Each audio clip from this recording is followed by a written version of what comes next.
Chapter 1. Jimmy Makes a Bet. The main smoking room of the Strollers Club had been filling for the last half hour, and was now nearly full. In many ways, the Strollers, though not the most magnificent, is the pleasantest club in New York. Its ideals are comfort without pomp, and it is given over after 11 o'clock at night mainly to the stage. Everybody is young, clean-shaven, and full of conversation, and the conversation strikes a purely professional note. Everybody in the room on this July night had come from the theater. Most of those present had been acting, but a certain number had been to the opening performance of the latest Better Than Raffles play. There had been something of a boom that season in dramas whose heroes appealed to the public more pleasantly across the footlights than they might have done in real life. In the play that had opened tonight, Arthur Mifflin, an exemplary young man off the stage, had been warmly applauded for a series of actions which, performed anywhere except in the theater, would certainly have debarred him from remaining a member of the Strollers or any other club. In faultless evening dress, with a debonair smile on his face, he had broken open a safe, stolen bonds and jewelry to a large amount, and escaped without a blush of shame via the window. He had foiled a detective through 4 acts and held up a band of pursuers with a revolver. A large audience had intimated complete approval throughout. "It's a hit, all right," said somebody through the smoke. "These near-Raffles plays always are," grumbled Willett, who played bluff fathers in musical comedy. "A few years ago they would have been scared to death of putting on a show with a crook as a hero. Now it seems to me the public doesn't want anything else. Not that they know what they do want," he concluded mournfully. The Belle of Boulogne, in which Willett sustained the role of Cyrus K. Higgs, a Chicago millionaire, was slowly fading away on a diet of paper, and this possibly prejudiced him. Raikes, the character actor, changed the subject. If Willett once got started on the wrongs of the ill-fated Belle, general conversation would become impossible. Willett denouncing the stupidity of the public as purely a monologue artiste. "I saw Jimmy Pitt at the show," said Raikes. Everybody displayed interest. "Jimmy Pitt? When did he come back? I thought he was in Italy." "He came on the Lusitania, I suppose. She docked this morning." "Jimmy Pitt?" said Sutton, of the Majestic Theatre. "How long has he been away? Last I saw of him was at the opening of The Outsider at the Astor. That's a couple of months ago." "He's been traveling in Europe, I believe," said Raikes. "Lucky beggar to be able to. I wish I could." Sutton knocked off the ash of his cigar. "I envy Jimmy," he said. "I don't know anyone I'd rather be. He's got much more money than any man except a professional plute has any right to. He is as strong as an ox. I shouldn't say he'd ever had anything worse than measles in his life. He's got no relations, and he isn't married." Sutton, who has been married 3 times, spoke with some feeling. "He's a good chap, Jimmy," said Raikes. "Yes," said Arthur Mifflin. "Yes, Jimmy is a good chap. I've known him for years. I was at college with him. He hasn't got my brilliance of intellect, but he has some wonderfully fine qualities. For one thing, I should say he had put more deadbeats on their legs again than half the men in New York put together." "Well," growled Willett, whom the misfortunes of the Belle had soured, "what's there in that? It's mighty easy to do the philanthropist act when you're next door to a millionaire." "Yes," said Mifflin warmly, "but it's not so easy when you're getting $30 a week on a newspaper. When Jimmy was a reporter on the news, there used to be a whole crowd of fellows just living on him. Not borrowing the occasional dollar, mind you, but living on him, sleeping on his sofa, and staying to breakfast. It made me mad. I used to ask him why he stood for it. He said there was nowhere else for them to go, and he thought he could see them through all right, which he did, though I don't see how he managed it on 30 a week." "If a man's fool enough to be an easy mark—" began Willett. "Oh, cut it out," said Raikes. We don't want anybody knocking Jimmy here." "All the same," said Sutton, "it seems to me that it was mighty lucky that he came into that money. You can't keep open house forever on 30 a week. By the way, Arthur, how was that? I heard it was his uncle." "It wasn't his uncle," said Mifflin. "It was by way of being a romance of sorts, I believe. Fellow who had been in love with Jimmy's mother years ago went west, made a pile, and left it to Mrs. Pitt or her children. She had been dead some time when that happened. Jimmy, of course, hadn't a notion of what was coming to him, when suddenly he got a solicitor's letter asking him to call. He rolled round and found that there was about $500,000 just waiting for him to spend it." Jimmy Pitt had now definitely ousted Love the Cracksman as a topic of conversation. Everybody present knew him. Most of them had known him in his newspaper days, and though every man there would have perished rather than admit it, they were grateful to Jimmy for being exactly the same to them now that he could sign a check for $500,000 as he had been on the old 30-a-week basis. Inherited wealth, of course, does not make a young man nobler or more admirable, but the young man does not always know this. "Jimmy's had a queer life," said Mifflin. "He's been pretty much everything in his time. Did you know he was on the stage before he took up newspaper work? Only on the road, I believe. He got tired of it and cut it out. That's always been his trouble. He wouldn't settle down to anything.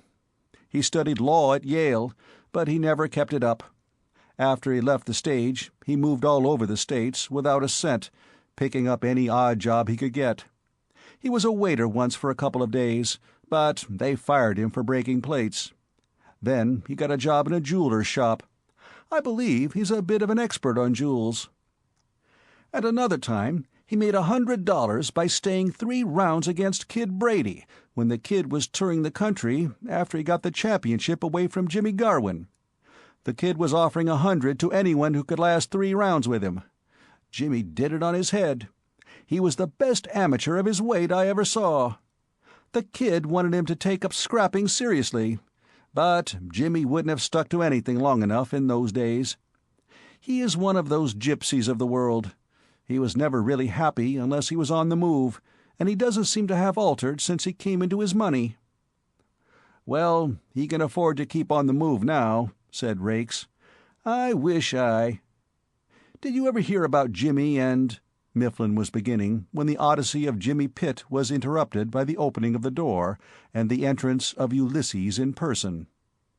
Jimmy Pitt was a young man of medium height, whose great breadth and depth of chest made him look shorter than he really was.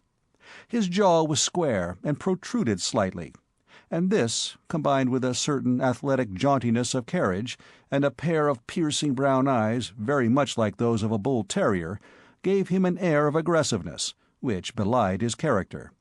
He was not aggressive. He had the good nature as well as the eyes of a bull terrier. Also, he possessed, when stirred, all the bull terrier's dogged determination. There were shouts of welcome. "Hello, Jimmy! When did you get back? Come and sit down. Plenty of room over here. Where is my wandering boy tonight? Waiter, what's yours, Jimmy?"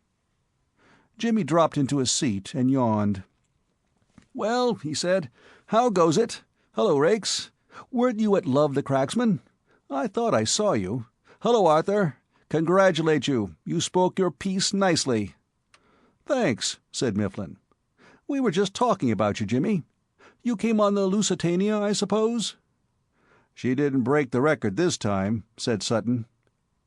A somewhat pensive look came into Jimmy's eyes. "She came much too quick for me," he said. "I don't see why they want to rip along at that pace," he went on hurriedly. "I like to have a chance of enjoying the sea air." "I know that sea air," murmured Mifflin. Jimmy looked up quickly. "What are you babbling about, Arthur?" "I said nothing," replied Mifflin suavely. "What did you think of the show tonight, Jimmy?" asked Rakes. "I liked it. Arthur was fine. I can't make out, though, why all this incense is being burned at the feet of the Cracksman. To judge by some of the plays they produce now, you think that a man had only to be a successful burglar to become a national hero. One of these days we shall have Arthur playing Charles Peace to a cheering house." "It is the tribute," said Mifflin, "that bone-headedness pays to brains. It takes brains to be a successful cracksman. Unless the grey matter is surging about in your cerebrum, as in mine, you can't hope." Jimmy leaned back in his chair and spoke calmly, but with decision. "Any man of ordinary intelligence," he said, "could break into a house." Mifflin jumped up and began to gesticulate. This was heresy. "My good man, what absolute—" "I could," said Jimmy, lighting a cigarette. There was a roar of laughter and approval.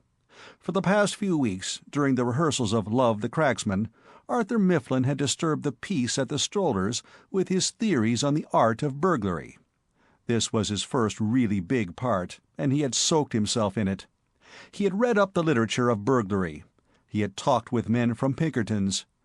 He had expounded his views nightly to his brother Strollers, preaching the delicacy and difficulty of cracking a crib till his audience had rebelled. It charmed the Strollers to find Jimmy, obviously of his own initiative and not to be suspected of having been suborned to the task by themselves, treading with a firm foot on the expert's favorite corn within 5 minutes of their meeting. "You?" said Arthur Mifflin with scorn. "I." "You? Why, you couldn't break into an egg unless it was a poached one." "What'll you bet?" said Jimmy. The Strollers began to sit up and take notice. The magic word "bet," when uttered in that room, had fairly failed to add a zest to life. They looked expectantly at Arthur Mifflin. "Go to bed, Jimmy," said the portrayer of cracksmen. "I'll come with you and tuck you in. A nice strong cup of tea in the morning, and you won't know there has ever been anything the matter with you." A howl of disapproval rose from the company. Indignant voices accused Arthur Mifflin of having a yellow streak. Encouraging voices urged him not to be a quitter. "See, they scorn you," said Jimmy, "and rightly. Be a man, Arthur. What'll you bet?" Mr. Mifflin regarded him with pity. "You don't know what you're up against, Jimmy," he said. "You're half a century behind the times. You have an idea that all a burglar needs is a mask, a blue chin, and dark lantern. I tell you, he requires a highly specialized education. I've been talking to these detective fellows, and I know. Now take your case, you worm. Have you a thorough knowledge of chemistry, physics, toxicology? Sure. Electricity and microscopy? You have discovered my secret. Can you use an oxyacetylene blowpipe? I never travel without one. What do you know about the administration of anesthetics? Practically everything. It is one of my favorite hobbies. Can you make soup? Soup? Soup, said Mr. Mifflin firmly. Jimmy raised his eyebrows. Does an architect make bricks? He said. I leave the rough preliminary work to my corps of assistants. They make my soup. You mustn't think Jimmy's one of your common yeggs, said Sutton. He's at the top of his profession. That's how he made his money. I never did believe that legacy story. Jimmy, said Mr. Mifflin, couldn't crack a child's money box. Jimmy couldn't open a sardine tin. Jimmy shrugged his shoulders. What'll you bet? He said again. Come on, Arthur. You're earning a very good salary. What'll you bet? Make it a dinner for all present, suggested Rakes, a canny person who believed in turning the wayside happenings of life, when possible, to his personal profit. The suggestion was well received. All right, said Mifflin. How many of us are there? 1, 2, 3, 4. Loser buys a dinner for 12. A good dinner, interpolated Rakes softly. A good dinner, said Jimmy. Very well. How long do you give me, Arthur? How long do you want? There ought to be a time limit, said Rakes. It seems to me that a flyer like Jimmy ought to be able to manage it at short notice. Why not tonight? Nice, fine night. If Jimmy doesn't crack a crib tonight, it's up to him. That suit you, Jimmy?" "Perfectly." Willett interposed. Willett had been endeavoring to drown his sorrows all the evening, and the fact was a little noticeable in his speech. "See here," he said, "how's Jimmy going to prove he's done it?" "Personally, I can take his word," said Mifflin. "That'd be hanged for a tale. What's to prevent him saying he's done it whether he has or not?" The strollers looked uncomfortable. Nevertheless, it was Jimmy's affair. "Why, you'd get your dinner in any case," said Jimmy. "A dinner from any host would smell as sweet." Willett persisted with muddled obstinacy. That's not point. It's principle of thing. Have this thing square and 'bove board, I say. That's what I say." "And very creditable to you being able to say it," said Jimmy cordially. "See if you can manage truly rural." "What I say is this. Jimmy's a faker. And what I say is, what's prevent him from saying he's done it when he hasn't done it?" "That'll be all right," said Jimmy.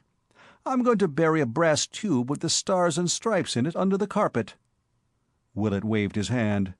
"That's quite schfactory," he said with dignity. "Nothing more to say." "Or a better idea," said Jimmy. "I'll carve a big J on the inside of the front door. Then anybody who likes can make inquiries next day. Well, I'm off home. Glad it's all settled. Anybody coming my way?" "Yes," said Arthur Mifflin. "We'll walk. First nights always make me as jumpy as a cat. If I don't walk my legs off, I shan't get to sleep tonight at all." "If you think I'm going to help you walk your legs off, my lad, you're mistaken. I propose to stroll gently home and go to bed." "Every little bit helps," said Mifflin. "Come along." "You want to keep an eye on Jimmy, Arthur," said Sutton. "He'll sandbag you and lift your watch as soon as look at you. I believe he's Arsène Lupin in disguise." Chapter 2. Pyramus and Thisbe. The two men turned up the street. They walked in silence.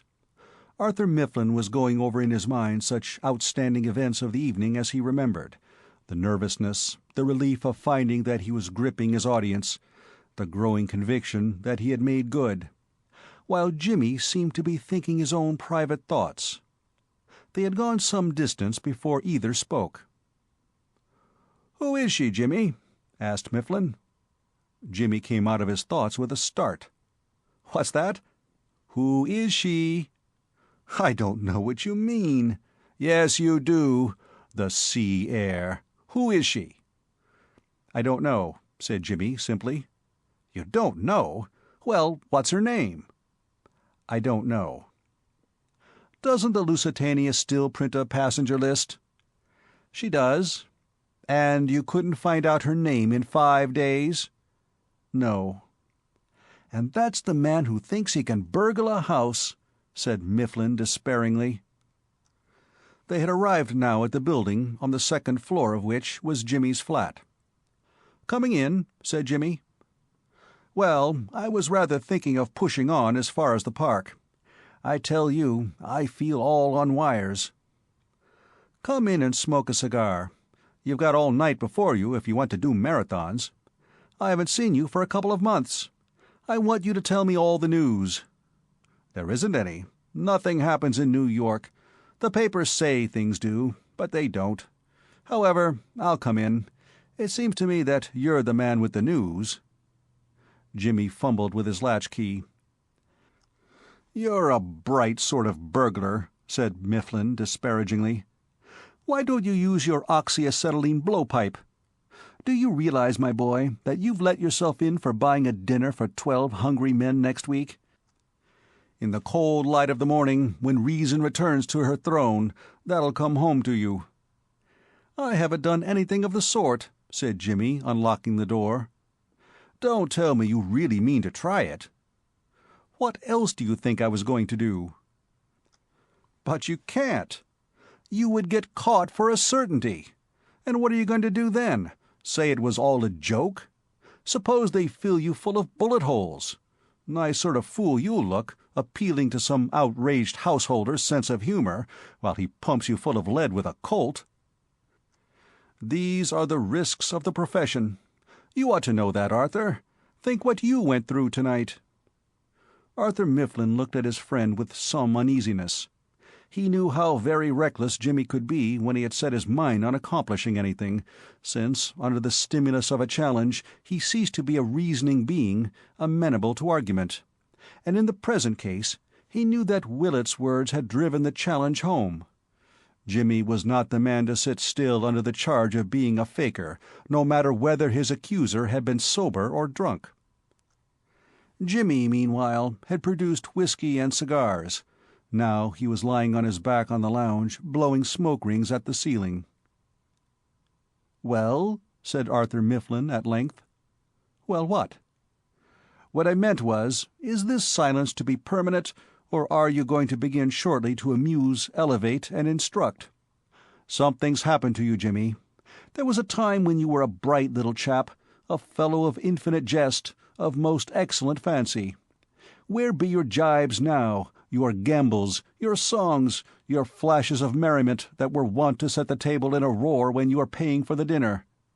You remind me more of a deaf mute celebrating the 4th of July with noiseless powder than anything else on earth. Wake up, or I shall go. Jimmy, we were practically boys together. Tell me about this girl, the girl you loved and were idiot enough to lose." Jimmy drew a deep breath. "Very well," said Mifflin complacently. "Sigh if you like. It's better than nothing." Jimmy sat up. "Yes, dozens of times," said Mifflin. "What do you mean?" "You were just going to ask me if I had ever been in love, weren't you?" "I wasn't, because I know you haven't. You have no soul. You don't know what love is." "Have it your own way," said Mifflin resignedly.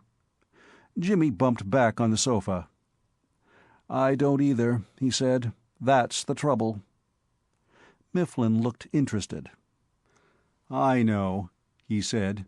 "You've got that strange, premonitory fluttering when the heart seems to thrill within you like some baby bird singing its first song, when— oh, cut it out!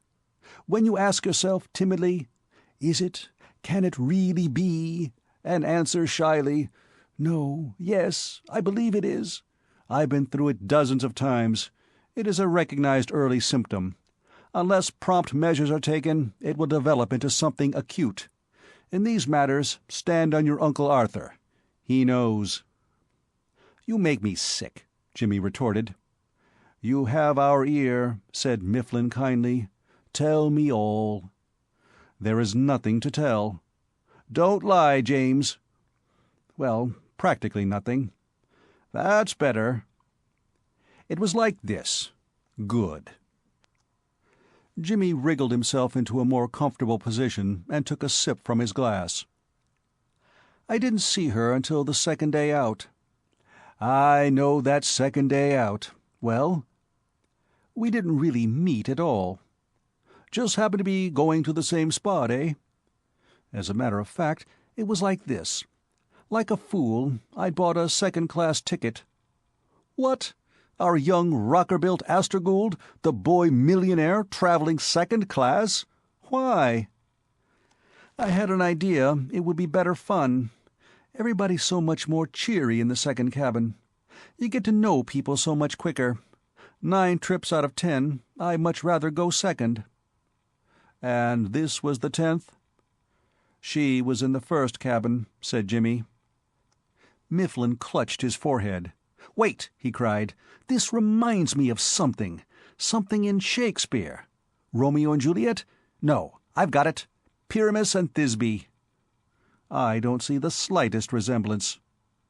"Read your Midsummer Night's Dream. Pyramus and Thisbe, says the story, did talk through the chink of a wall," quoted Mifflin. "We didn't." "Don't be so literal. You talked across a railing." "We didn't." "Did you mean to say you didn't talk at all?" "We didn't say a single word." Mifflin shook his head sadly. "I give you up," he said. "I thought you were a man of enterprise. What did you do?" Jimmy sighed softly. "I used to stand and smoke against the railing opposite the barber's shop, and she used to walk round the deck." "And you used to stare at her?" "I would look in her direction sometimes," corrected Jimmy with dignity. "Don't quibble. You stared at her. You behaved like a common rubberneck, and you know it.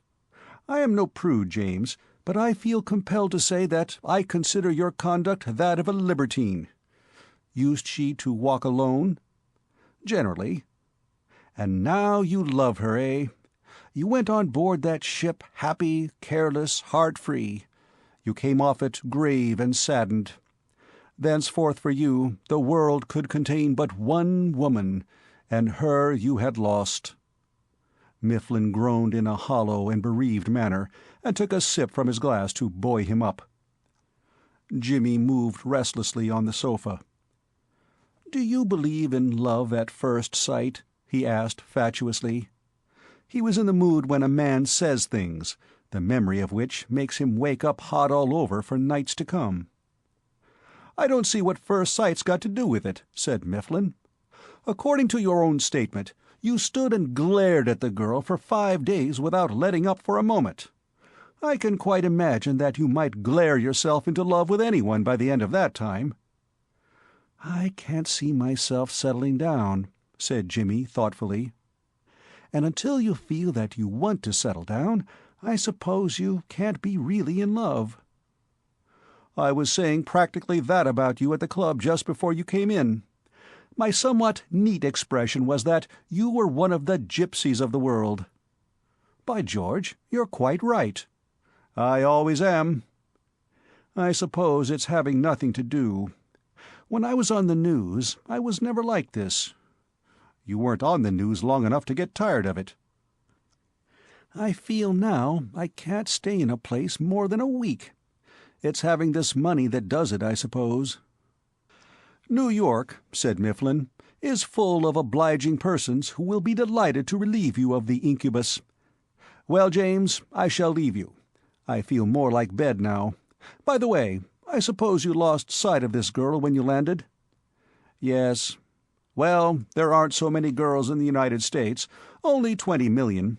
Or is it 40 million? Something small. All you've got to do is search around a bit.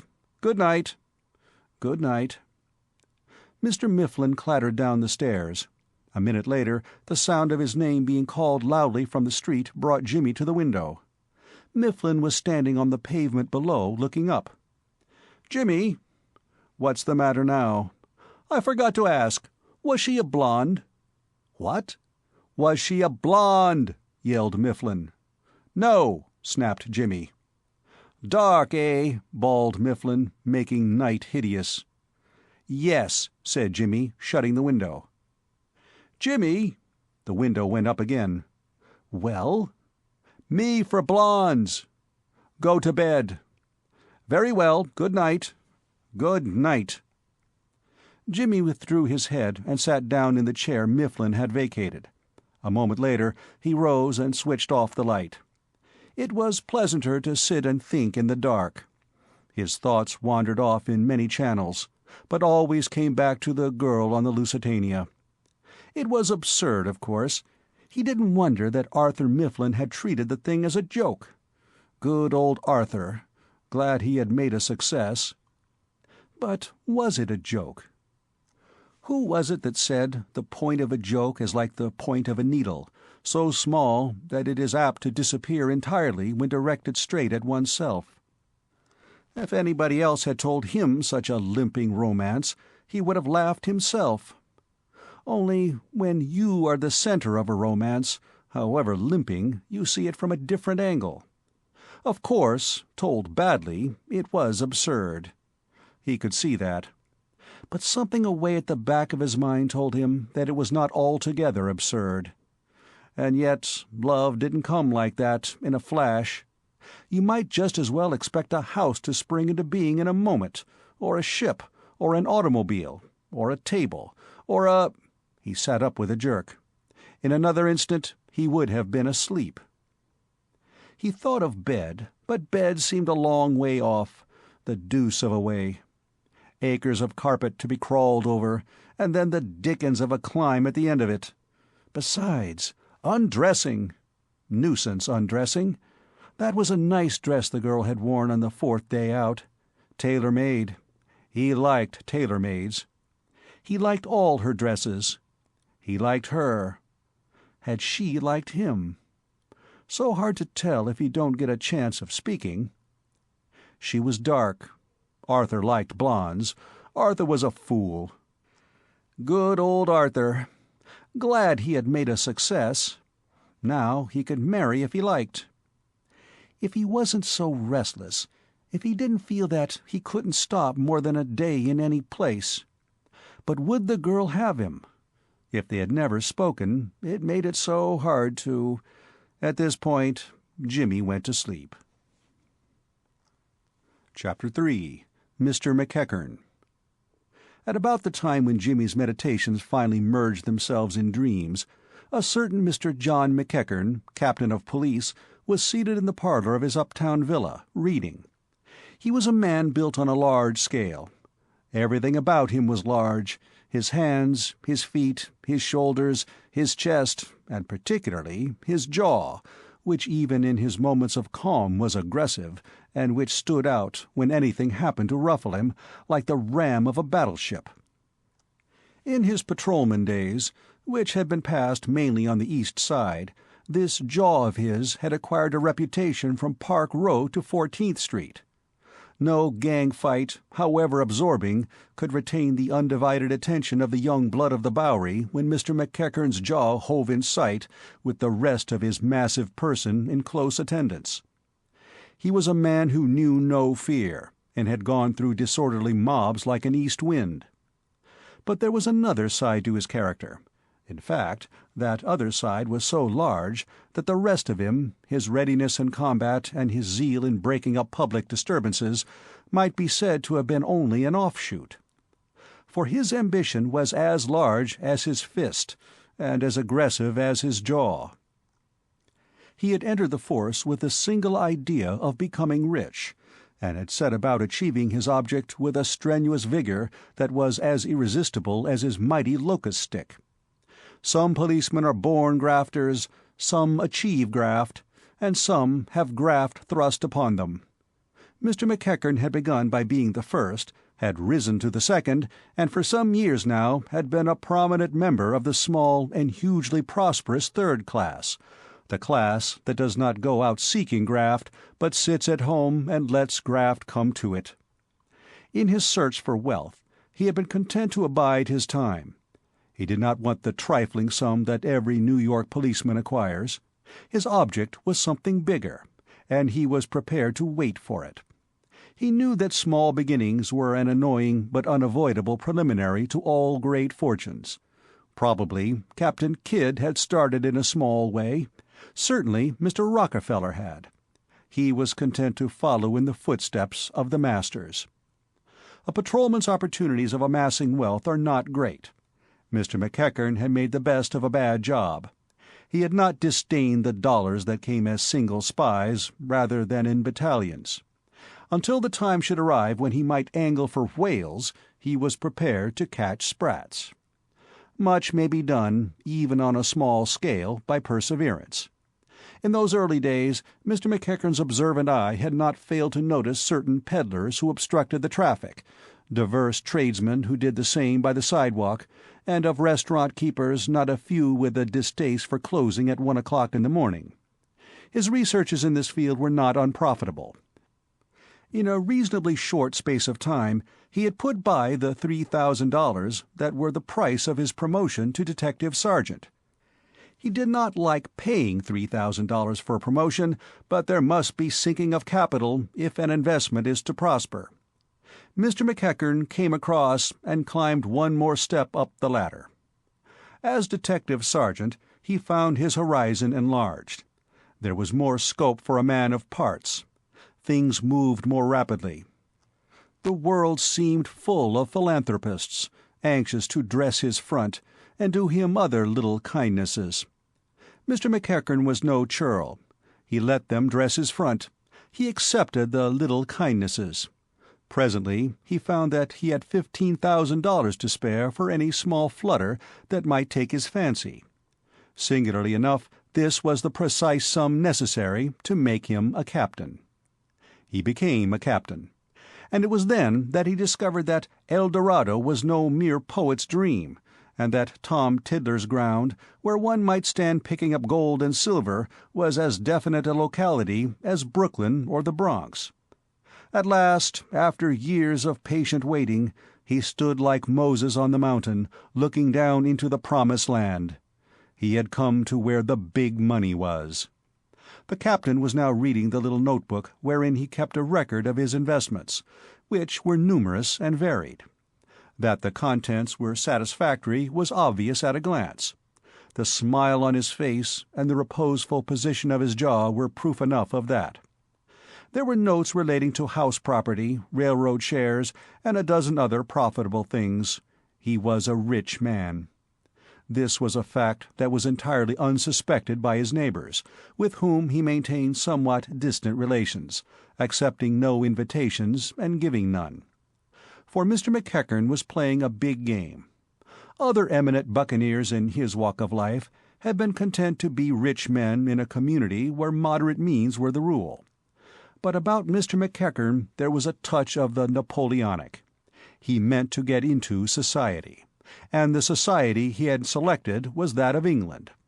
Other people had noted the fact, which had impressed itself very firmly on the policeman's mind, that between England and the United States there are 3,000 miles of deep water.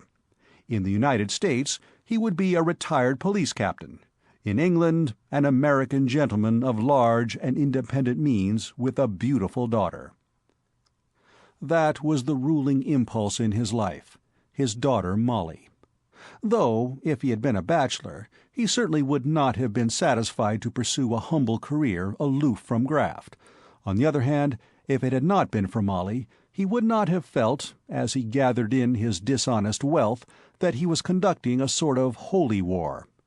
Ever since his wife had died, in his detective sergeant days, leaving him with a year-old daughter, his ambitions had been inseparably connected with Molly. All his thoughts were on the future. This New York life was only a preparation for the splendors to come. He spent not a dollar unnecessarily. When Molly was home from school, they lived together simply and quietly in the small house which Molly's taste made so comfortable. The neighbors, knowing his profession and seeing the modest scale on which he lived, told one another that here, at any rate, was a policeman whose hands were clean of graft. They did not know of the stream that poured week by week and year by year into his bank, to be diverted at intervals into the most profitable channels. Until the time should come for the great change, economy was his motto. The expenses of his home were kept within the bounds of his official salary. All extras went to swell his savings. He closed his book with a contented sigh and lighted another cigar. Cigars were his only personal luxury. He drank nothing, ate the simplest food, and made a suit of clothes last for quite an unusual length of time. But no passion for economy could make him deny himself smoke. He sat on, thinking. It was very late, but he did not feel ready for bed. A great moment had arrived in his affairs. For days Wall Street had been undergoing one of its periodic fits of jumpiness. There had been rumors and counter-rumors, until finally, from the confusion, there had soared up like a rocket the one particular stock in which he was most largely interested. He had unloaded that morning, and the result had left him slightly dizzy. The main point to which his mind clung was that the time had come at last. He could make the great change now, at any moment that suited him. He was blowing clouds of smoke and gloating over this fact when the door opened, admitting a bull-terrier, a bulldog, and in the wake of the procession, a girl in a kimono and red slippers. End of Part 1. The Intrusion of Jimmy. Chapter 4. Molly. "Why, Molly," said the policeman, "what are you doing out of bed? I thought you were asleep." He placed a huge arm around her and drew her to his lap. As she sat there, his great bulk made her seem smaller than she really was. With her hair down and her little red slippers dangling half a yard from the floor, she seemed like a child. McEachern, looking at her, found it hard to realize that 19 years had passed since the moment when the doctor's raised eyebrows had reproved him for his monosyllabic reception of the news that the baby was a girl. "Do you know what time it is?" he said. 2 o'clock. "Much too late for you to be sitting here smoking," said Molly severely. "How many cigars do you smoke a day? Suppose you had married someone who wouldn't let you smoke." "Never stop your husband smoking, my dear. That's a bit of advice for you when you're married." "I'm never going to marry. I'm going to stop at home and darn your socks." "I wish you could," he said, drawing her closer to him. "But one of these days you're going to marry a prince. And now, run back to bed." "It's much too late." "It's no good, Father dear. I couldn't get to sleep. I've been trying hard for hours. I've counted sheep till I nearly screamed. It's Rasta's fault. He snores so." Mr. McEachern regarded the erring bulldog sternly. "Why do you have the brutes in your room?" "Why, to keep the boogaboos from getting me, of course. Aren't you afraid of the boogaboos getting you? But you're so big, you wouldn't mind. You just hit them. And they're not brutes, are you, darlings? You're angels, and you nearly burst yourselves with joy because Auntie had come back from England, didn't you? Father, did they miss me when I was gone? Did they pine away?" "They got like skeletons. We all did." "You?" "I should say so." "Then why did you send me away to England?" "I wanted you to see the country. Did you like it?" "I hated being away from you." "But you liked the country?" "I loved it." McEachern drew a breath of relief. The only possible obstacle to the great change did not exist. "How would you like to go back to England, Molly?" "To England? When I've just come home?" "If I went too." Molly twisted around so that she could see his face better. "There's something the matter with you, Father.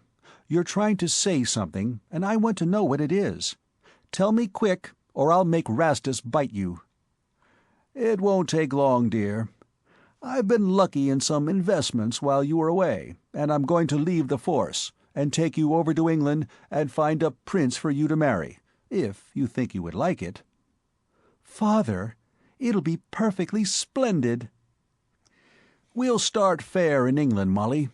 I'll just be John McEachern from America, and if anybody wants to know anything about me, I'm a man who has made money on Wall Street, and that's no lie, and has come over to England to spend it." Molly gave his arm a squeeze. Her eyes were wet. "Father, dear," she whispered, "I believe you've been doing it all for me. You've been slaving away for me ever since I was born, stinting yourself and saving money just so that I could have a good time later on." "No, no. It's true," she said. She turned on him with a tremulous laugh. "I don't believe you've had enough to eat for years. I believe you're all skin and bone. Never mind. Tomorrow I'll take you out and buy you the best dinner you've ever had, out of my own money. We'll go to Sherry's, and you shall start at the top of the menu and go straight down till you've had enough." "That will make up for everything. And now, don't you think you ought to be going to bed? You'll be losing all that color you got on the ship." "Soon, not just yet. I haven't seen you for such ages." She pointed at the bull terrier.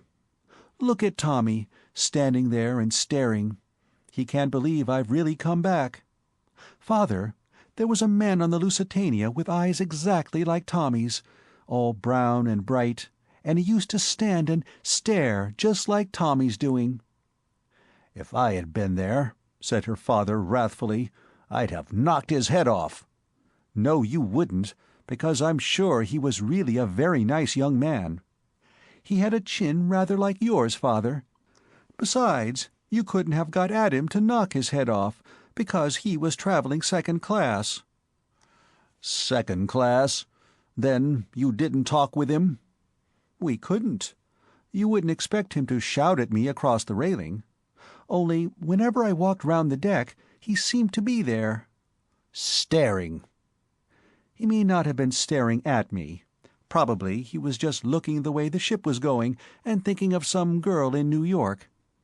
I don't think you can make much of a romance out of it, father." "I don't want to, my dear.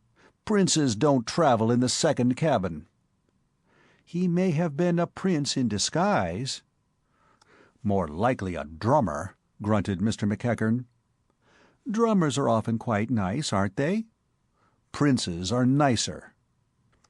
"Well, I'll go to bed and dream of the nicest one I can think of. Come along, dogs. Stop biting my slipper, Tommy. Why can't you behave like Rastus? Still, you don't snore, do you?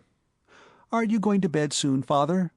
I believe you've been sitting up late and getting into all sorts of bad habits while I've been away. I'm sure you have been smoking too much. When you finish that cigar, you're not even to think of another till tomorrow. Promise."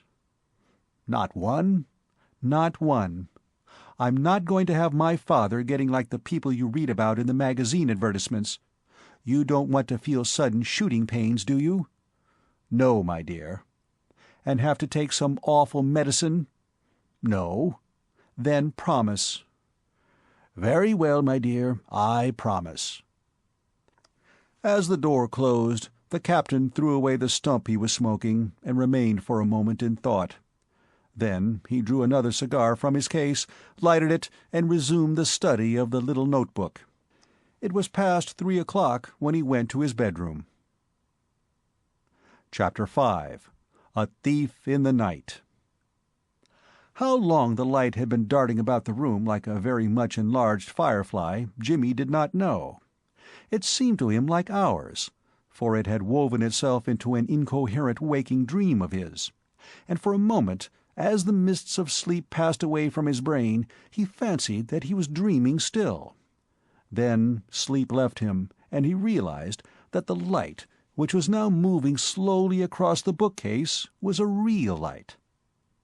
That the man behind it could not have been there long was plain, or he would have seen the chair and its occupant.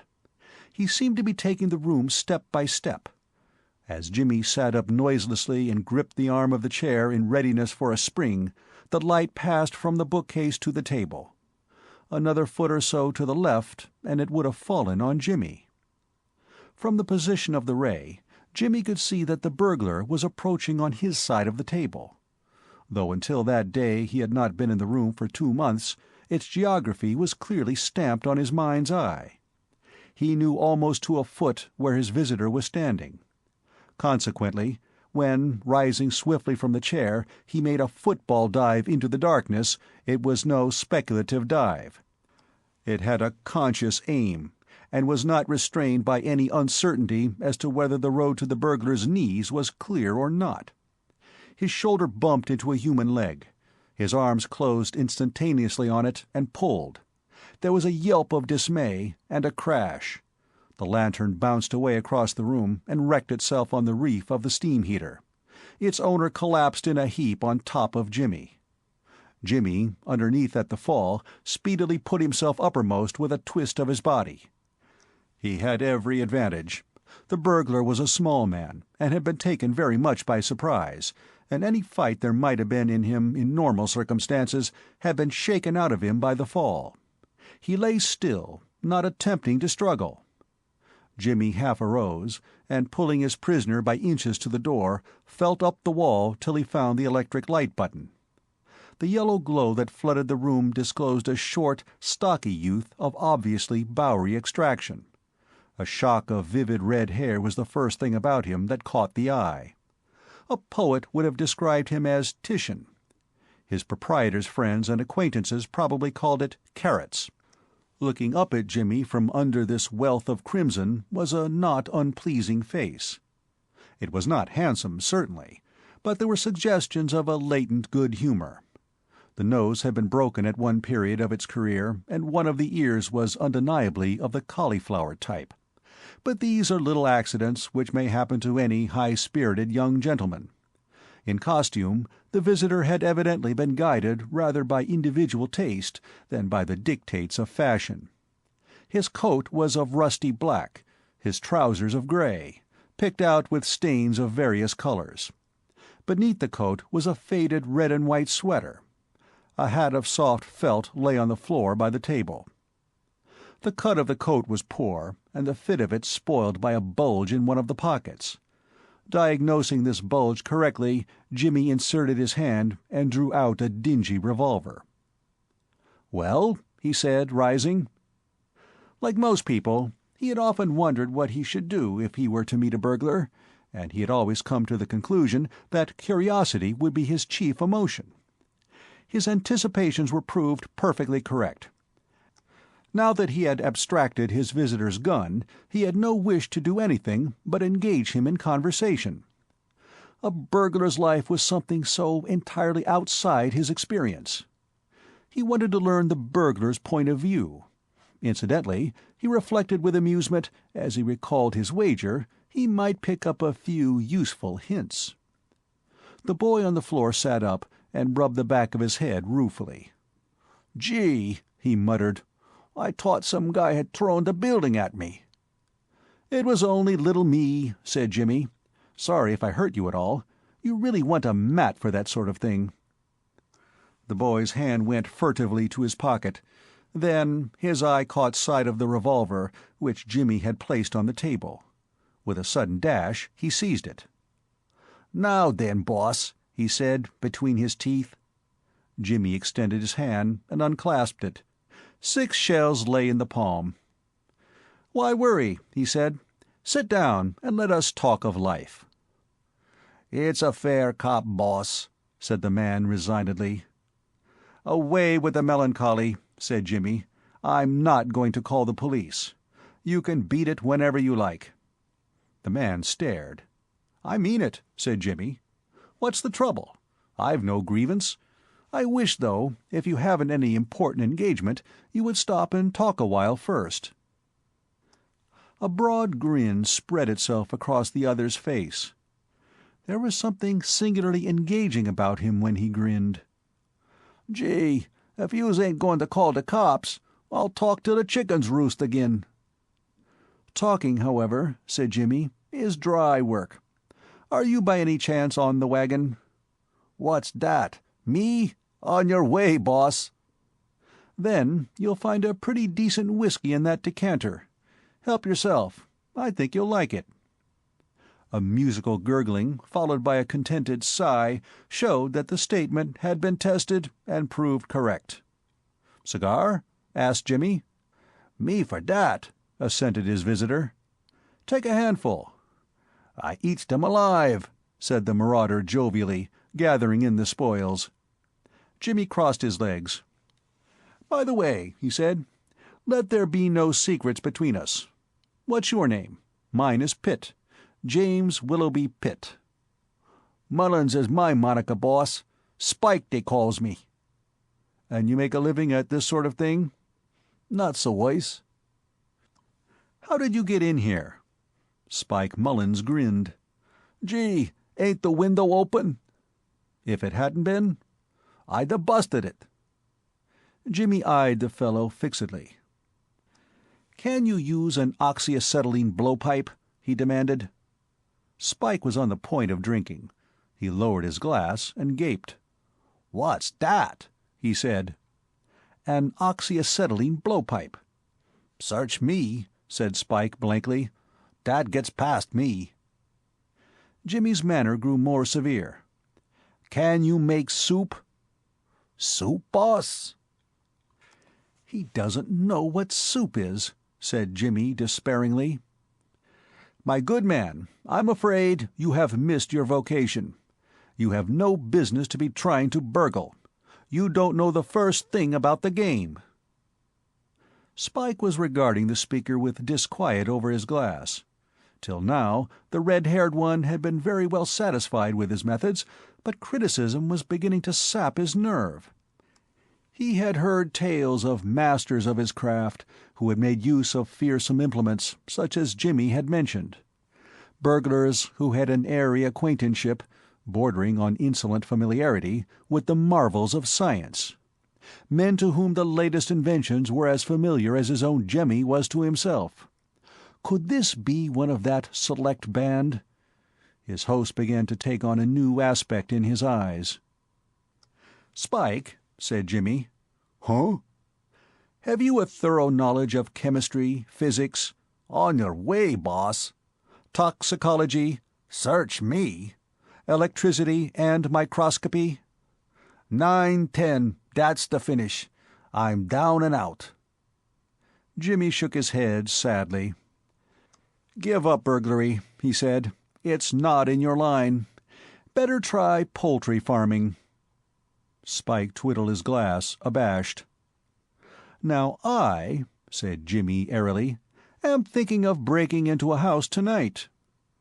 "Gee!" exclaimed Spike, his suspicions confirmed at last. "I thought you was in the game, boss. Sure, you're the guy that's onto all the curves. I thought so all along." "I should like to hear," said Jimmy amusedly, as one who draws out an intelligent child, "how you would set about burgling one of those uptown villas. My own work has been on a somewhat larger scale, and on the other side of the Atlantic." "The other side?" "I have done as much in London as anywhere else," said Jimmy. "A great town, London, full of opportunities for the fine worker. Did you hear of the cracking of the New Asiatic Bank in Lombard Street?" "No, boss," whispered Spike. "Was that you?" Jimmy laughed. "The police would like an answer to the same question," he said self-consciously. "Perhaps you heard nothing of the disappearance of the Duchess of Havant's diamonds."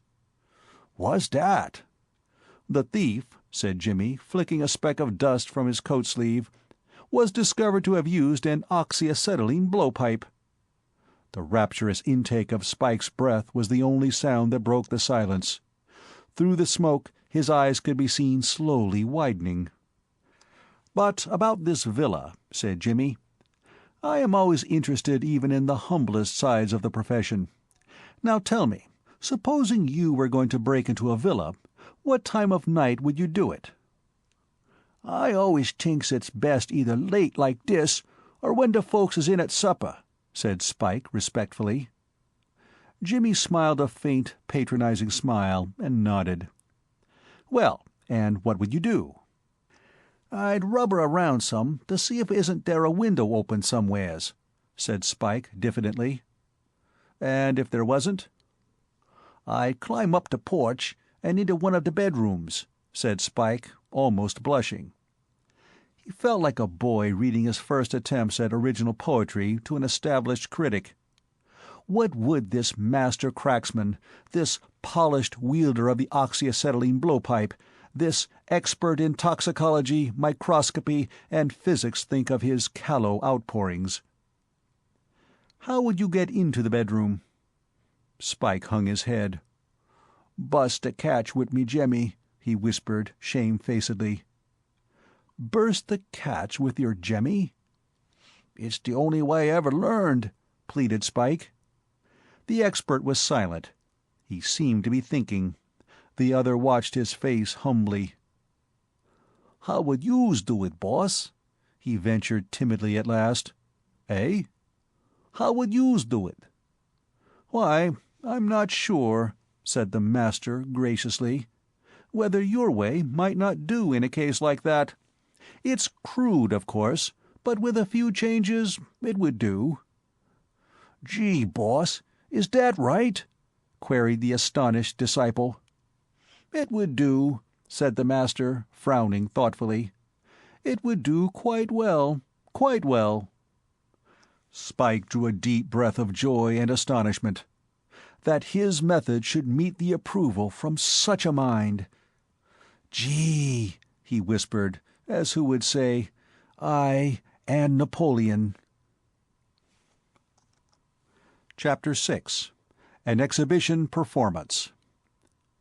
Cold reason may disapprove of wagers, but without a doubt there is something joyous and lovable in the type of mind that rushes at the least provocation into the making of them, something smacking of the spacious days of the Regency.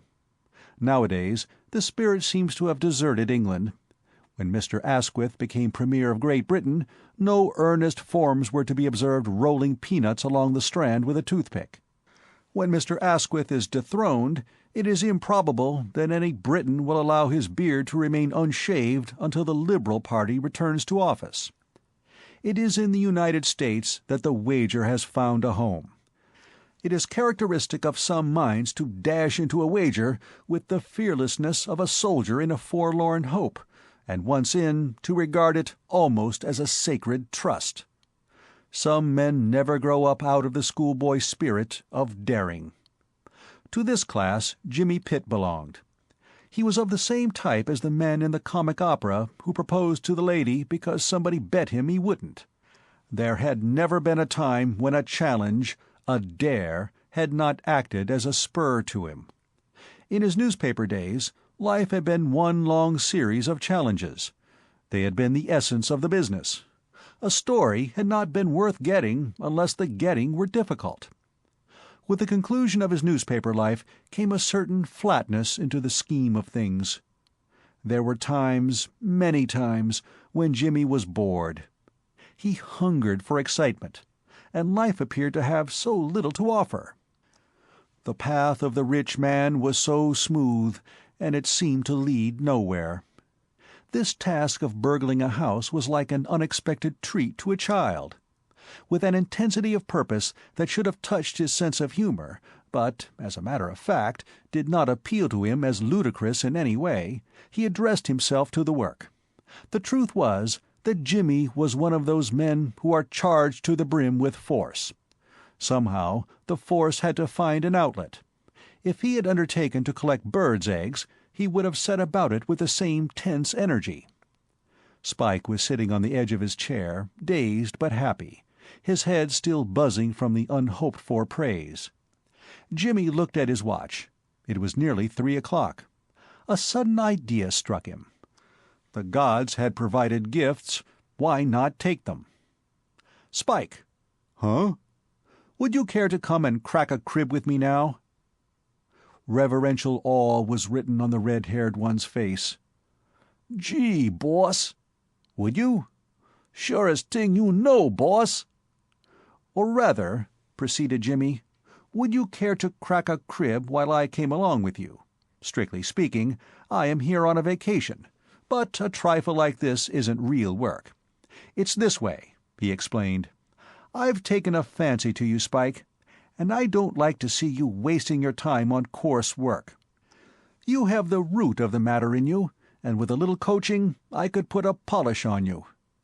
I wouldn't do this for everyone, but I hate to see a man bungling who might do better. I want to see you at work. Come right along, and we'll go uptown, and you shall start in. Don't get nervous, just work as you would if I were not there. I shall not expect too much. Rome was not built in a day.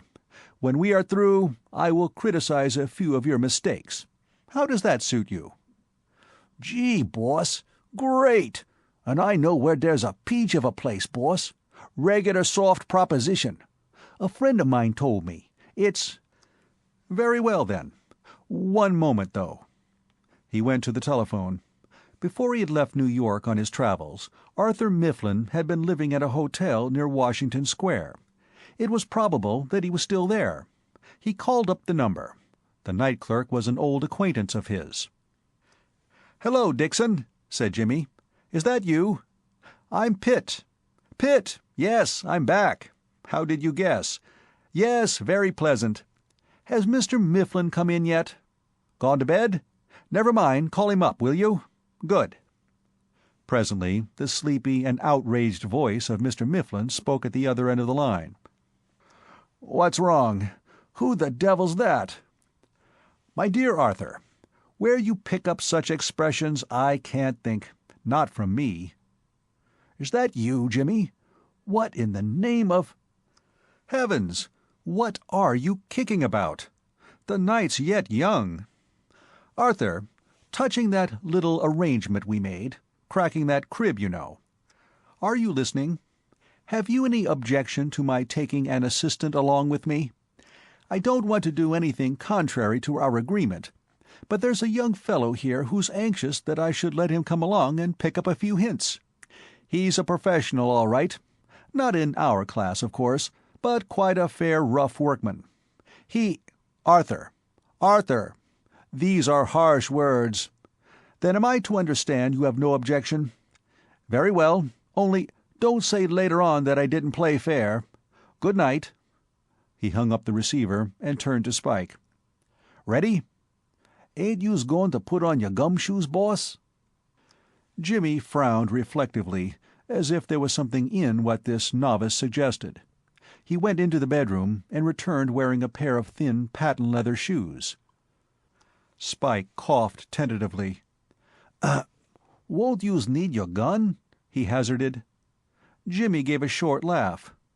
"I work with brains, not guns," he said. "Let us be going."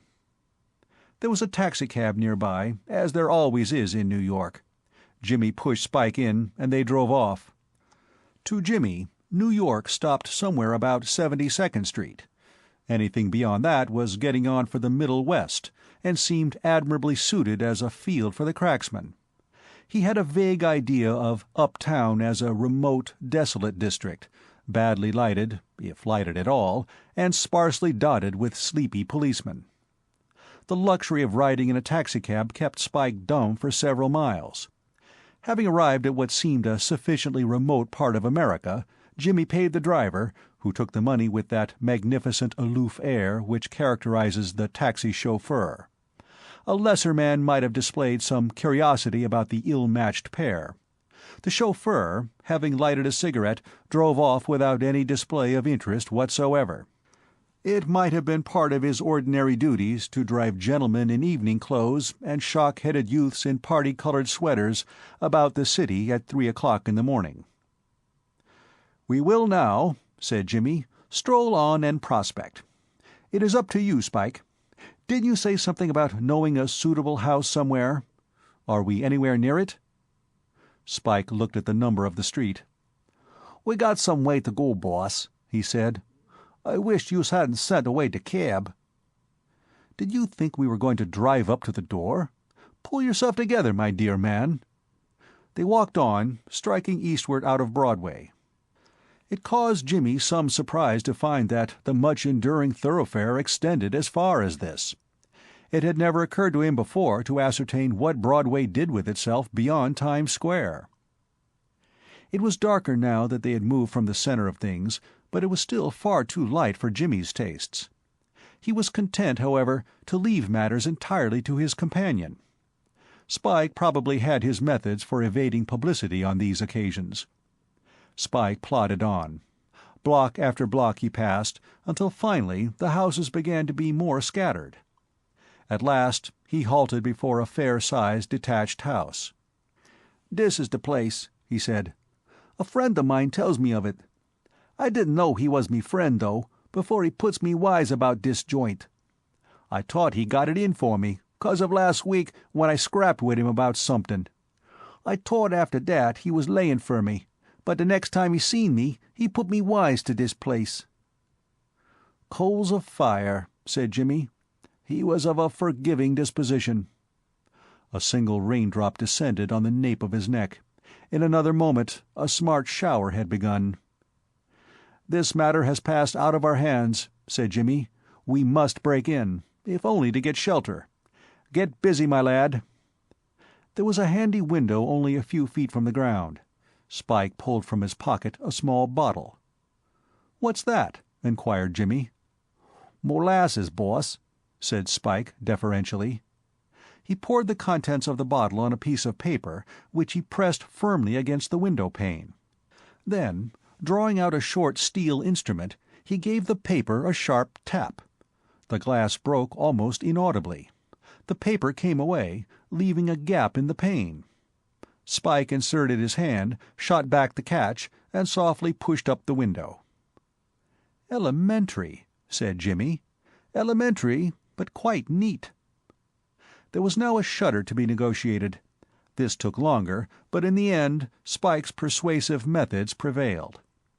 Jimmy became quite cordial. "You have been well grounded, Spike," he said. "And, after all, that is half the battle. The advice I give to every novice is, learn to walk before you try to run. Master the ABC of the craft first. With a little careful coaching, you will do. Just so. Pop in." Spike climbed cautiously over the sill, followed by Jimmy. The latter struck a match and found the electric light switch. They were in a parlor, furnished and decorated with surprising taste. Jimmy had expected the usual hideousness, but here everything from the wallpaper to the smallest ornaments was wonderfully well selected. Business, however, was business. This was no time to stand admiring artistic effects in room furnishing. There was that big J to be carved on the front door. If 'twere done, then 'twere done quickly. He was just moving to the door when from some distant part of the house came the bark of a dog. Another joined in. The solo became a duet. The air was filled with their clamor. "Gee!" cried Spike. The remark seemed more or less to sum up the situation. "'Tis sweet," says Byron, "to hear the watchdog's honest bark." Jimmy and Spike found two watchdogs' honest barks cloying. Spike intimated this by making a feverish dash for the open window. Unfortunately for the success of this maneuver, the floor of the room was covered not with a carpet, but with tastefully scattered rugs, and underneath these rugs it was very highly polished. Spike, treading on one of these islands, was instantly undone. No power of will or muscle can save a man in such a case. Spike skidded. His feet flew from under him. There was a momentary flash of red head, as of a passing meteor. The next moment he had fallen on his back with a thud that shook the house. Even in the crisis, the thought flashed across Jimmy's mind that this was not Spike's lucky night. Upstairs, the efforts of the canine choir had begun to resemble the A che la morte duet in Il Trovatore. Particularly good work was being done by the baritone dog. Spike sat up, groaning. Equipped though he was by nature with a skull of the purest and most solid ivory, the fall had disconcerted him. His eyes, like those of Shakespeare's poet, rolling in a fine frenzy, did glance from heaven to earth, from earth to heaven. He passed his fingers tenderly through his vermilion hair. Heavy footsteps were descending the stairs. In the distance, the soprano dog had reached an A in alt and was holding it, while his fellow artiste executed runs in the lower register. "Get up!" hissed Jimmy. "There's somebody coming! Get up, you idiot, can't you?" It was characteristic of Jimmy that it never even occurred to him to desert the fallen one, and depart alone. Spike was his brother-in-arms. He would as soon have thought of deserting him as a sea captain would of abandoning the ship.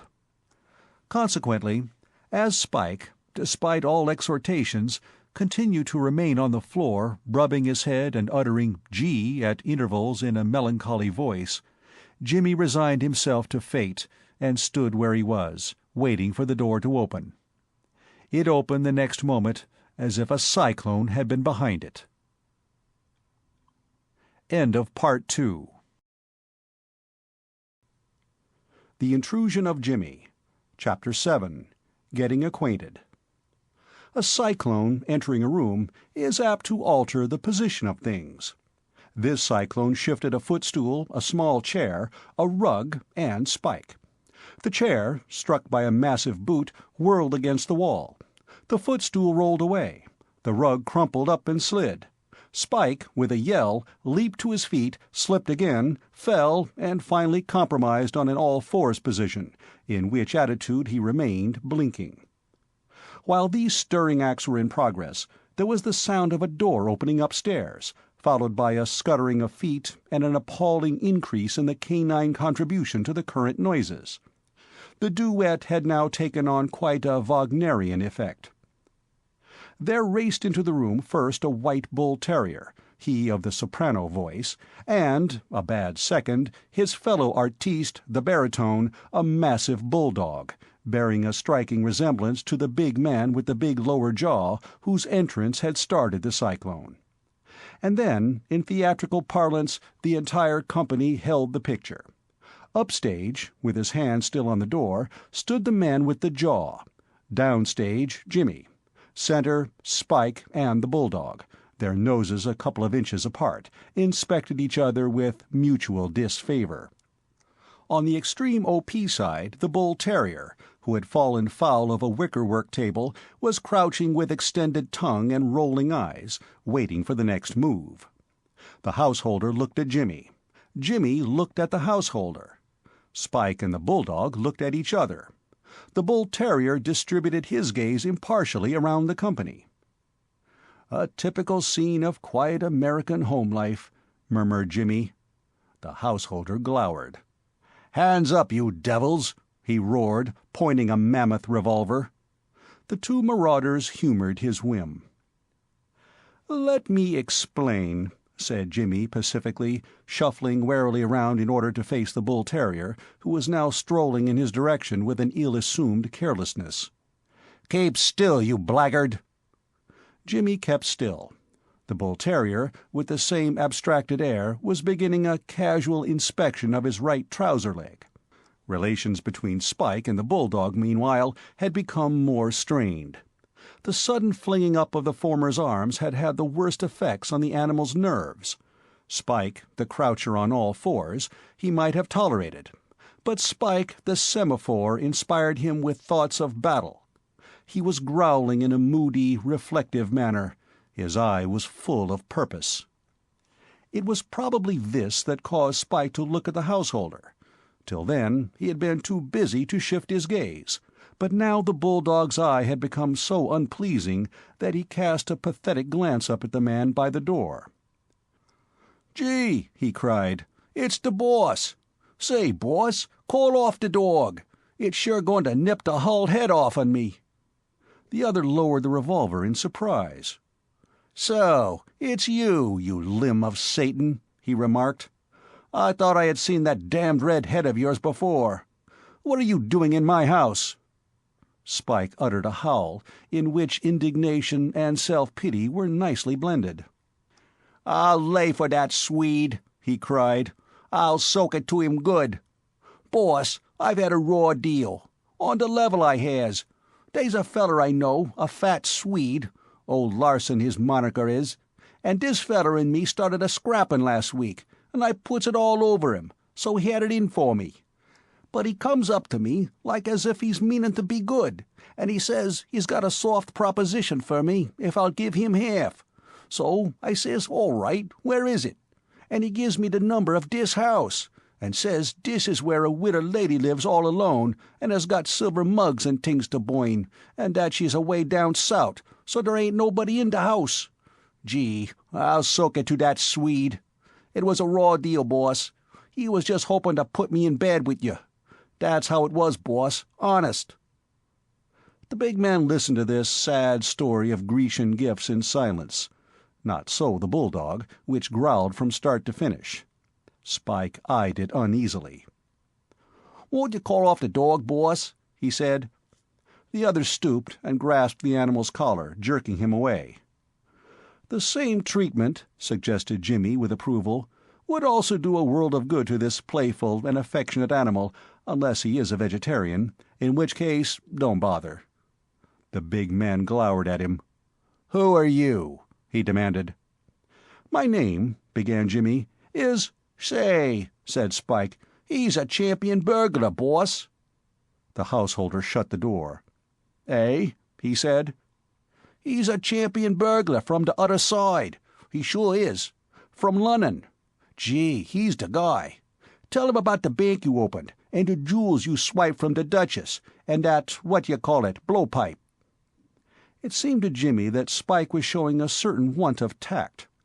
When you are discovered by a householder, with revolver, in his parlor at 3:30 in the morning, it is surely an injudicious move to lay stress on your proficiency as a burglar. The householder may be supposed to take that for granted. The side of your character that should be advertised in such a crisis is the non-burglarious.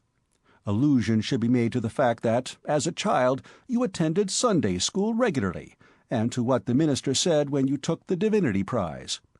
The idea should be conveyed to the householder's mind that, if let off with a caution, your innate goodness of heart will lead you to reform and to avoid such scenes in the future.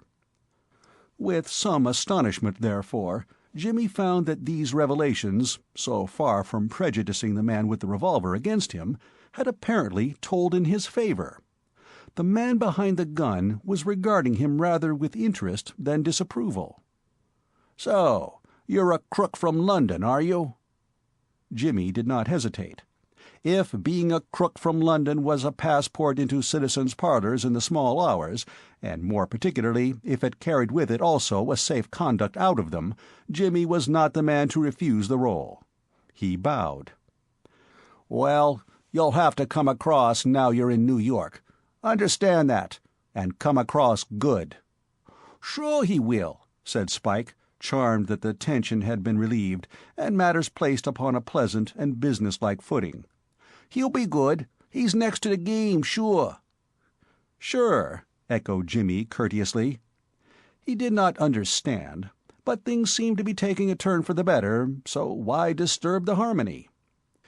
"Dis gent," said Spike respectfully, "is boss of the cops. Police captain," he corrected himself. A light broke upon Jimmy's darkness. He wondered he had not understood before. He had not been a newspaper man in New York for a year without finding out something of the inner workings of the police force. He saw now why the other's manner had changed. "Pleased to meet you," he said. "Must have a talk together one of these days." "We must," said the police captain, significantly.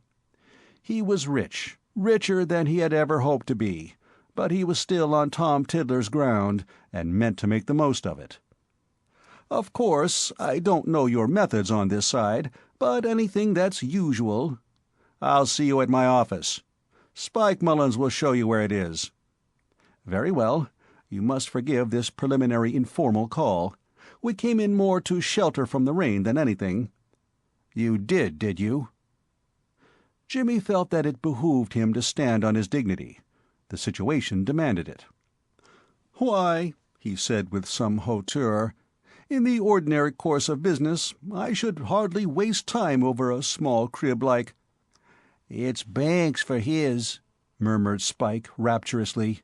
"He eats them alive, and jewels from duchesses." "I admit a partiality for jewels and duchesses," said Jimmy. "And now, as it's a little late, perhaps we had better— Ready, Spike? Good night, then. Pleased to have met you." "I'll see you at my office." "I may possibly look in. I shall be doing very little work in New York, I fancy. I am here merely on vacation." "If you do any work at all," said the policeman coldly, "you'll look in at my office, or you'll wish you had when it's too late." Of course. I shouldn't dream of omitting any formality that may be usual, but I don't fancy I shall break my vacation. By the way, one little thing. Have you any objections to my carving a J on your front door?" The policeman stared. "On the inside. It won't show. It's just a whim of mine. If you have no objection—" "I don't want any of your—" began the policeman. "You misunderstand me. It's only that it means paying for a dinner. I wouldn't for the world—" The policeman pointed to the window. "Out you get," he said abruptly.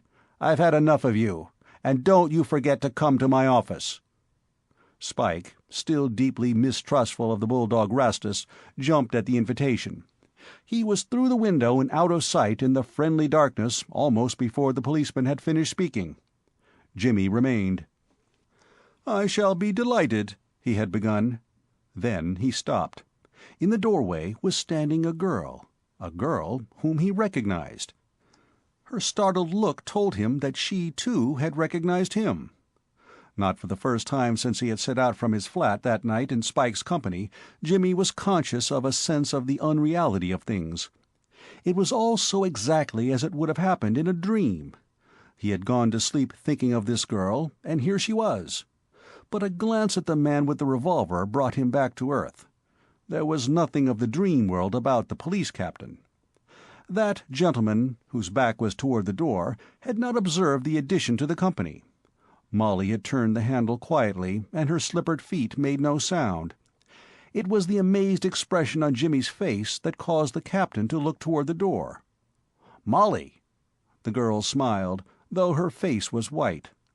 Jimmy's evening clothes had reassured her. She did not understand how he came to be there, but evidently there was nothing wrong. She had interrupted a conversation, not a conflict. "I heard the noise and you going downstairs, and I sent the dogs down to help you, Father," she said. "And then, after a little, I came down to see if you were all right." Mr. McEachern was perplexed. Molly's arrival had put him in an awkward position. To denounce the visitor as a cracksman was now impossible, for he knew too much. The only real fear of the policeman's life was lest some word of his money-making methods might come to his daughter's ears.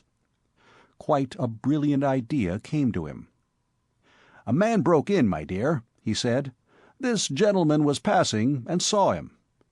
"Distinctly," said Jimmy. "An ugly-looking customer." "But he slipped out of the window and got away," concluded the policeman. "He was very quick," said Jimmy. "I think he may have been a professional acrobat." "He didn't hurt you, Father?" "No, no, my dear." "Perhaps I frightened him," said Jimmy airily. Mr. McEachern scowled furtively at him. "We mustn't detain you, Mr. "Pitt," said Jimmy. "My name is Pitt." He turned to Molly. "I hope you enjoyed the voyage." The policeman started. "You know my daughter?" "By sight only, I'm afraid. We were fellow passengers on the Lusitania. Unfortunately, I was in the second cabin. I used to see your daughter walking the deck sometimes." Molly smiled. "I remember seeing you, sometimes." McEachern burst out. "Then you—" He stopped and looked at Molly. The girl was bending over Rastus, tickling him under the ear. "Let me show you the way out, Mr. Pitt," said the policeman shortly. His manner was abrupt, but when one is speaking to a man whom one would dearly love to throw out of the window, abruptness is almost unavoidable. "Perhaps I should be going," said Jimmy. "Good night, Mr. Pitt," said Molly. "I hope we shall meet again," said Jimmy. "This way, Mr. Pitt," growled McEachern, holding the door. "Please don't trouble," said Jimmy. He went to the window, and flinging his leg over the sill, dropped noiselessly to the ground. He turned and put his head in at the window again. "I did that rather well," he said pleasantly. "I think I must take up this sort of thing as a profession. Good night." Chapter 8. At Dreever. In the days before he began to expend his surplus energy in playing rugby football, the Welshman was accustomed, whenever the monotony of his everyday life began to oppress him, to collect a few friends and make raids across the border into England, to the huge discomfort of the dwellers on the other side. It was to cope with this habit that Dreever Castle, in the county of Shropshire, came into existence. It had met a long-felt want. In time of trouble it became a haven of refuge.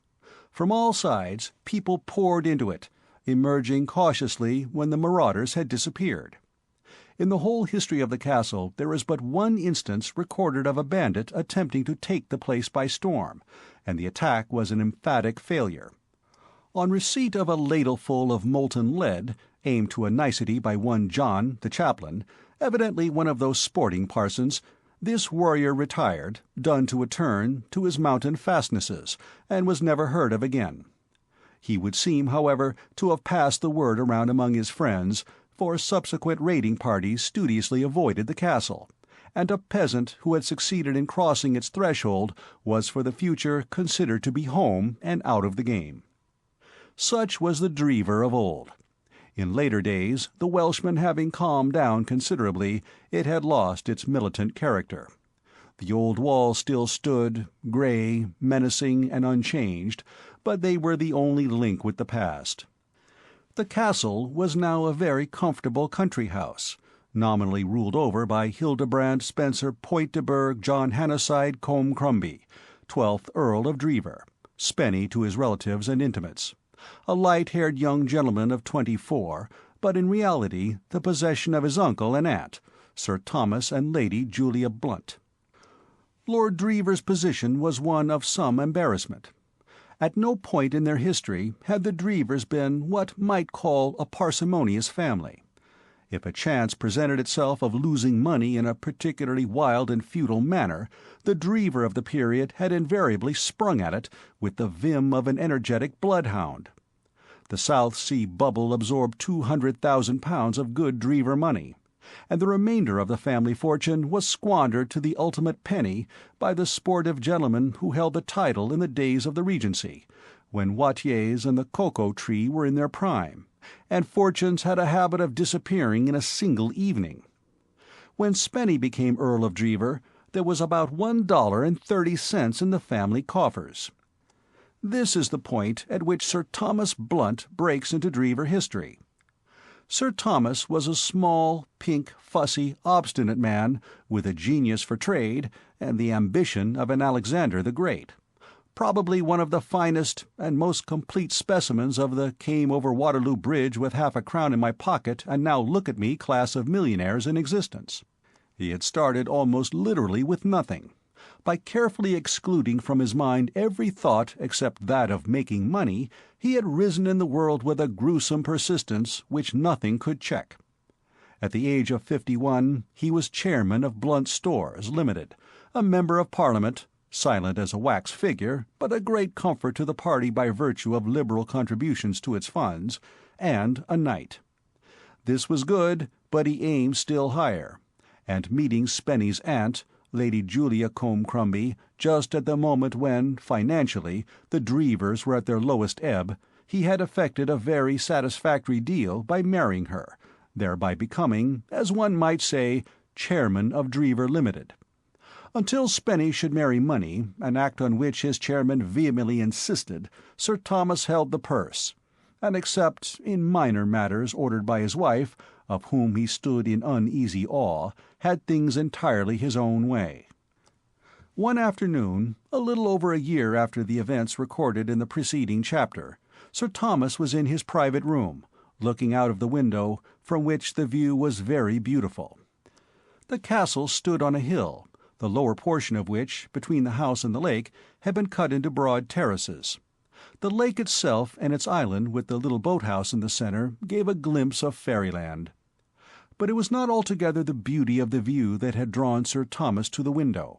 He was looking at it chiefly because the position enabled him to avoid his wife's eye, and just at the moment he was rather anxious to avoid his wife's eye.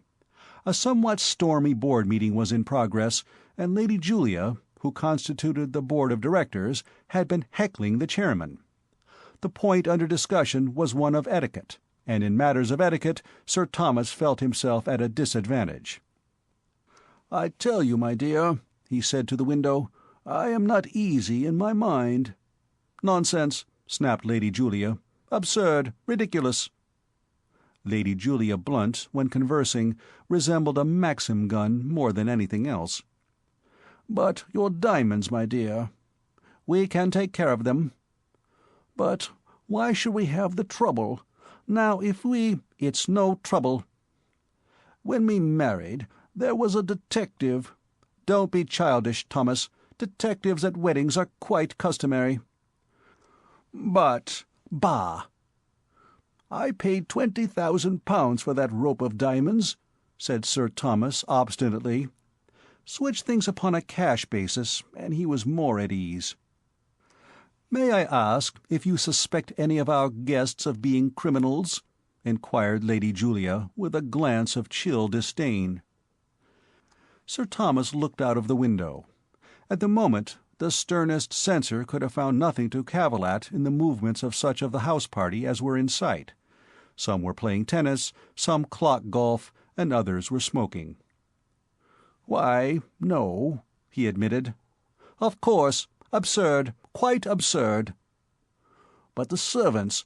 We have engaged a number of new servants lately." "With excellent recommendations." Sir Thomas was on the point of suggesting that the recommendations might be forged, but his courage failed him. Julia was sometimes so abrupt in these little discussions. She did not enter into his point of view. He was always a trifle inclined to treat the castle as a branch of Blunt's stores. As proprietor of the stores, he had made a point of suspecting everybody, and the results had been excellent. In Blunt's stores you could hardly move in any direction without bumping into a gentlemanly detective, effectively disguised. For the life of him, Sir Thomas could not see why the same principle should not obtain at Dreever. Guests at a country house do not, as a rule, steal their host's possessions, but then it is only an occasional customer at a store who goes in for shoplifting. It was the principle of the thing, he thought. Be prepared against every emergency. With Sir Thomas Blunt, suspiciousness was almost a mania. He was forced to admit that the chances were against any of his guests exhibiting larcenous tendencies, but as for the servants, he thoroughly mistrusted them all, except Saunders, the butler. It had seemed to him the merest prudence that a detective from a private inquiry agency should be installed at the castle while the house was full. Somewhat rashly he had mentioned this to his wife, and Lady Julia's critique of the scheme had been terse and unflattering. "I suppose," said Lady Julia sarcastically, "you will jump to the conclusion that this man whom Spenny is bringing down with him to-day is a criminal of some sort." "Eh? Is Spenny bringing a friend?" There was not a great deal of enthusiasm in Sir Thomas's voice. His nephew was not a young man whom he respected very highly. Spenny regarded his uncle with nervous apprehension, as one who would deal with his shortcomings with vigor and severity. Sir Thomas, for his part, looked on Spenny as a youth who would get into mischief unless under his uncle's eye. "I had a telegram from him just now," Lady Julia explained. "Who is his friend?" "He doesn't say. He just says he's a man he met in London." "Hm." "And what does 'hm' mean?" demanded Lady Julia. "A man can pick up strange people in London," said Sir Thomas judicially. "Nonsense." "Just as you say, my dear." Lady Julia rose. "As for what you suggest about the detective, it is, of course, absolutely absurd." "Quite so, my dear." "You mustn't think of it." "Just as you say, my dear."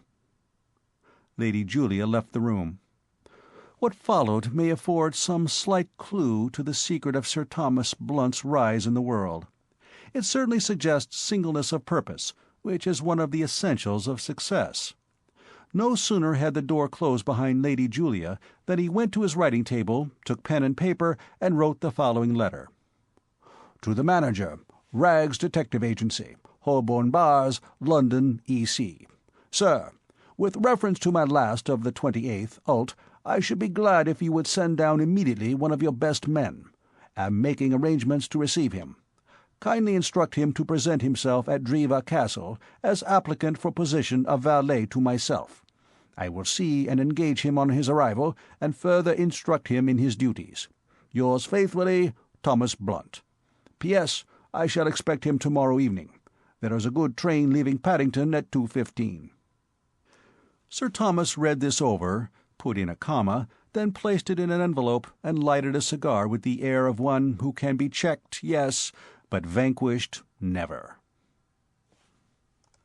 Chapter 9. Friends, New and Old. On the night of the day on which Sir Thomas Blunt wrote and dispatched his letter to Rags Detective Agency, Jimmy Pitt chanced to stop at the Savoy. If you have the money and the clothes, and do not object to being turned out into the night just as you are beginning to enjoy yourself, there are few things pleasanter than supper at the Savoy Hotel, London. But as Jimmy sat there, eyeing the multitude through the smoke of his cigarette, he felt, despite all the brightness and glitter, that this was a flat world, that he was very much alone in it. A little over a year had passed since the merry evening at Police Captain McEachern's. During that time he had covered a good deal of new ground. His restlessness had asserted itself. Somebody had mentioned Morocco in his hearing, and a fortnight later he was in Fez. Of the principals in that night's drama he had seen nothing more. It was only when, after walking home on air, rejoicing over the strange chance that had led to his finding and having speech with the lady of the Lusitania, he had reached 59th Street, that he realized how he had also lost her. It suddenly came home to him that not only had he not known her address, but he was ignorant of her name. Spike had called the man with the revolver "boss" throughout, only that and nothing more. Except that he was a police captain, Jimmy knew as little about the man as he had before their meeting. And Spike, who held the key to the mystery, had vanished. His acquaintances of that night had passed out of his life like figures in a waking dream. As far as the big man with the pistol was concerned, this did not distress him. He had known that massive person only for about a quarter of an hour, but to his thinking that was ample. Spike he would have liked to meet again, but he bore the separation with much fortitude. There remained the girl of the ship, and she had haunted him with unfailing persistence during every one of the 384 days that had passed since their meeting. It was the thought of her that had made New York seem cramped. For weeks Jimmy had patrolled the likely streets, the Park and Riverside Drive, in the hope of meeting her. He had gone to the theaters and restaurants, but with no success. Sometimes he had wandered through the Bowery on the chance of meeting Spike. He had seen redheads in profusion, but never again that of his young disciple in the art of burglary. In the end he had wearied of the other friends of the strollers, had gone out again on his wanderings. He was greatly missed, especially by that large section of his circle which was in perpetual state of wanting a little to see it through till Saturday. For years Jimmy had been to these unfortunates a human bank on which they could draw at will. It offended them that one of those rare natures which are always good for $2 at any hour of the day should be allowed to waste itself on places like Morocco and Spain. Especially Morocco, where by all accounts there were brigands with almost a New York sense of touch. They argued earnestly with Jimmy. They spoke of Raisuli and Cade McLean. But Jimmy was not to be stopped. The gadfly was vexing him, and he had to move. For a year he had wandered, realizing every day the truth of Horace's philosophy for those who travel, that a man cannot change his feelings with his climate, until finally he had found himself, as every wanderer does, at Charing Cross. At this point he had tried to rally. Such running away, he told himself, was futile. He would stand still and fight the fever in him. He had been fighting it now for a matter of 2 weeks, and already he was contemplating retreat. A man at luncheon had been talking about Japan. Watching the crowd, Jimmy had found his attention attracted chiefly by a party of 3 a few tables away. The party consisted of a girl, rather pretty, a lady of middle age and stately demeanor, plainly her mother, and a light-haired, weedy young man in the 20s. It had been the almost incessant prattle of this youth, and the peculiarly high-pitched, gurgling laugh which shot from him at short intervals, that had drawn Jimmy's notice upon them. And it was the curious cessation of both prattle and laugh that now made him look again in their direction. The young man faced Jimmy, and Jimmy, looking at him, could see that all was not well with him. He was pale. He talked at random. A slight perspiration was noticeable on his forehead. Jimmy caught his eye. There was a hunted look in it. Given the time and the place, there were only 2 things that could have caused this look. Either the light-haired man had seen a ghost, or he had suddenly realized that he had not enough money to pay the check. Jimmy's heart went out to the sufferer. He took a card from his case, scribbled the words, "Can I help?" on it, and gave it to a waiter to take to the young man, who was now in a state bordering on collapse. The next moment the light-haired one was at his table, talking in a feverish whisper. "I say," he said, "it's frightfully good of you, old chap. It's frightfully awkward. I've come out with too little money. I hardly like to— You've never seen me before." "Don't rub in my misfortunes," pleaded Jimmy. "It wasn't my fault." He placed a £5 note on the table. "Say when," he said, producing another. "I say, thanks fearfully," the young man said. "I don't know what I'd have done." He grabbed at the note. "I'll let you have it back tomorrow. Here's my card. Is your address on your card? I can't remember. Oh, by Jove, I've got it in my hand all the time." The gurgling laugh came into action again, freshened and strengthened by its rest. "Savoy Mansions, eh? I'll come round tomorrow. Thanks frightfully again, old chap. I don't know what I should have done." "It's been a treat," said Jimmy deprecatingly. The young man flitted back to his table, bearing the spoil. Jimmy looked at the card he had left. Lord Dreever, it read, and in the corner the name of a well-known club. The name Dreever was familiar to Jimmy. Everyone knew of Dreever Castle, partly because it was one of the oldest houses in England, but principally because for centuries it had been advertised by a particularly gruesome ghost story. Everyone had heard of the secret of Dreever, which was known only to the Earl and the family lawyer, and confided to the heir at midnight on his 21st birthday. Jimmy had come across the story in corners of the papers all over the States, from New York to One Horseville, Iowa. He looked with interest at the light-haired young man, the latest depository of the awful secret. It was popularly supposed that the heir, after hearing it, never smiled again, but it did not seem to have affected the present Lord Dreever to any great extent. His gurgling laugh was drowning the orchestra. Probably, Jimmy thought, when the family lawyer had told the light-haired young man the secret, the latter's comment had been, "No, really? By Jove, I say, you know." Jimmy paid his bill and got up to go. It was a perfect summer night, too perfect for bed. Jimmy strolled on to the embankment and stood leaning over the balustrade, looking across the river at the vague, mysterious mass of buildings on the Surrey side.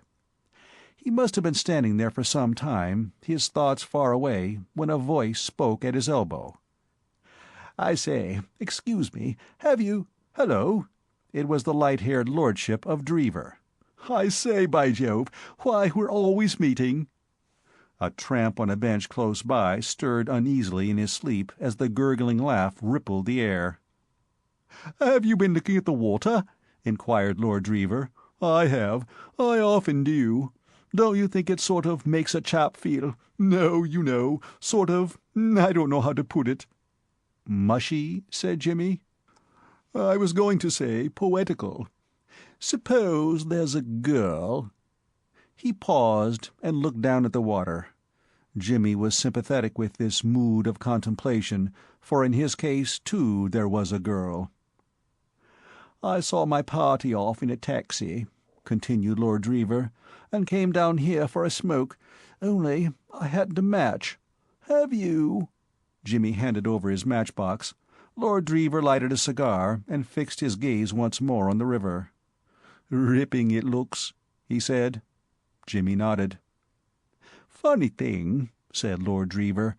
"In the daytime, the water here looks all muddy and beastly. Damn depressing, I call it. But at night—" He paused. "I say," he went on after a moment, "did you see the girl I was with at the Savoy?" "Yes," said Jimmy. "She's a ripper," said Lord Dreever devoutly. On the Thames Embankment, in the small hours of a summer morning, there is no such thing as a stranger. The man you talk with is a friend, and if he will listen, as the etiquette of the place he must, you may pour out your heart to him without restraint. It is expected of you. "I'm fearfully in love with her," said his lordship. "She looked a charming girl," said Jimmy. They examined the water in silence. From somewhere out in the night came the sound of oars, as the police boat moved on its patrol. "Does she make you want to go to Japan?" asked Jimmy suddenly. "Eh?" said Lord Dreever, startled. "Japan?" Jimmy adroitly abandoned the position of confidant and seized that of confider. "I met a girl a year ago, only really met her once, and even then, oh well. Anyway, it's made me so restless that I haven't been able to stay in one place for more than a month on end. I tried Morocco and had to quit. I tried Spain, and that wasn't any good either. The other day I heard a fellow say that Japan was a pretty interesting sort of country. I was wondering whether I wouldn't give it a trial." Lord Dreever regarded this travelled man with interest. "It beats me," he said wonderingly. "What do you want to leg it about the world like that for? What's the trouble? Why don't you stay where the girl is?" "I don't know where she is." "Don't know?" "She disappeared." "Where did you see her last?" asked his lordship, as if Molly were a mislaid penknife. "New York."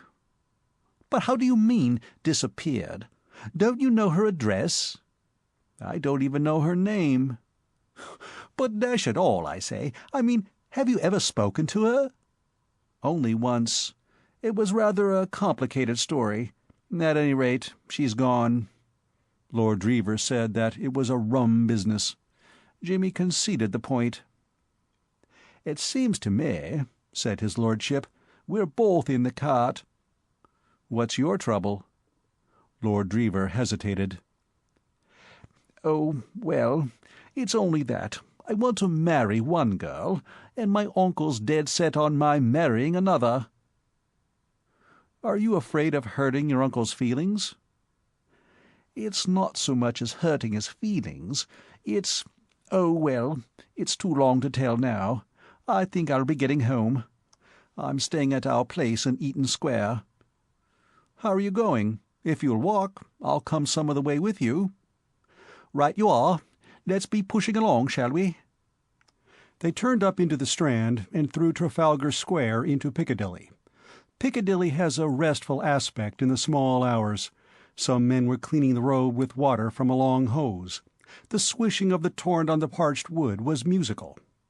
Just beyond the gate of Hyde Park, to the right of the road, stands a cabman's shelter. Conversation and emotion had made Lord Dreever thirsty. He suggested coffee as a suitable conclusion to the night's revels. "I often go in here when I'm up in town," he said. "The cabbies don't mind. They're sportsmen." The shelter was nearly full when they opened the door. It was very warm inside. A cabman gets so much fresh air in the exercise of his professional duties that he is apt to avoid it in private life. The air was heavy with conflicting scents. Fried onions seemed to be having the best of the struggle for the moment, though plug tobacco competed gallantly. A keenly analytical nose might also have detected the presence of steak and coffee. A dispute seemed to be in progress as they entered. "You don't wish you was in Russia?" said a voice. "Yes, I do wish I was in Russia," retorted a shriveled mummy of a cabman who was blowing patiently at a saucerful of coffee. "Why do you wish you was in Russia?" asked the interlocutor, introducing a Massa Bones and Massa Johnson touch into the dialogue. "Because you can wade over your knees in blood there," said the mummy. "In what?" "In blood, ruddy blood. That's why I wish I was in Russia." "Cheery cove, that," said Lord Dreever. "I say, can you give us some coffee?" "I might try Russia instead of Japan," said Jimmy meditatively. The lethal liquid was brought. Conversation began again. Other experts gave their views on the internal affairs of Russia. Jimmy would have enjoyed it more if he had been less sleepy. His back was wedged comfortably against the wall of the shelter, and the heat of the room stole into his brain. The voices of the disputants grew fainter and fainter. He had almost dozed off when a new voice cut through the murmur and woke him. It was a voice he knew, and the accent was a familiar accent. "Gents, excuse me." He looked up. The mists of sleep shredded away. A ragged youth with a crop of fiery red hair was standing in the doorway, regarding the occupants of the shelter with a grin, half whimsical, half defiant. Jimmy recognized him. It was Spike Mullins. "Excuse me," said Spike Mullins. "Is there any gent in this bunch of professional beauts wants to give a poor orphan that suffers from a painful thirst something to drink? Gents is courteously requested not to speak all in a crowd." "Shut that blanky door," said the mummy cabman sourly. "And op it," added his late opponent. "We don't want none of your sort here." "Then you ain't my long-lost brothers after all," said the newcomer regretfully. "I thought yous didn't look handsome enough for that. Good night to yous, gents." "Shut that door, can't you, when I'm tellin' you?" said the mummy with increased asperity. Spike was reluctantly withdrawing when Jimmy rose. "One moment," he said. Never in his life had Jimmy failed to stand by a friend in need. Spike was not, perhaps, exactly a friend, but even an acquaintance could rely on Jimmy when down in the world. And Spike was manifestly in that condition. A look of surprise came into the Bowery boy's face, followed by one of stolid woodenness. He took the sovereign that Jimmy held out to him with a muttered word of thanks and shuffled out of the room. "Can't see what you wanted to give him anything for," said Lord Dreever. "Chap'll only spend it getting soused." "Oh, he reminded me of a man I used to know." "Did he? Barnum's what is it, I should think," said his lordship. "Shall we be moving?" End of Part 3. The Intrusion of Jimmy. Chapter 10. Jimmy Adopts a Lame Dog. A black figure detached itself from the blacker shadows and shuffled stealthily to where Jimmy stood on the doorstep. "That you, Spike?" asked Jimmy. "That's right, boss." "Come on in." He led the way up to his rooms, switched on the electric light, and shut the door. Spike stood blinking at the sudden glare. He twirled his battered hat in his hands. His red hair shone fiercely. Jimmy inspected him out of the corner of his eye and came to the conclusion that the Mullins finances must be at a low ebb. Spike's costume differed in several important details from that of the ordinary well-groomed man about town. There was nothing of the flaneur about the Bowery boy. His hat was of the soft black felt fashionable on the east side of New York. It was in poor condition, and looked as if it had been up too late the night before. A black tailcoat, burst at the elbows and stained with mud, was tightly buttoned across his chest, this evidently with the idea of concealing the fact that he wore no shirt, an attempt which was not wholly successful. A pair of gray flannel trousers and boots out of which 2 toes peeped coyly completed the picture. Even Spike himself seemed to be aware that there were points in his appearance which would have distressed the editor of a men's fashion paper. "'Scuse these duds," he said. "Me man's been and mislaid the trunk with me best suit in. This is me number 2. "Don't mention it, Spike," said Jimmy. "You look a perfect matinee idol. Have a drink?" Spike's eyes gleamed as he reached for the decanter. He took a seat. "Cigar, Spike?" "Sure. Thanks, boss." Jimmy lighted his pipe. Spike, after a few genteel sips, threw off his restraint and finished the rest of his glass at a gulp. "Try another," suggested Jimmy. Spike's grin showed that the idea had been well received. Jimmy sat and smoked in silence for a while. He was thinking the thing over. He felt like a detective who has found a clue. At last he would be able to discover the name of the Lusitania girl. The discovery would not take him very far, certainly, but it would be something. Possibly Spike might even be able to fix the position of the house they had broken into that night. Spike was looking at Jimmy over his glass in silent admiration. This flat, which Jimmy had rented for a year, in the hope that the possession of a fixed abode might help to tie him down to one spot, was handsomely, even luxuriously furnished. To Spike, Every chair and table in the room had a romance of its own, as having been purchased out of the proceeds of that new Asiatic bank robbery, or from the revenue accruing from the Duchess of Haven's jewels. He was dumb with reverence for one who could make burglary pay to this extent. In his own case, the profession had rarely provided anything more than bread and butter, and an occasional trip to Coney Island. Jimmy caught his eye and spoke. "Well, Spike," he said, "curious that we should meet like this." "The limit," agreed Spike. "I can't imagine you 3,000 miles from New York. How do you know the cars still run both ways on Broadway?" A wistful look came into Spike's eyes. "I been dis side 3 months. I thought it was time I give old Lunnon a call. Tings was getting too fierce in New York. The cops was layin' for me. They didn't seem like as if they had any use for me, so I beat it." "Bad luck," said Jimmy. "Fierce," agreed Spike. "Say, Spike," said Jimmy, "do you know, I spent a whole heap of time before I left New York looking for you?" "Gee, I wish you'd found me. Did youse want me to help you on some lay, boss?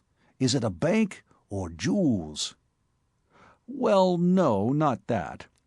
Do you remember that night we broke into that house uptown, the police captain's house?" "Sure." "What was his name?" "What, the cops? Why, McEachern, boss." "What? How do you spell it?" "Search me," said Spike simply. "Say it again. Fill your lungs, and enunciate slowly and clearly. Be bell-like. Now."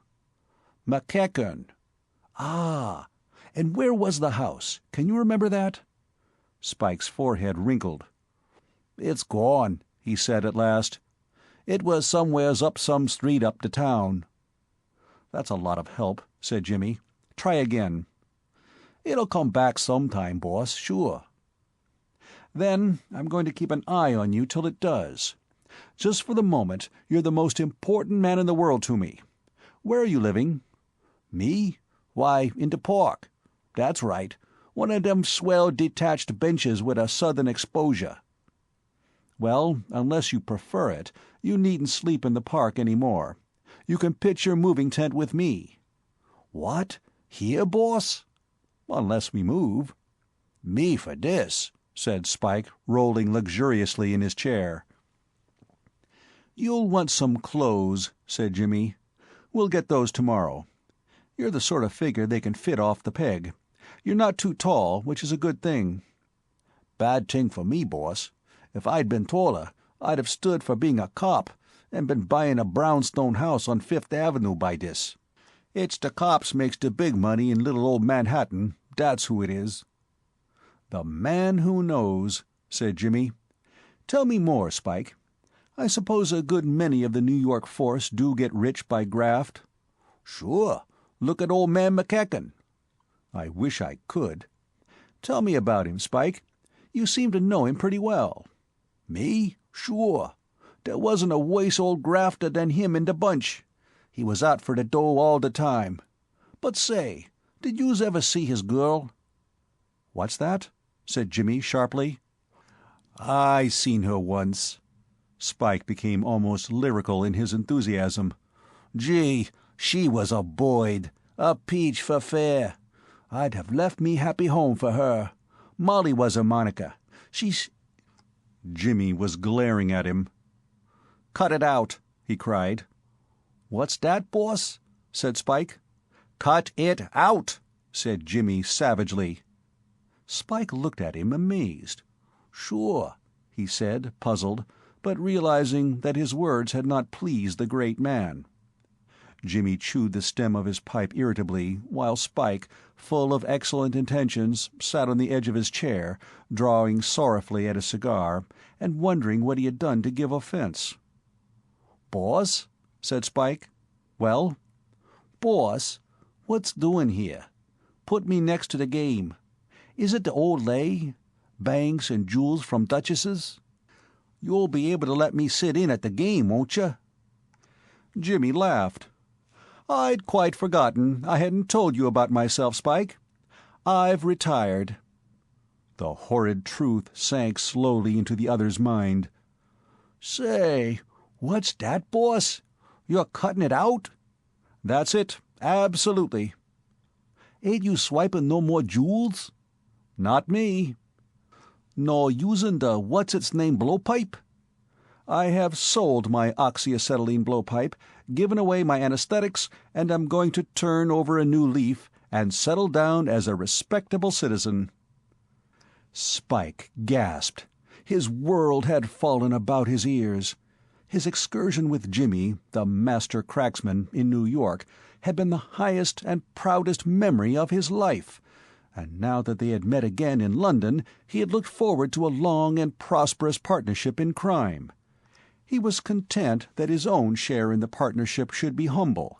It was enough for him to be connected, however humbly, with such a master.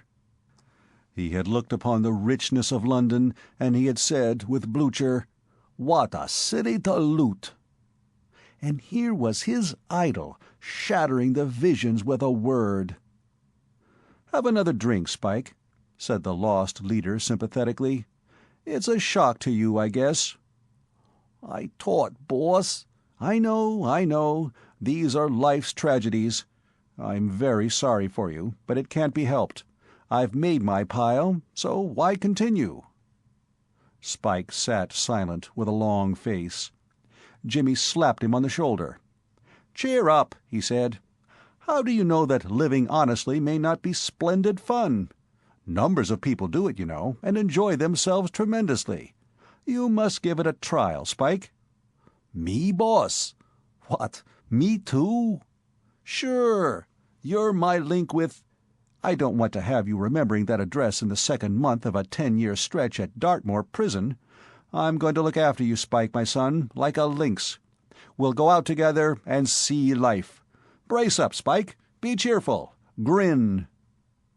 After a moment's reflection, the other grinned, albeit faintly. "That's right," said Jimmy.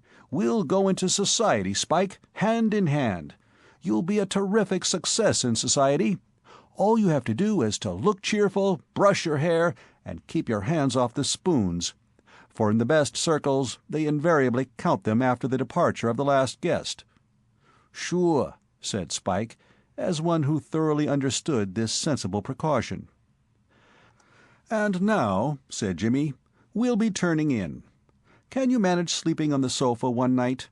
Some fellows would give their bed up to you. Not me, however. I'll have a bed made up for you tomorrow." "Me?" said Spike.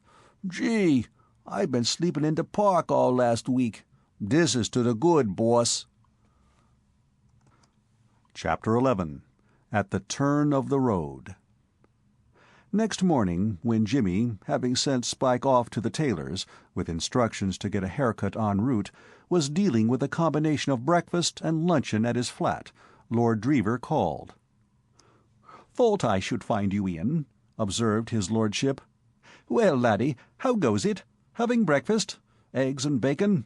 Great Scott, I couldn't touch a thing." The statement was borne out by his looks. The son of 100 earls was pale, and his eyes were markedly fish-like.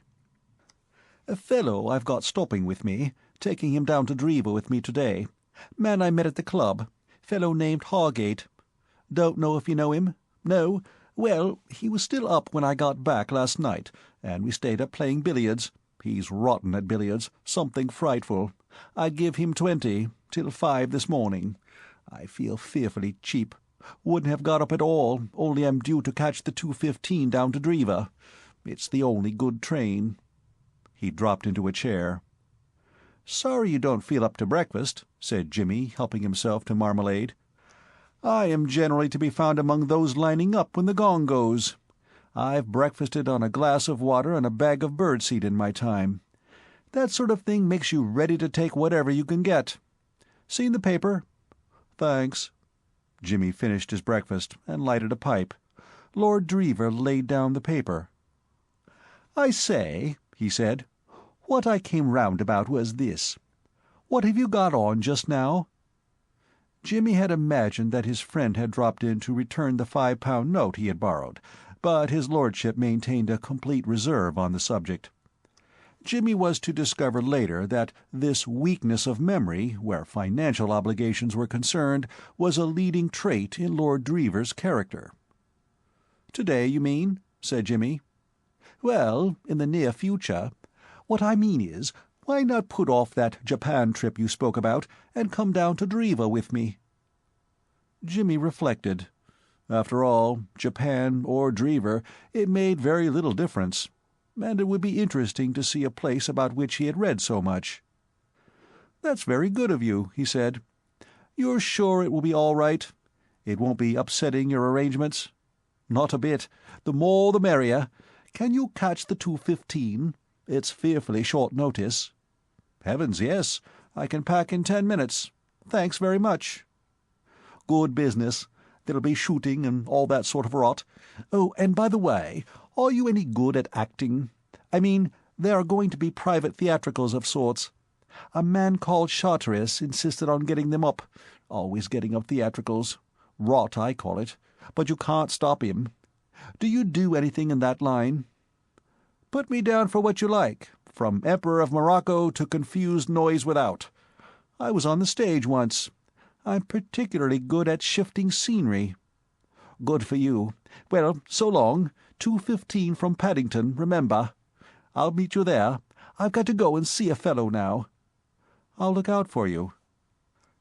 A sudden thought occurred to Jimmy. Spike! He had forgotten Spike for the moment. It was vital that the Bowery boy should not be lost sight of again. He was the one link with the little house somewhere beyond 150th Street. He could not leave the Bowery boy at the flat. A vision rose in his mind of Spike alone in London, with Savoy Mansions as a base for his operations. No, Spike must be transplanted to the country. But Jimmy could not seem to see Spike in the country. His boredom would probably be pathetic. But it was the only way. Lord Dreever facilitated matters. "By the way, Pitt," he said, "you've got a man of sorts, of course?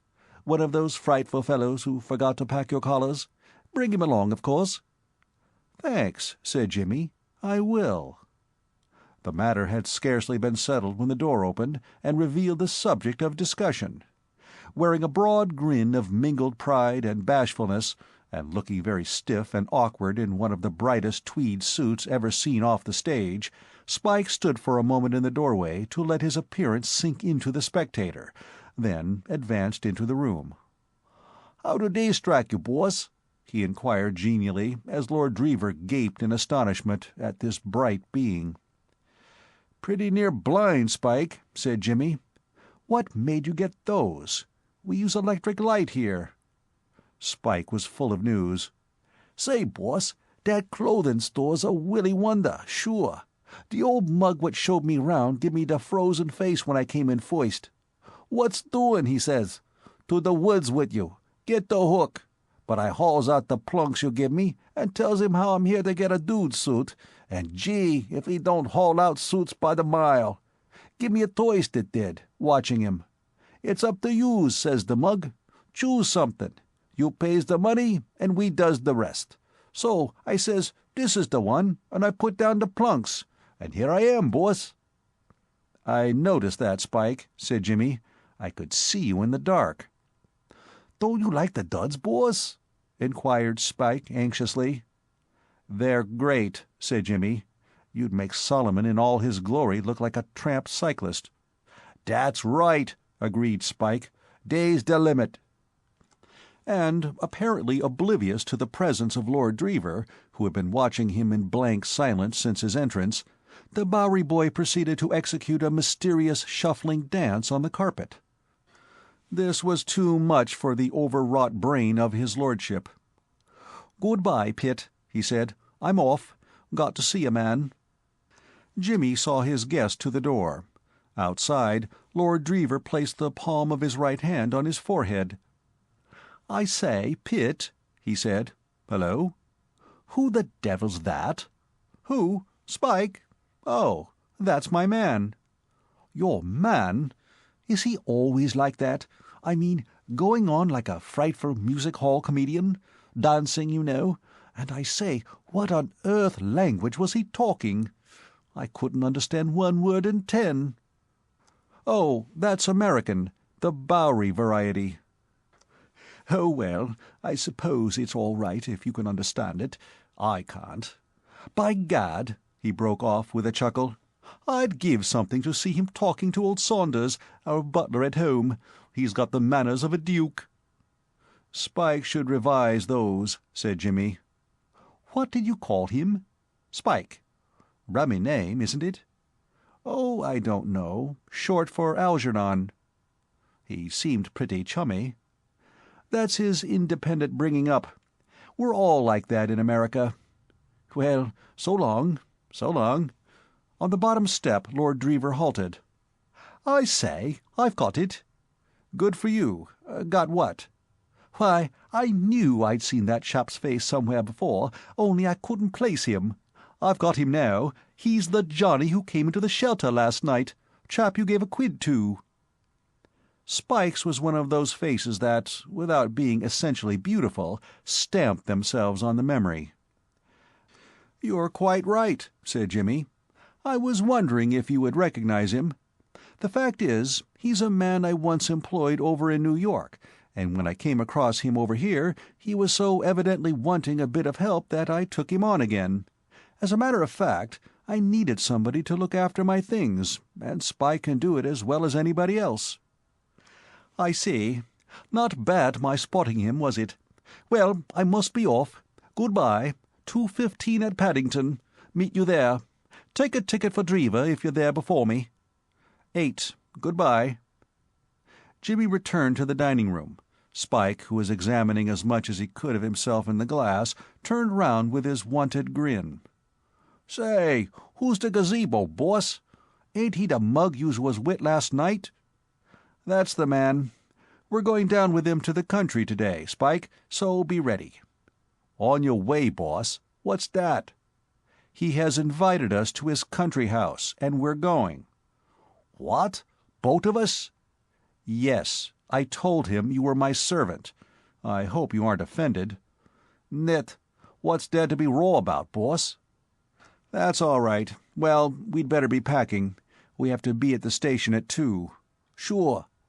"And Spike." "Yes, boss?" "Did you get any other clothes besides what you've got on?" "Nit. What do I want with more than one dude suit?" "I approve of your rugged simplicity," said Jimmy, "but what you're wearing is a town suit. Excellent for the park or the Marchioness's Thursday crush, but essentially metropolitan. You must get something else for the country, something dark and quiet. I'll come and help you choose it now." "Why, won't this do in the country?" "Not on your life, Spike. It would unsettle the rustic mind. They're fearfully particular about that sort of thing in England." "Days to the bad," said the baffled disciple of Beau Brummel, with deep discontent. "And there's just one more thing, Spike. I know you'll excuse my mentioning it. When we're at Dreever Castle, you will find yourself within reach of a good deal of silver and other things. Would it be too much to ask you to forget your professional instincts? I mentioned this before in a general sort of way, but this is a particular case." "Ain't I to get busy at all, then?" queried Spike. "Not so much as a salt spoon," said Jimmy firmly. "Now, we'll whistle a cab and go choose you some more clothes." Accompanied by Spike, who came within an ace of looking almost respectable in new blue serge, small gents off the peg, Jimmy arrived at Paddington Station with a quarter of an hour to spare. Lord Dreever appeared 10 minutes later, accompanied by a man of about Jimmy's age. He was tall and thin, with cold eyes and tight, thin lips. His clothes fitted him in the way clothes do fit one man in 1,000. They were the best part of him.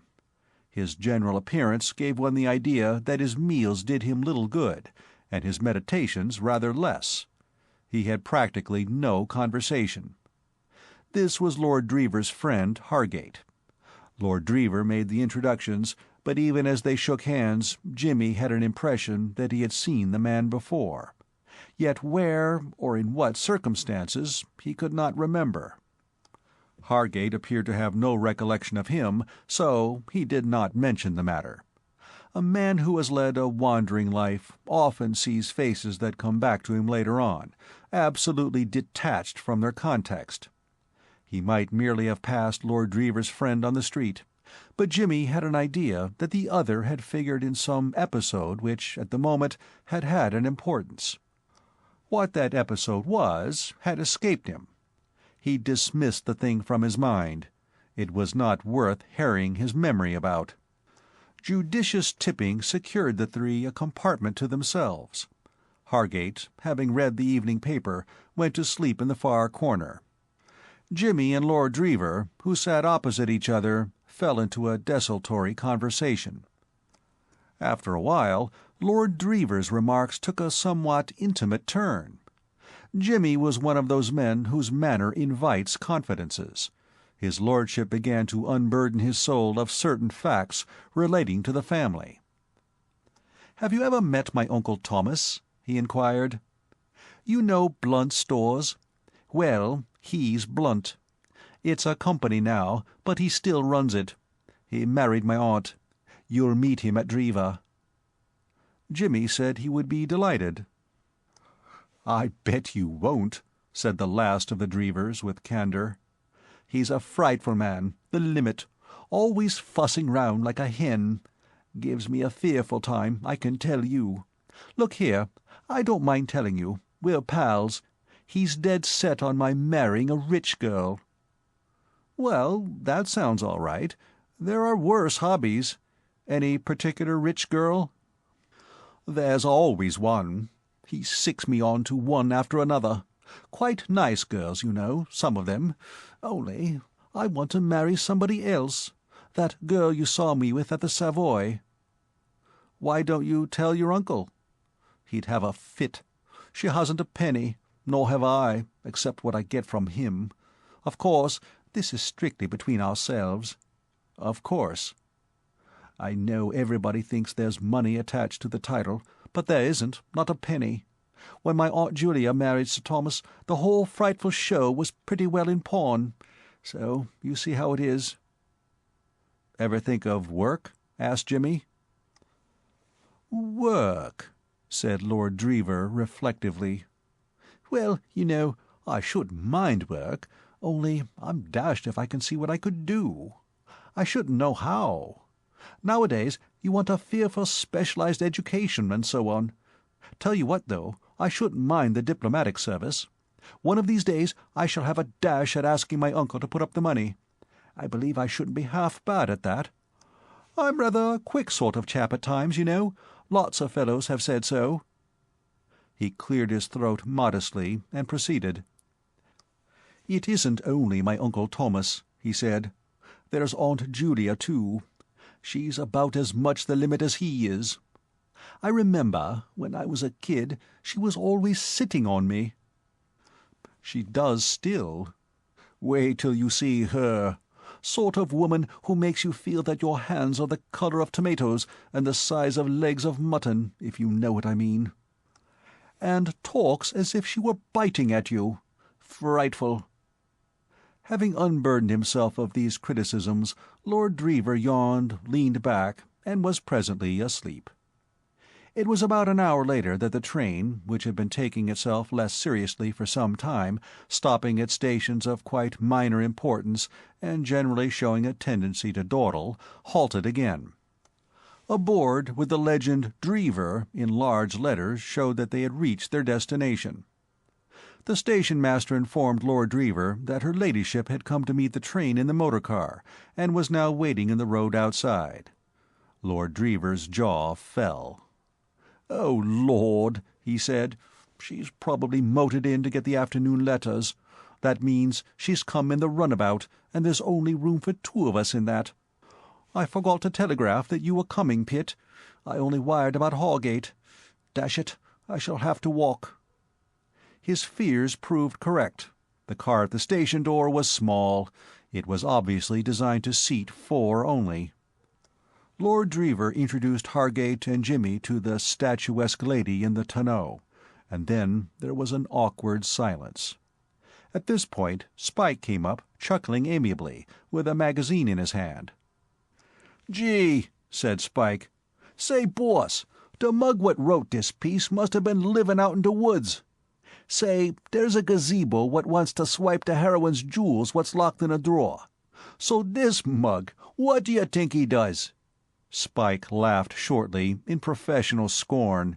"Why—" "Is this gentleman a friend of yours, Spenny?" inquired Lady Julia politely, eyeing the red-haired speaker coldly. "It's—" Spenny looked appealingly at Jimmy. "It's my man," said Jimmy.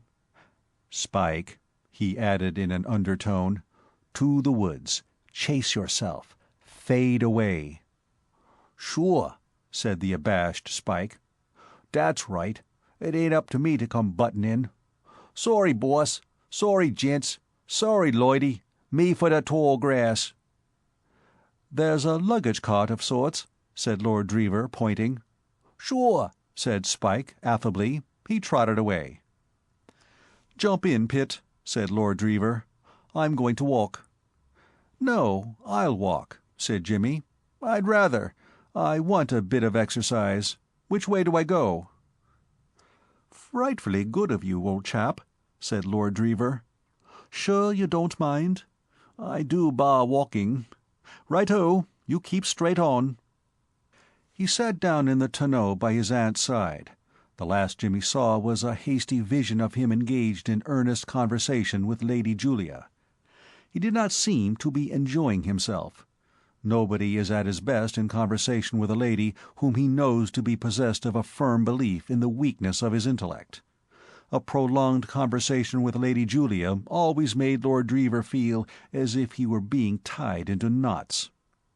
Jimmy watched them out of sight and started to follow at a leisurely pace. It certainly was an ideal afternoon for a country walk. The sun was just hesitating whether to treat the time as afternoon or evening. Eventually it decided that it was evening, and moderated its beams. After London, the country was deliciously fresh and cool. Jimmy felt an unwonted content. It seemed to him just then that the only thing worth doing in the world was to settle down somewhere with 3 acres and a cow and become pastoral. There was a marked lack of traffic on the road. Once he met a cart, and once a flock of sheep with a friendly dog. Sometimes a rabbit would dash out into the road, stop to listen, and dart into the opposite hedge, all hind legs and white scut. But except for these, he was alone in the world. And gradually there began to be borne in upon him the conviction that he had lost his way. It is difficult to judge distance when one is walking, but it certainly seemed to Jimmy that he must have covered 5 miles by this time. He must have mistaken the way. He had doubtless come straight. He could not have come straighter. On the other hand, it would be quite in keeping with the cheap substitute which served the Earl of Dreever in place of a mind that he should have forgotten to mention some important turning. Jimmy sat down by the roadside. As he sat, there came to him from down the road the sound of a horse's feet, trotting. He got up. Here was somebody at last who would direct him. The sound came nearer. The horse turned the corner, and Jimmy saw with surprise that it bore no rider. "Hello," he said. "Accident?" And, by Jove, a side saddle. The curious part of it was that the horse appeared in no way a wild horse. It gave the impression of being out for a little trot on its own account, a sort of equine constitutional. Jimmy stopped the horse and led it back the way it had come. As he turned the bend in the road, he saw a girl in a riding habit running toward him. She stopped running when she caught sight of him, and slowed down to a walk. "Thank you ever so much," she said, taking the reins from him.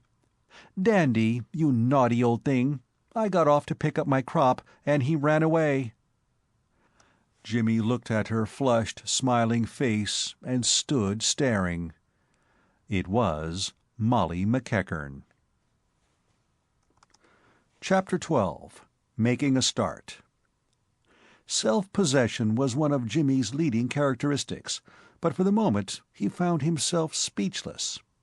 This girl had been occupying his thoughts for so long that, in his mind, he had grown very intimate with her. It was something of a shock to come suddenly out of his dreams and face the fact that she was in reality practically a stranger. He felt as one might with a friend whose memory has been wiped out. It went against the grain to have to begin again from the beginning after all the time they had been together. A curious constraint fell upon him. "Why, how do you do, Mr. Pitt?" she said, holding out her hand. Jimmy began to feel better. It was something that she remembered his name. "It's like meeting somebody out of a dream," said Molly. "I have sometimes wondered if you were real. Everything that happened that night was so like a dream." Jimmy found his tongue. "You haven't altered," he said. "You look just the same." "Well," she laughed, "after all, it's not so long ago, is it?" He was conscious of a dull hurt. To him it had seemed years. But he was nothing to her, just an acquaintance, one of 100. But what more, he asked himself, could he have expected? And with the thought came consolation. The painful sense of having lost ground left him. He saw that he had been allowing things to get out of proportion. He had not lost ground, he had gained it. He had met her again, and she remembered him. What more had he any right to ask? "I've crammed a good deal into the time," he explained. "I've been travelling about a bit since we met." "Do you live in Shropshire?" asked Molly. "No, I'm on a visit. At least, I'm supposed to be, but I've lost the way to the place, and I'm beginning to doubt if I shall ever get there. I was told to go straight on. I've gone straight on, and here I am, lost in the snow.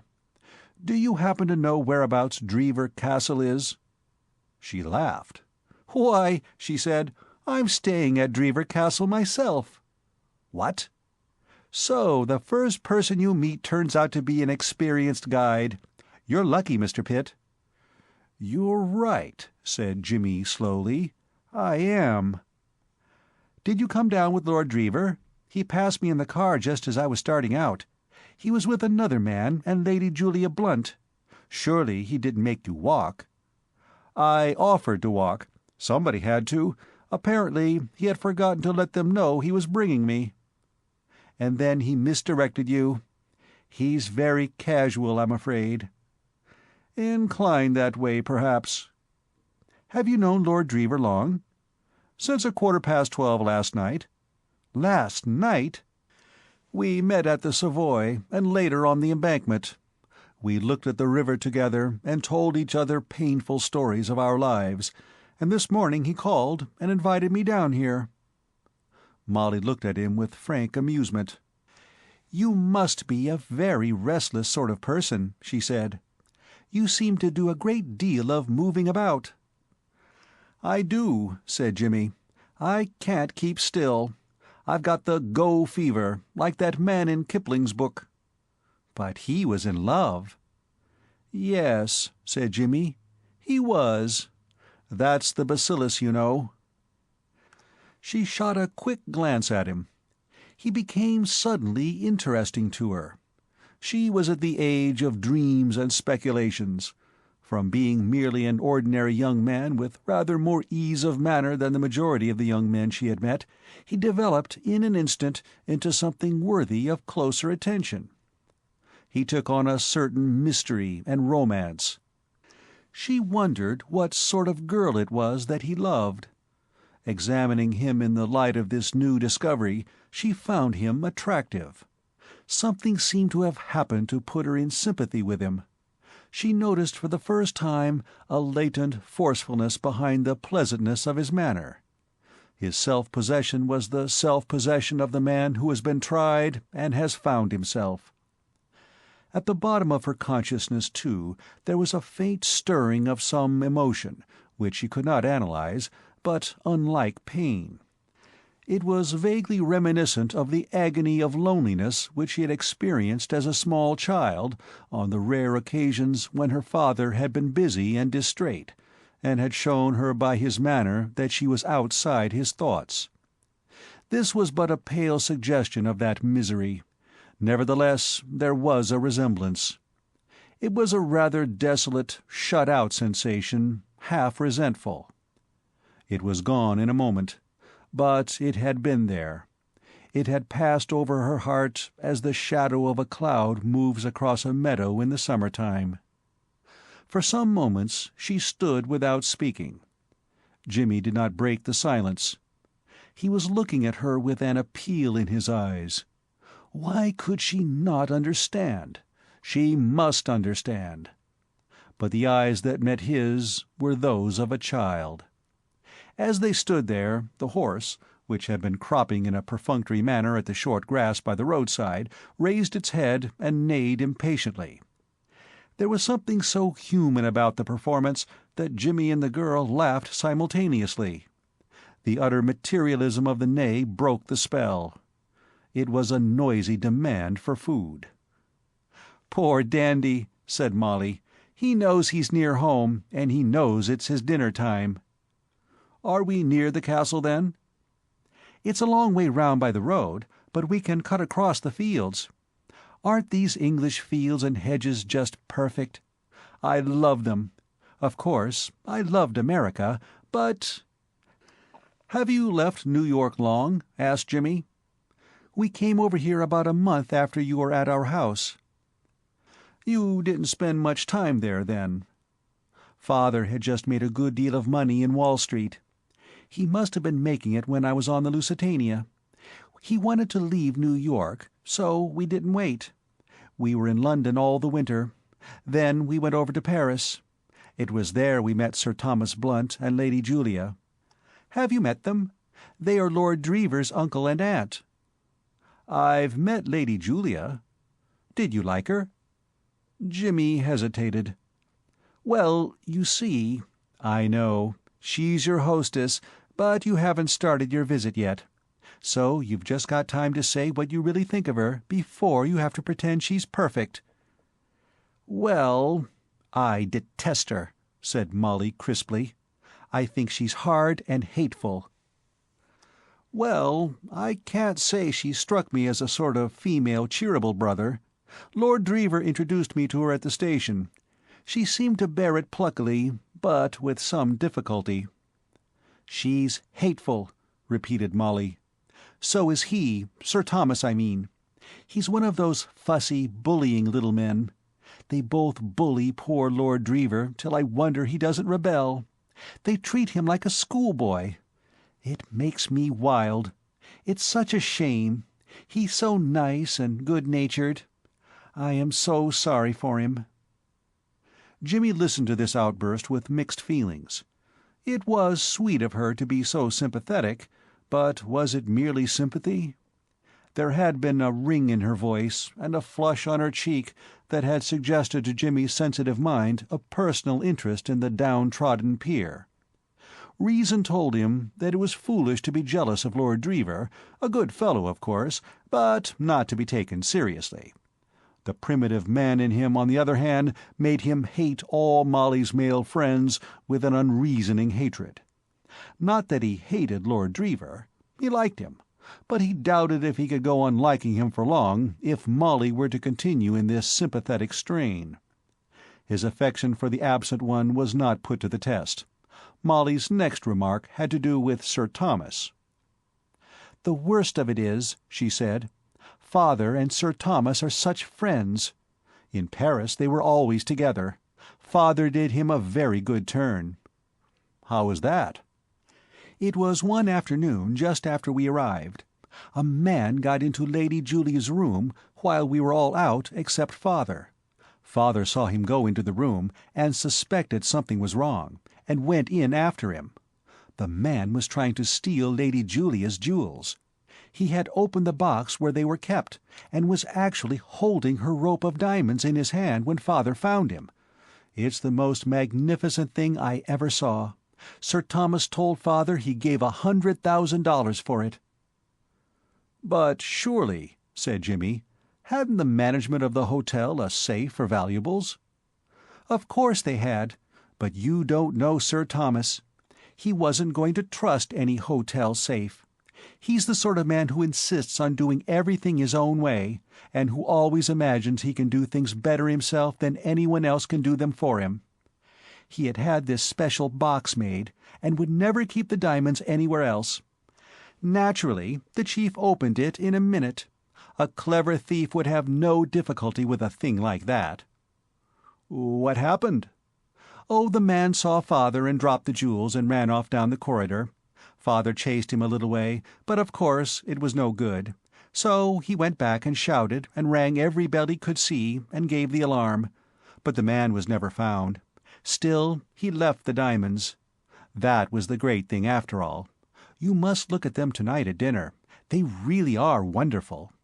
Are you a judge of precious stones at all?" "I am, rather," said Jimmy. "In fact, a jeweler I once knew told me I had a natural gift in that direction. And so, of course, Sir Thomas was pretty grateful to your father?" "He simply gushed. He couldn't do enough for him.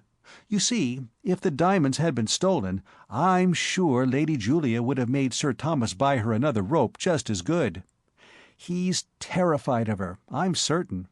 He tries not to show it, but he is. And besides having to pay another $100,000, he would have never heard the last of it. It would have ruined his reputation for being infallible and doing everything better than anybody else." "But didn't the mere fact that the thief got the jewels and was only stopped by a fluke from getting away with them do that?" Molly bubbled with laughter. "She never knew. Sir Thomas got back to the hotel an hour before she did. I've never seen such a busy hour. He had the manager up, harangued him, and swore him to secrecy, which the poor manager was only too glad to agree to, because it wouldn't have done the hotel any good to have it known. And the manager harangued the servants, and the servants harangued one another, and everybody talked at the same time. And Father and I promised not to tell a soul. So Lady Julia doesn't know a word about it to this day. And I don't see why she ever should, though one of these days I've a good mind to tell Lord Dreever. Think what a hold he would have over them. They'd never be able to bully him again." "I shouldn't," said Jimmy, trying to keep a touch of coldness out of his voice. This championship of Lord Dreever, however sweet and admirable, was a little distressing. She looked up quickly. "You don't think I really meant to, do you?" "No, no," said Jimmy hastily. "Of course not." "Well, I should think so," said Molly indignantly. "After I promised not to tell a soul about it." Jimmy chuckled. "It's nothing," he said in answer to her look of inquiry. "You laughed at something." "Well," said Jimmy apologetically, "it's nothing really. Only what I mean is, you have just told one soul a good deal about it, haven't you?" Molly turned pink. Then she smiled. "I don't know how I came to do it," she declared. "It just rushed out of its own accord. I suppose it is because I know I can trust you." Jimmy flushed with pleasure. He turned to her and half halted, but she continued to walk on. "You can," he said. "But how do you know you can?" She seemed surprised. "Why," she said. She stopped for a moment, then went on hurriedly, with a touch of embarrassment. "Why, how absurd! Of course I know. Can't you read faces? I can. Look," she said, pointing. "Now you can see the castle. How do you like it?" They reached a point where the field sloped sharply downward. A few hundred yards away, backed by woods, stood the grey mass of stone which had proved such a killjoy of old to the Welsh sportsmen during the pheasant season. Even now it had a certain air of defiance. The setting sun lighted the waters of the lake. No figures were to be seen moving in the grounds. The place resembled a palace of sleep. "Well," said Molly. "It's wonderful. isn't it? I'm so glad it strikes you like that. I always feel as if I had invented everything round here. It hurts if people don't appreciate it." They went down the hill. "By the way," said Jimmy, "are you acting in these theatricals they are getting up?" "Yes. Are you the other man they were going to get? That's why Lord Dreever went up to London, to see if he couldn't find somebody. The man who was going to play one of the parts had to go back to London on business." "Poor brute," said Jimmy. It seemed to him at this moment that there was only one place in the world where a man might be even reasonably happy. "What sort of part is it? Lord Dreever said I should be wanted to act. What do I do?" "If you are Lord Herbert, which is the part they wanted a man for, you talk to me most of the time." Jimmy decided that the piece had been well cast. The dressing gong sounded just as they entered the hall. From a door on the left there emerged two men, a big man and a little one, in friendly conversation. The big man's back struck Jimmy as familiar. "Oh, Father," Molly called, and Jimmy knew where he had seen the back before. The two men stopped. "Sir Thomas," said Molly, "this is Mr. Pitt." The little man gave Jimmy a rapid glance, possibly with the object of detecting his more immediately obvious criminal points. Then, as if satisfied as to his honesty, became genial. "I'm very glad to meet you, Mr. Pitt, very glad," he said. "We have been expecting you for some time." Jimmy explained that he had lost his way. "Exactly. It was ridiculous that you should be compelled to walk, perfectly ridiculous. It was grossly careless of my nephew not to let us know that you were coming. My wife told him so in the car." "I bet she did," said Jimmy to himself.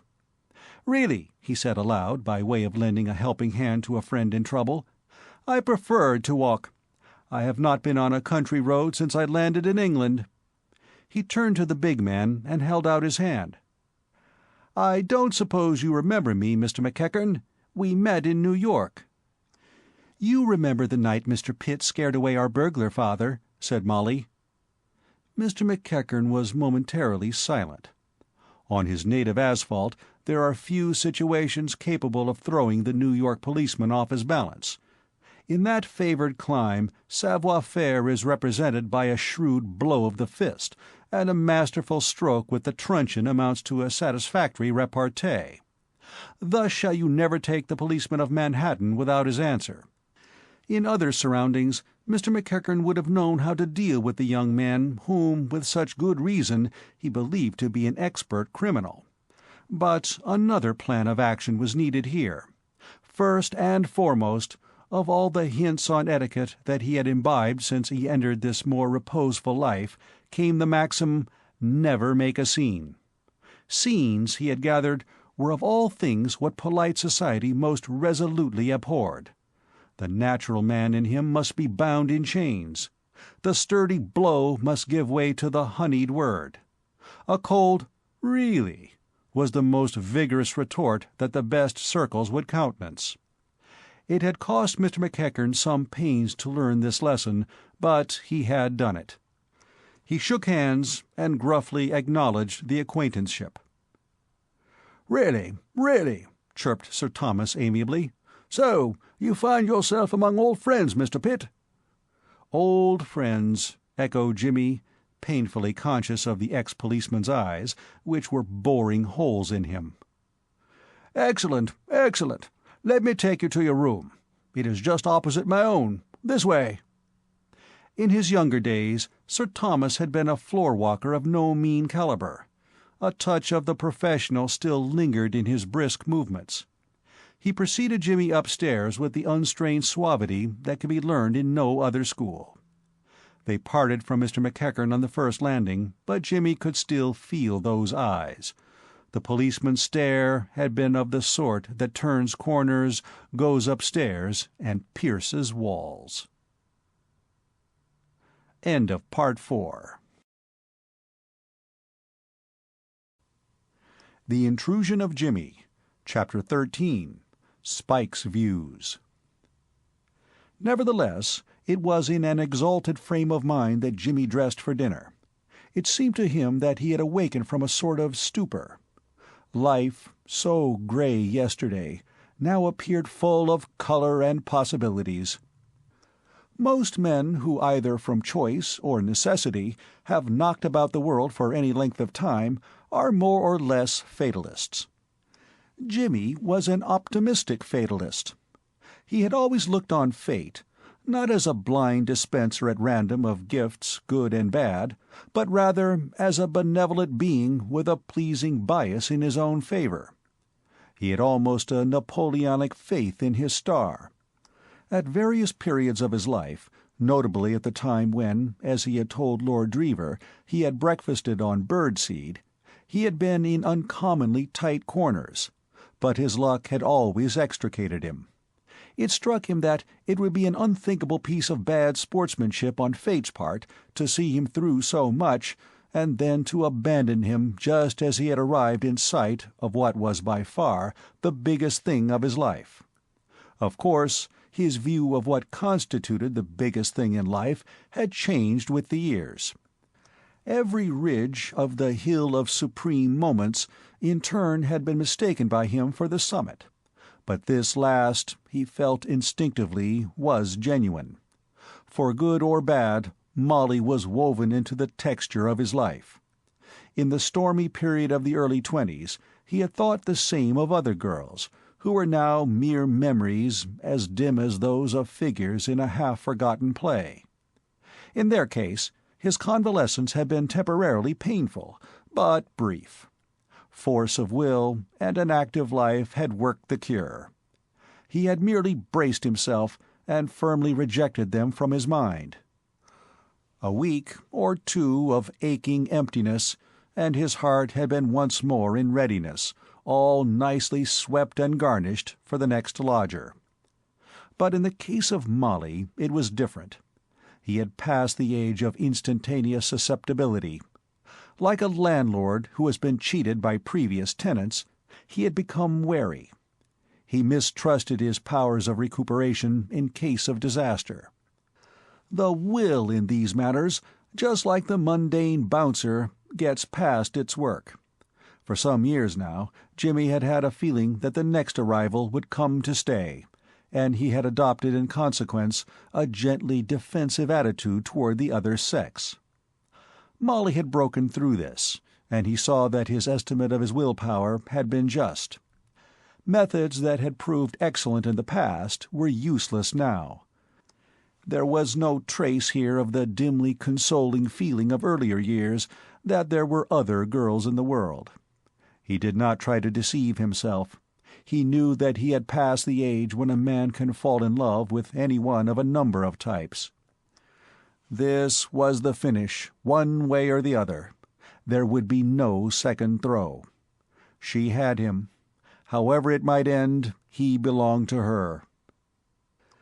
There are few moments in a man's day when his brain is more contemplative than during that brief space when he is lathering his face preparatory to shaving. Plying the brush, Jimmy reviewed the situation. He was perhaps a little too optimistic. Not unnaturally, he was inclined to look upon his luck as a sort of special train which would convey him without effort to paradise. Fate had behaved so exceedingly handsomely up till now. By a series of the most workmanlike miracles, it had brought him to the point of being Molly's fellow guest at a country house. This, as reason coldly pointed out a few moments later, was merely the beginning, but to Jimmy, thoughtfully lathering, it seemed the end. It was only when he had finished shaving and was tying his cravat that he began to perceive obstacles in his way, and sufficiently big obstacles at that. In the first place, Molly did not love him, and he was bound to admit there was no earthly reason why she ever should. A man in love is seldom vain about his personal attractions. Also, her father firmly believed him to be a master burglar.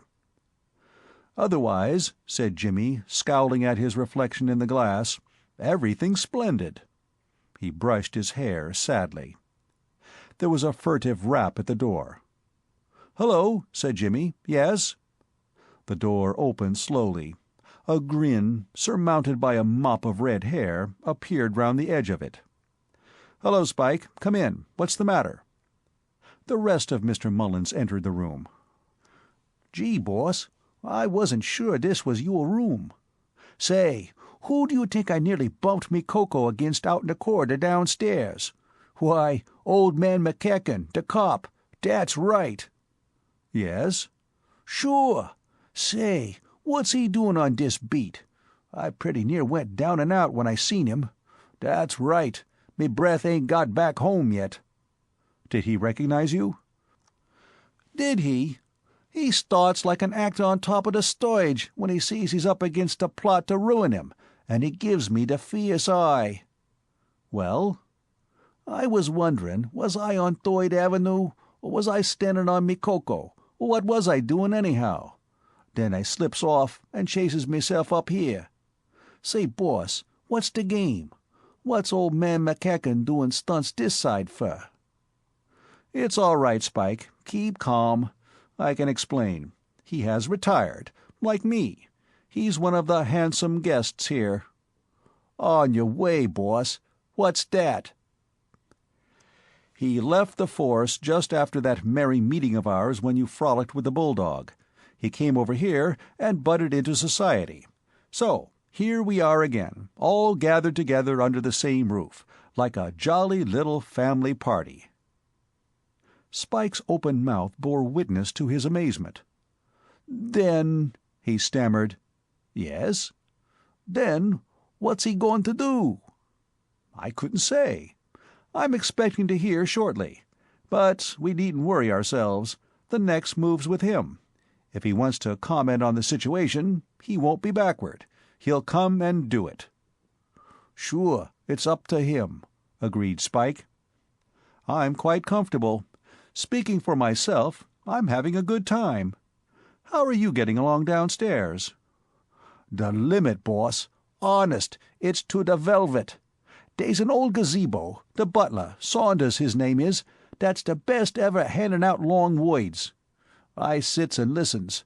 They calls me Mr. Mullins down there," said Spike with pride. "Good. I'm glad you're all right.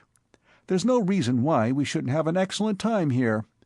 I don't think that Mr. McEachern will try to have us turned out, after he's heard one or two little things I have to say to him, just a few reminiscences of the past which may interest him. I have the greatest affection for Mr. McEachern. I wish it were mutual, but nothing he can say is going to make me stir from here." "Not on your life," agreed Spike. "Say, boss, he must have got a lot of plunks to be able to butt in here. And I know how he got them, too. That's right. I comes from little old New York myself." "Hush, Spike. This is scandal."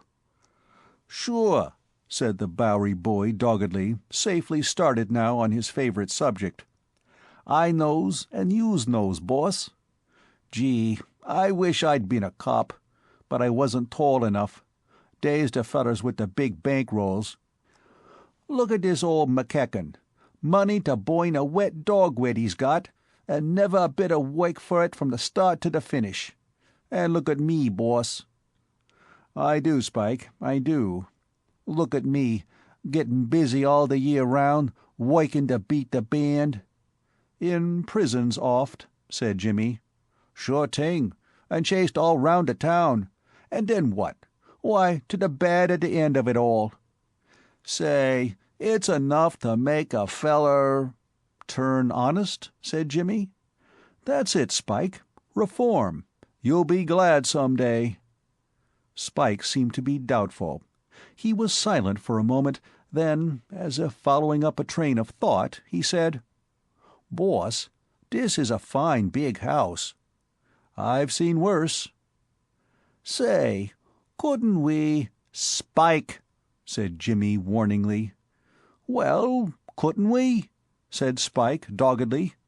"It ain't often youse butts into a dead easy proposition like this one. We shouldn't have to do a thing except get busy. The stuff's just lying about, boss." "I shouldn't wonder." "Aw, it's a waste to leave it." "Spike," said Jimmy, "I warned you of this. I begged you to be on your guard, to fight against your professional instincts. Be a man. Crush them. Try and occupy your mind. Collect butterflies." Spike shuffled in gloomy silence. "'Member those jewels you swiped from the Duchess?" he said musingly. "The dear Duchess," murmured Jimmy. "Ah, me." "And the bank you's busted?" "Those were happy days, Spike." "Gee," said the Bowery boy. And then, after a pause, "Dat was to the good," he said wistfully. Jimmy arranged his tie at the mirror. "There's a loidy here," continued Spike, addressing the chest of drawers, "that's got a necklace of jewels what's worth 100,000 plunks. Honest, boss, 100,000 plunks. Saunders told me dat, the old gazebo that hands out the long woids. I says to him, 'Gee,' and he says, 'Surest ting youse know, 100,000 plunks.'" "So I understand," said Jimmy. "Shall I rubber around and find out where they is kept, boss?" "Spike," said Jimmy, "ask me no more. This is in direct contravention of our treaty respecting keeping your fingers off the spoons. You pain me. Desist." "Sorry, boss. But they'll be Willy Wonders, dem jewels. 100,000 plunks. That's goin' some, ain't it? What's that this side?" 20,000 pounds. "Gee. Can I help youse wit the duds, boss?" "No thanks, Spike. I'm through now. You might just give me a brush down, though. No, not that. That's a hairbrush. Try the big black one." "This is a boyd of a dude suit," observed Spike, pausing in his labors. "Glad you like it, Spike. Rather chic, I think." "It's the limit. Excuse me, how much did it set youse back, boss?" "Something like 7 guineas, I believe. I could look up the bill and let you know." "What's dat? Guineas? Is that more than a pound?" "A shilling more. Why these higher mathematics?" Spike resumed his brushing. "What a lot of dude suits youse could get," he observed meditatively, "if youse had them jewels." He became suddenly animated. He waved the clothes-brush. "Oh, you boss!" he cried. "What's eatin' youse? Oh, it's a shame not to. Come along, you boss. Say, what's doin'? Why ain't you sittin' in at the game? Oh, you boss!" Whatever reply Jimmy might have made to this impassioned appeal was checked by a sudden bang on the door. Almost simultaneously, the handle turned. "Gee!" cried Spike. "It's the cop!" Jimmy smiled pleasantly. "Come in, Mr. McEachern," he said. "Come in. Journeys end in lovers' meeting. You know my friend, Mr. Mullins, I think. Shut the door and sit down, and let's talk of many things." Chapter 14. Check and a Countermove. Mr. McEachern stood in the doorway, breathing heavily. As the result of a long connection with evildoers, the ex-policeman was somewhat prone to harbor suspicions of those round about him, and at the present moment his mind was aflame.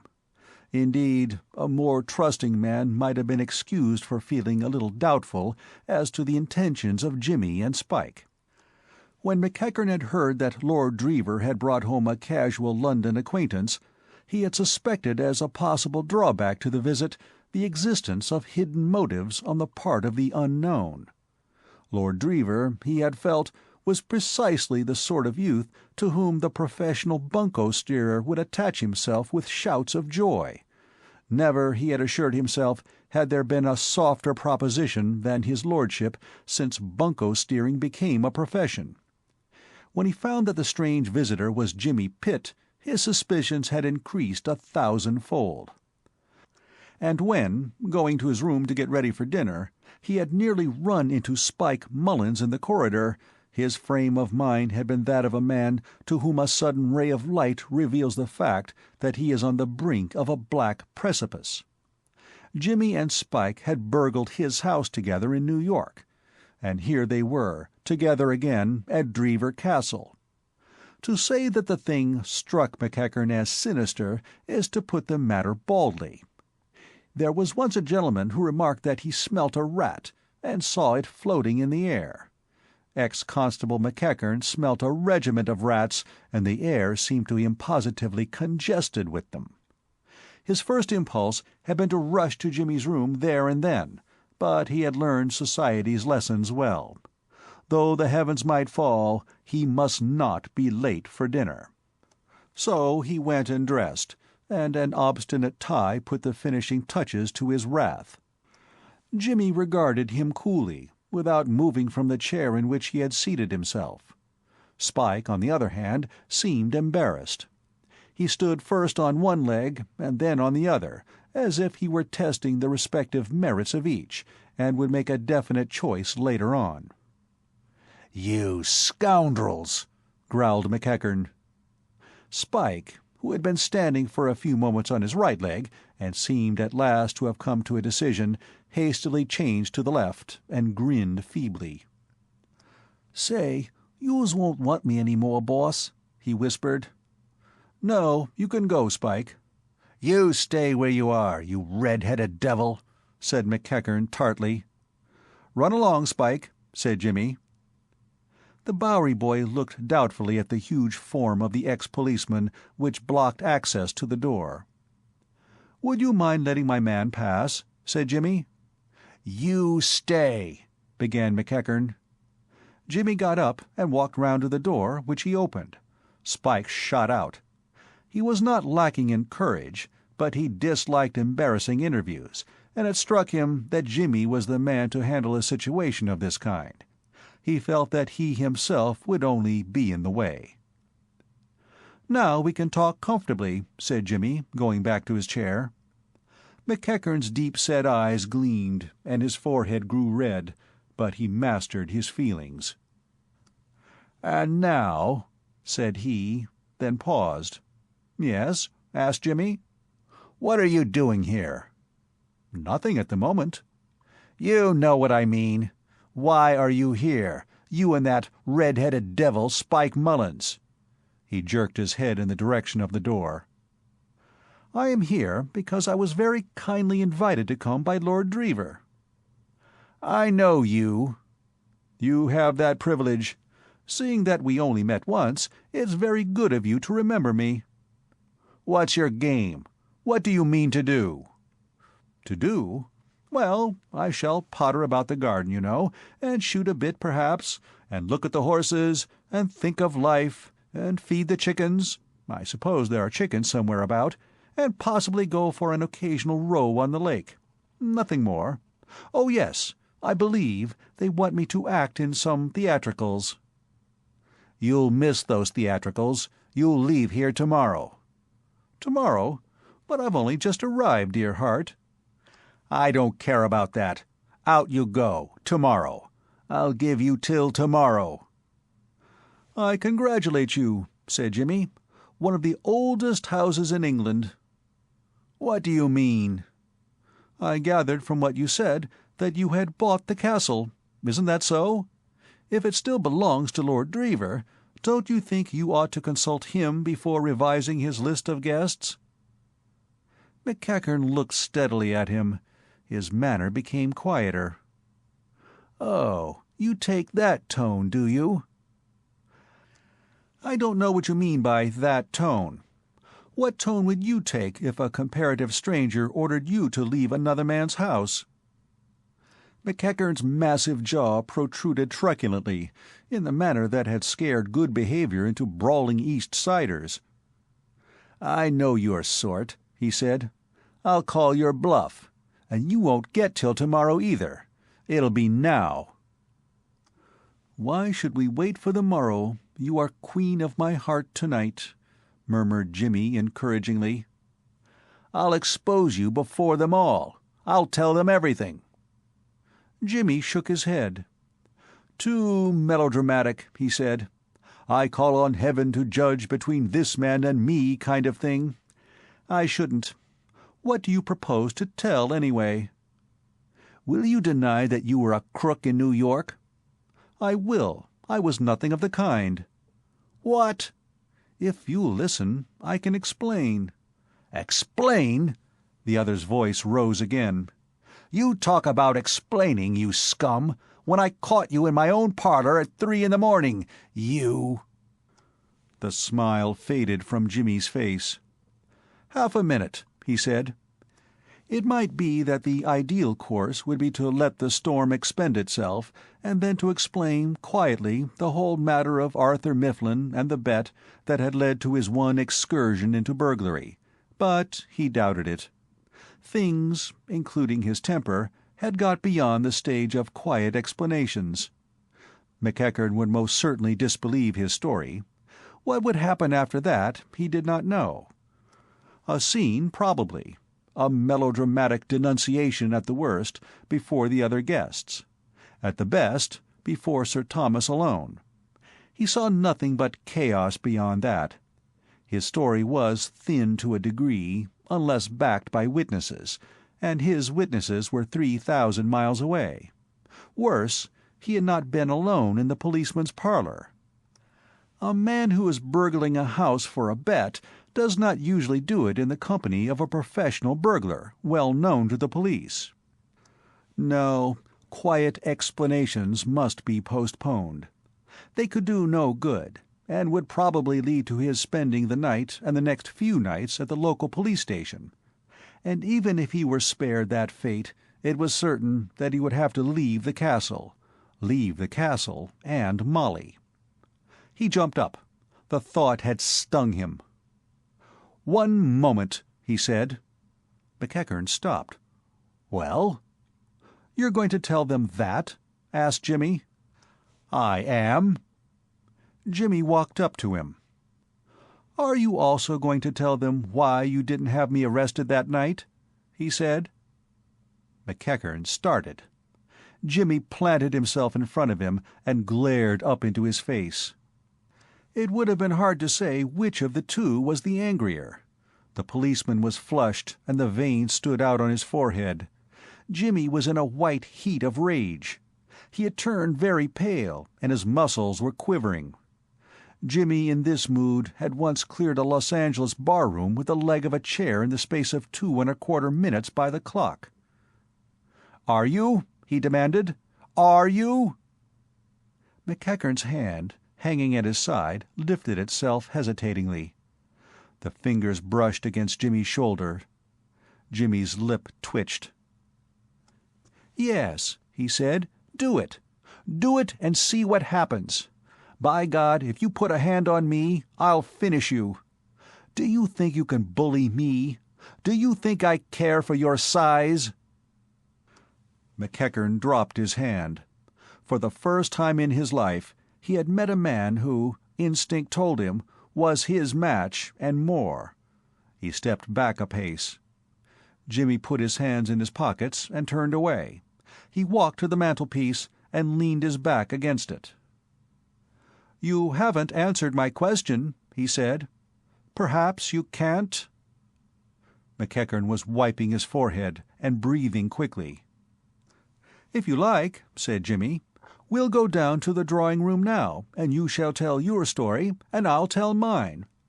I wonder which they will think the more interesting. Damn you," he went on, his anger rising once more, "what do you mean by it? You come into my room and bluster, and talk about exposing crooks. What do you call yourself, I wonder? Do you realize what you are? Why, poor Spike's an angel compared with you. He did take chances. He wasn't in a position of trust. You—" He stopped. "Hadn't you better get out of here, don't you think?" he said curtly. Without a word, McEachern walked to the door and went out. Jimmy dropped into a chair with a deep breath. He took up his cigarette case, but before he could light a match, the gong sounded from the distance. He rose and laughed rather shakily. He felt limp. "As an effort at conciliating Papa," he said, "I'm afraid that wasn't much of a success." It was not often that McEachern was visited by ideas. He ran rather to muscle than to brain. But he had one that evening during dinner. His interview with Jimmy had left him furious, but baffled. He knew that his hands were tied. Frontal attack was useless. To drive Jimmy from the castle would be out of the question. All that could be done was to watch him while he was there, for he had never been more convinced of anything in his life than that Jimmy had wormed his way into the house party with felonious intent.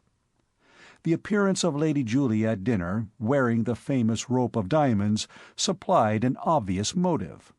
The necklace had an international reputation.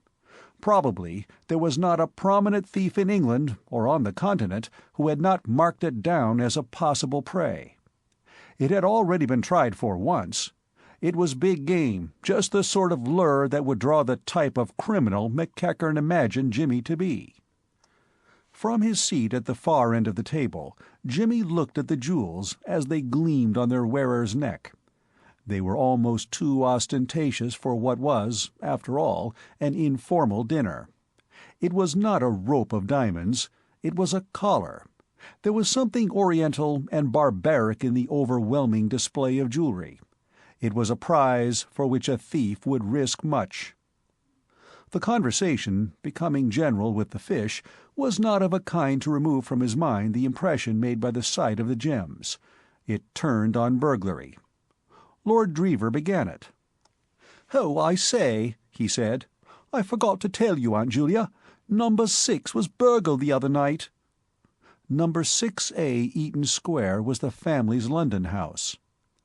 "Burgled?" cried Sir Thomas. "Well, broken into," said his lordship, gratified to find that he had got the ear of his entire audience. Even Lady Julia was silent and attentive. "Chap got in through the scullery window about 1 o'clock in the morning." "And what did you do?" inquired Sir Thomas. "Oh, I was out at the time," said Lord Dreever. "But something frightened the feller," he went on hurriedly, "and he made a bolt for it without taking anything." "Burglary," said a young man, whom Jimmy subsequently discovered to be the drama-loving Charteris, leaning back and taking advantage of a pause, "is the hobby of the sportsman and the life-work of the avaricious." He took a little pencil from his waistcoat pocket and made a rapid note on his cuff. Everybody seemed to have something to say on the subject. One young lady gave it as her opinion that she would not like to find a burglar under her bed. Somebody else had heard of a fellow whose father had fired at the butler, under the impression that he was a housebreaker, and had broken a valuable bust of Socrates. Lord Dreever had known a man at college whose brother wrote lyrics for musical comedy, and had done one about a burglar's best friend being his mother. "Life," said Charteris, who had had time for reflection, "is a house which we all burgle. We enter it uninvited, take away that we can lay hands on, and go out again." He scribbled, "Life, house, burgle," on his cuff, and replaced the pencil. "This man's brother I was telling you about," said Lord Dreever, "says there's only one rhyme in the English language to burglar, and that's gurgler. Unless you count pergola, he says." "Personally," said Jimmy, with a glance at McEachern, "I have rather a sympathy for burglars. After all, they are one of the hardest working classes in existence. They toil while everybody else is asleep. Besides, a burglar is only a practical socialist. People talk a lot about the redistribution of wealth. The burglar goes out and does it. I have found burglars some of the decentest criminals I have ever met."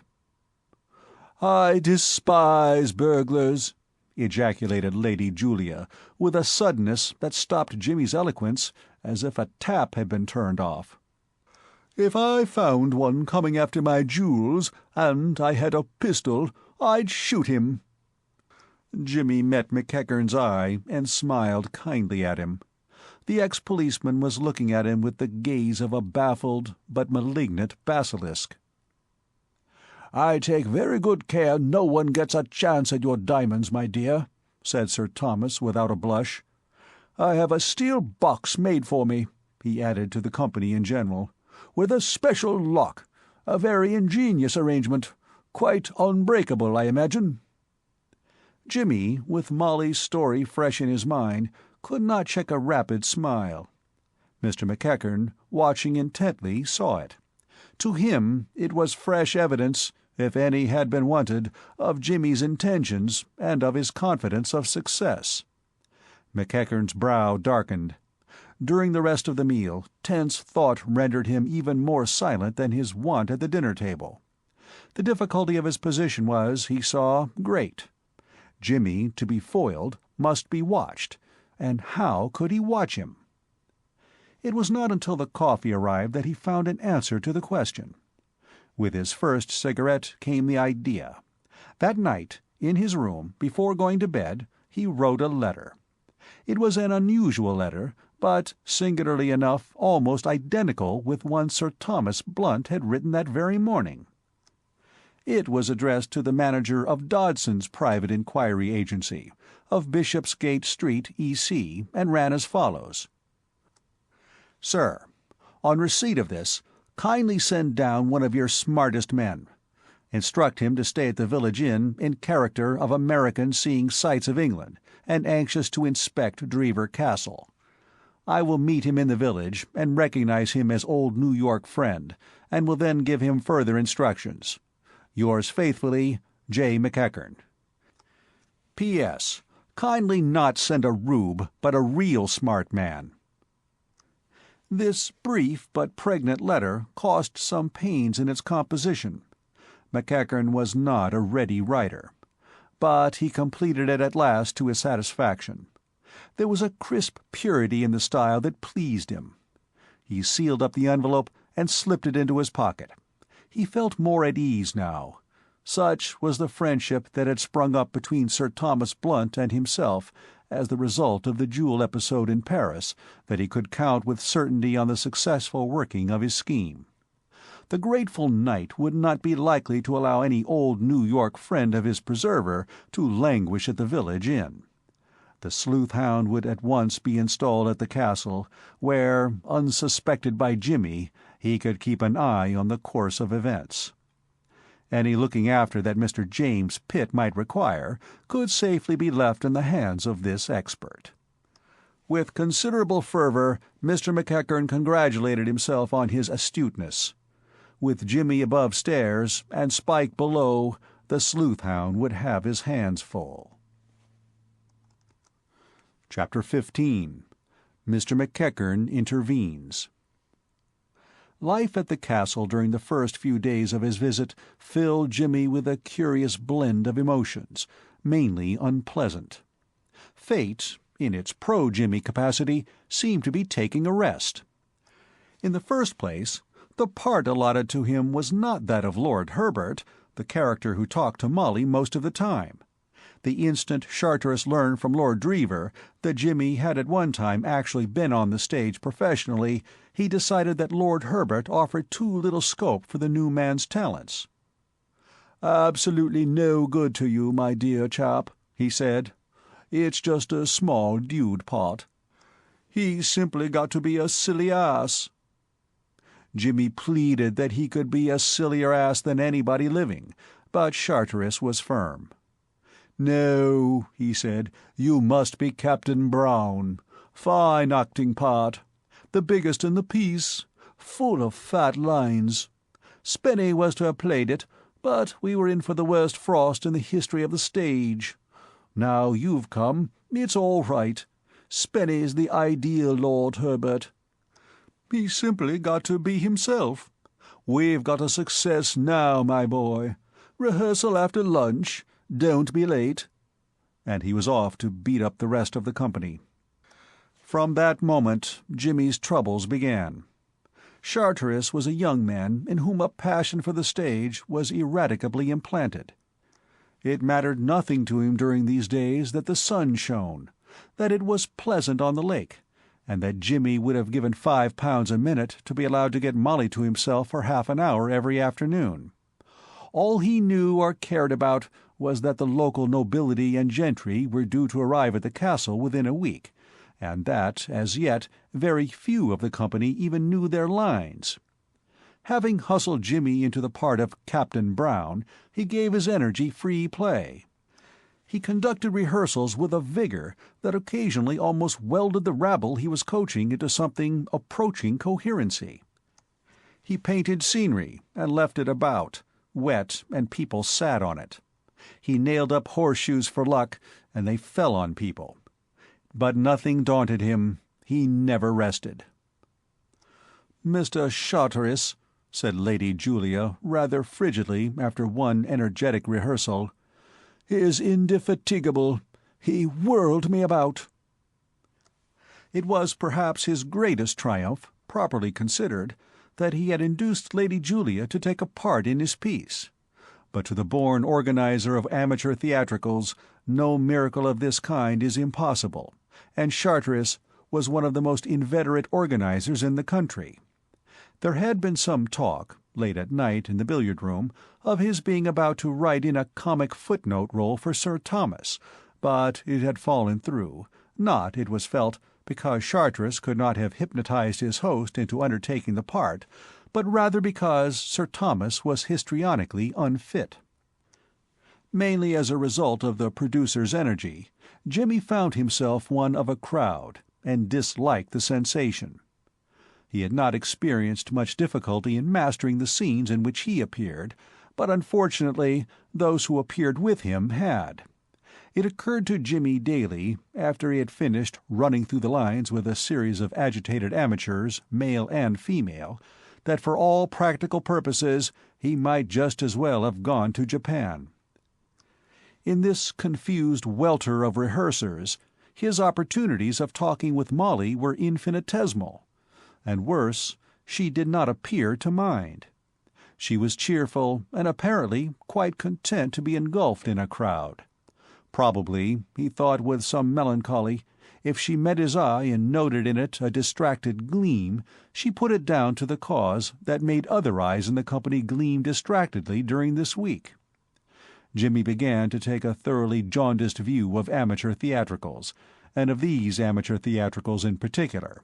He felt that in the electric flame department of the infernal regions there should be a special gridiron reserved exclusively for the man who invented these performances, so diametrically opposed to the true spirit of civilization. At the close of each day he cursed Charteris with unfailing regularity. There was another thing that disturbed him. That he should be unable to talk with Molly was an evil, but a negative evil. It was supplemented by one that was positive. Even in the midst of the chaos of rehearsals, he could not help noticing that Molly and Lord Dreever were very much together. Also, and this was even more sinister, he observed that both Sir Thomas Blunt and Mr. McEachern were making determined efforts to foster the state of affairs. Of this he had sufficient proof one evening, when, after scheming and plotting in a way that had made the great efforts of Machiavelli and Richelieu seem like the work of raw novices, he had cut Molly out from the throng and carried her off for the alleged purpose of helping him feed the chickens. There were, as he had suspected, chickens attached to the castle. They lived in a little world of noise and smells at the back of the stables. Bearing an iron pot full of a poisonous-looking mash, and accompanied by Molly, he had felt for perhaps a minute and a half like a successful general. It was difficult to be romantic when you were laden with chicken feed in an unwieldy iron pot, but he had resolved that this portion of the proceeding should be brief. The birds should dine that evening on the quick lunch principle, then to the more fitting surroundings of the rose garden. There was plenty of time before the hour of the sounding of the dressing gong, perhaps even a row on the lake. "What ho!" said a voice. Behind them, with a propitiatory smile on his face, stood his lordship of Dreever. "My uncle told me I should find you out here. What have you got in there, Pitt? Is this what you feed them on? I say, you know, queer coves' hens. I wouldn't touch that stuff for a fortune, what? Looks to me poisonous." He met Jimmy's eye and stopped. There was that in Jimmy's eye that would have stopped an avalanche. His lordship twiddled his fingers in pink embarrassment. "Oh, look," said Molly. "There's a poor little chicken out there in the cold. It hasn't had a morsel. Give me the spoon, Mr. Pitt. Here, Chick-Chick. Don't be silly. I'm not going to hurt you. I've brought you your dinner." She moved off in pursuit of the solitary fowl, which had edged nervously away. Lord Dreever bent toward Jimmy. "Frightfully sorry, Pitt, old man," he whispered feverishly. "Didn't want to come. Couldn't help it. He sent me out." He half looked over his shoulder. "And," he added rapidly as Molly came back, "the old boy's up at his bedroom window now, watching us through his opera glasses." The return journey to the house was performed in silence, on Jimmy's part, in thoughtful silence. He thought hard, and he had been thinking ever since. He had material for thought. That Lord Dreever was as clay in his uncle's hands he was aware. He had not known his lordship long, but he had known him long enough to realize that a backbone had been carelessly omitted from his composition. What his uncle directed, that would he do. The situation looked bad to Jimmy. The order, he knew, had gone out that Lord Dreever was to marry money, and Molly was an heiress. He did not know how much Mr. McEachern had amassed in his dealings with New York crime, but it must be something considerable. Things looked black. Then Jimmy had a reaction. He was taking much for granted. Lord Dreever might be hounded into proposing to Molly, but what earthly reason was there for supposing that Molly would accept him? He declined even for an instant to look upon Spenny's title in the light of a lure. Molly was not the girl to marry for a title. He endeavored to examine impartially his lordship's other claims. He was a pleasant fellow, with, to judge on short acquaintanceship, an undeniably amiable disposition. That much must be conceded. But against this must be played the equally undeniable fact that he was also, as he would have put it himself, a most frightful ass. He was weak. He had no character. Altogether, the examination made Jimmy more cheerful. He could not see the light-haired one, even with Sir Thomas Blunt shoving behind, as it were, accomplishing the night's ends. Shove he never so wisely, Sir Thomas could never make a Romeo out of Spenny Dreever. It was while sitting in the billiard-room one night after dinner, watching his rival play 100 up with the silent Hargate, that Jimmy came definitely to his conclusion. He had stopped there to watch, more because he wished to study this man at close range than because the game was anything out of the common as an exposition of billiards. As a matter of fact, it would have been hard to imagine a worse game. Lord Dreever, who was conceding 20, was poor, and his opponent was an obvious beginner. Again, as he looked on, Jimmy was possessed of an idea that he had met Hargate before. But once more he searched his memory and drew blank. He did not give the thing much thought, being intent on his diagnosis of Lord Dreever, who by a fluky series of cannons had wobbled into the 40s, and was now a few points ahead of his opponent. Presently, having summed up his lordship to his satisfaction, and grown bored with the game, Jimmy strolled out of the room. He paused outside the door for a moment, wondering what to do. There was bridge in the smoking-room, but he did not feel inclined for bridge. From the drawing-room came sounds of music. He turned in that direction, then stopped again. He came to the conclusion that he did not feel sociable. He wanted to think. A cigar on the terrace would meet his needs. He went up to his room for his cigar case. The window was open. He leaned out. There was almost a full moon, and it was very light out of doors. His eye was caught by a movement at the further end of the terrace, where the shadow was. A girl came out of the shadow, walking slowly. Not since early boyhood had Jimmy descended stairs with such a rare burst of speed. He negotiated the nasty turn at the end of the first flight at quite a suicidal pace. Fate, however, had apparently wakened again and resumed business, for he did not break his neck. A few moments later he was out on the terrace, bearing a cloak which he had snatched up en route in the hall. "I thought you might be cold," he said, breathing quickly.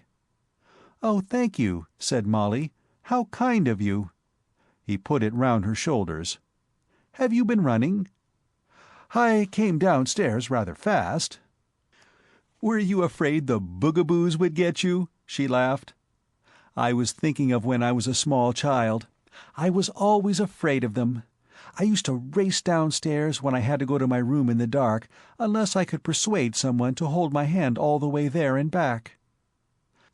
Her spirits had risen with Jimmy's arrival. Things had been happening that worried her. She had gone out onto the terrace to be alone.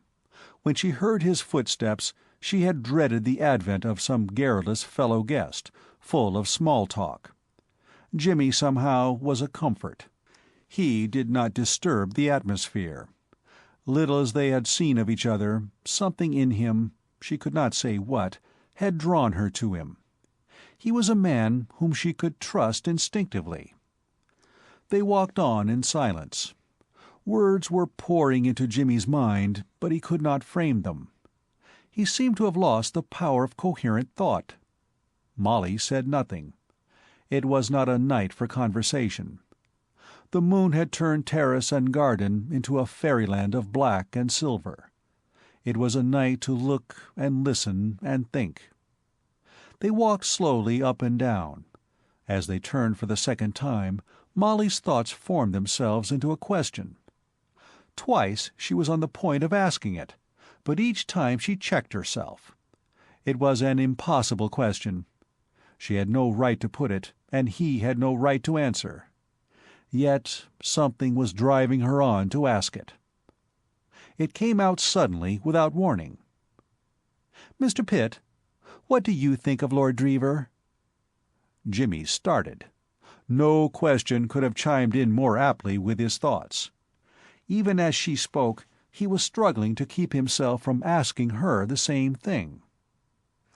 "Oh, I know I ought not to ask," she went on. "But he's your host, and you're his friend. I know, but—" Her voice trailed off. The muscles of Jimmy's back tightened and quivered, but he could find no words. "I wouldn't ask anyone else, but you're different somehow. I don't know what I mean. We hardly know each other, but—" She stopped again, and still he was dumb. "I feel so alone," she said very quietly, almost to herself. Something seemed to break in Jimmy's head. His brain suddenly cleared. He took a step forward. A huge shadow blackened the white grass. Jimmy wheeled round. It was McEachern. "I have been looking for you, Molly, my dear," he said heavily. "I thought you must have gone to bed." He turned to Jimmy and addressed him for the first time since their meeting in the bedroom. "Will you excuse us, Mr. Pitt?" Jimmy bowed and walked rapidly toward the house. At the door, he stopped and looked back. The two were standing where he had left them. End of Part 5. The Intrusion of Jimmy. Chapter 16. A Marriage Arranged. Neither Molly nor her father had moved or spoken while Jimmy was covering the short strip of turf that ended at the stone steps of the house. McEachern stood looking down at her in grim silence. His great body against the dark mass of the castle wall seemed larger than ever in the uncertain light. To Molly there was something sinister and menacing in his attitude. She found herself longing that Jimmy would come back. She was frightened. Why, she could not have said. It was as if some instinct told her that a crisis in her affairs had been reached and that she needed him. For the first time in her life she felt nervous in her father's company. Ever since she was a child she had been accustomed to look upon him as her protector, but now she was afraid. "Father!" she cried. "What are you doing out here?" His voice was tense and strained. "I came out because I wanted to think, Father dear." She thought she knew his moods, but this was one that she had never seen. It frightened her. "Why did he come out here?" "Mr. Pitt, he brought me a wrap." "What was he saying to you?" The rain of questions gave Molly a sensation of being battered. She felt dazed and a little mutinous. What had she done that she should be assailed like this? "He was saying nothing," she said rather shortly. "Nothing? What do you mean? What was he saying? Tell me." Molly's voice shook as she replied. "He was saying nothing," she repeated. "Do you think I'm not telling you the truth, Father? He had not spoken a word for ever so long. We just walked up and down. I was thinking, and I suppose he was too. At any rate, he said nothing. I think you might believe me." She began to cry quietly. Her father had never been like this before. It hurt her. McEachern's manner changed in a flash. In the shock of finding Jimmy and Molly together on the terrace, he had forgotten himself. He had reason to be suspicious. Sir Thomas Blunt, from whom he had just parted, had told him a certain piece of news which had disturbed him. The discovery of Jimmy with Molly had lent an added significance to that piece of news. He saw that he had been rough. In a moment he was by her side, his great arm round her shoulder, petting and comforting her as he had done when she was a child. He believed her word without question, and his relief made him very tender. Gradually the sobs ceased. She leaned against his arm. "I'm tired, Father," she whispered. "Poor little girl. We'll sit down." There was a seat at the end of the terrace. McEachern picked Molly up as if she had been a baby and carried her to it. She gave a little cry. "I didn't mean I was too tired to walk," she said, laughing tremulously. "How strong you are, Father. If I was naughty, you could take me up and shake me till I was good, couldn't you?" "Of course, and send you to bed, too. So you be careful, young woman." He lowered her to the seat. Molly drew the cloak closer round her and shivered. "Cold, dear?" "No." "You shivered." "It was nothing." "Yes, it was," she went on quickly. "It was. Father, will you promise me something?" "Of course. What?" "Don't ever be angry with me like that again, will you? I couldn't bear it. Really, I couldn't. I know it's stupid of me, but it hurt. You don't know how it hurt." "But, my dear—" "Oh, I know it's stupid, but—" "But, my darling, it wasn't so. I was angry, but it wasn't with you." Were you angry with Mr. Pitt?" McEachern saw that he had traveled too far. He had intended that Jimmy's existence should be forgotten for the time being. He had other things to discuss, but it was too late now. He must go forward. "I didn't like to see you out here alone with Mr. Pitt, dear," he said. "I was afraid—" He saw that he must go still further forward. It was more than awkward. He wished to hint at the undesirability of an entanglement with Jimmy without admitting the possibility of it. Not being a man of nimble brain, he found this somewhat beyond his powers. "I don't like him," he said briefly. "He's crooked." Molly's eyes opened wide. The color had gone from her face. "Crooked, Father?" McEachern perceived that he had traveled very much too far, almost to disaster. He longed to denounce Jimmy, but he was gagged. If Molly were to ask the question that Jimmy had asked in the bedroom, that fatal, unanswerable question, the price was too great to pay. He spoke cautiously, vaguely, feeling his way. "I couldn't explain it to you, my dear. You wouldn't understand. You must remember, my dear, that out in New York I was in a position to know a great many queer characters. Crooks, Molly. I was working among them." "But, Father, that night at our house you didn't know Mr. Pitt. He had to tell you his name." "I didn't know him then," said her father slowly. But... He paused. "But I made inquiries," he concluded with a rush, "and found out things." He permitted himself a long, silent breath of relief. He saw his way now. "Inquiries?" said Molly. "Why?" "Why? Why did you suspect him?" A moment earlier the question might have confused McEachern, but not now. He was equal to it. He took it in his stride. "It's hard to say, my dear. A man who has had as much to do with crooks as I have recognizes them when he sees them." "Do you think Mr. Pitt looked like that?" Her voice was very small. There was a drawn, pinched expression on her face. She was paler than ever. He could not divine her thoughts. He could not know what his words had done, how they had shown her in a flash what Jimmy was to her, and lighted her mind like a flame, revealing the secret hidden there. She knew now. The feeling of comradeship, the instinctive trust, the sense of dependence, they no longer perplexed her. They were signs which she could read. And he was crooked. McEachern proceeded. Belief made him buoyant. "I did, my dear.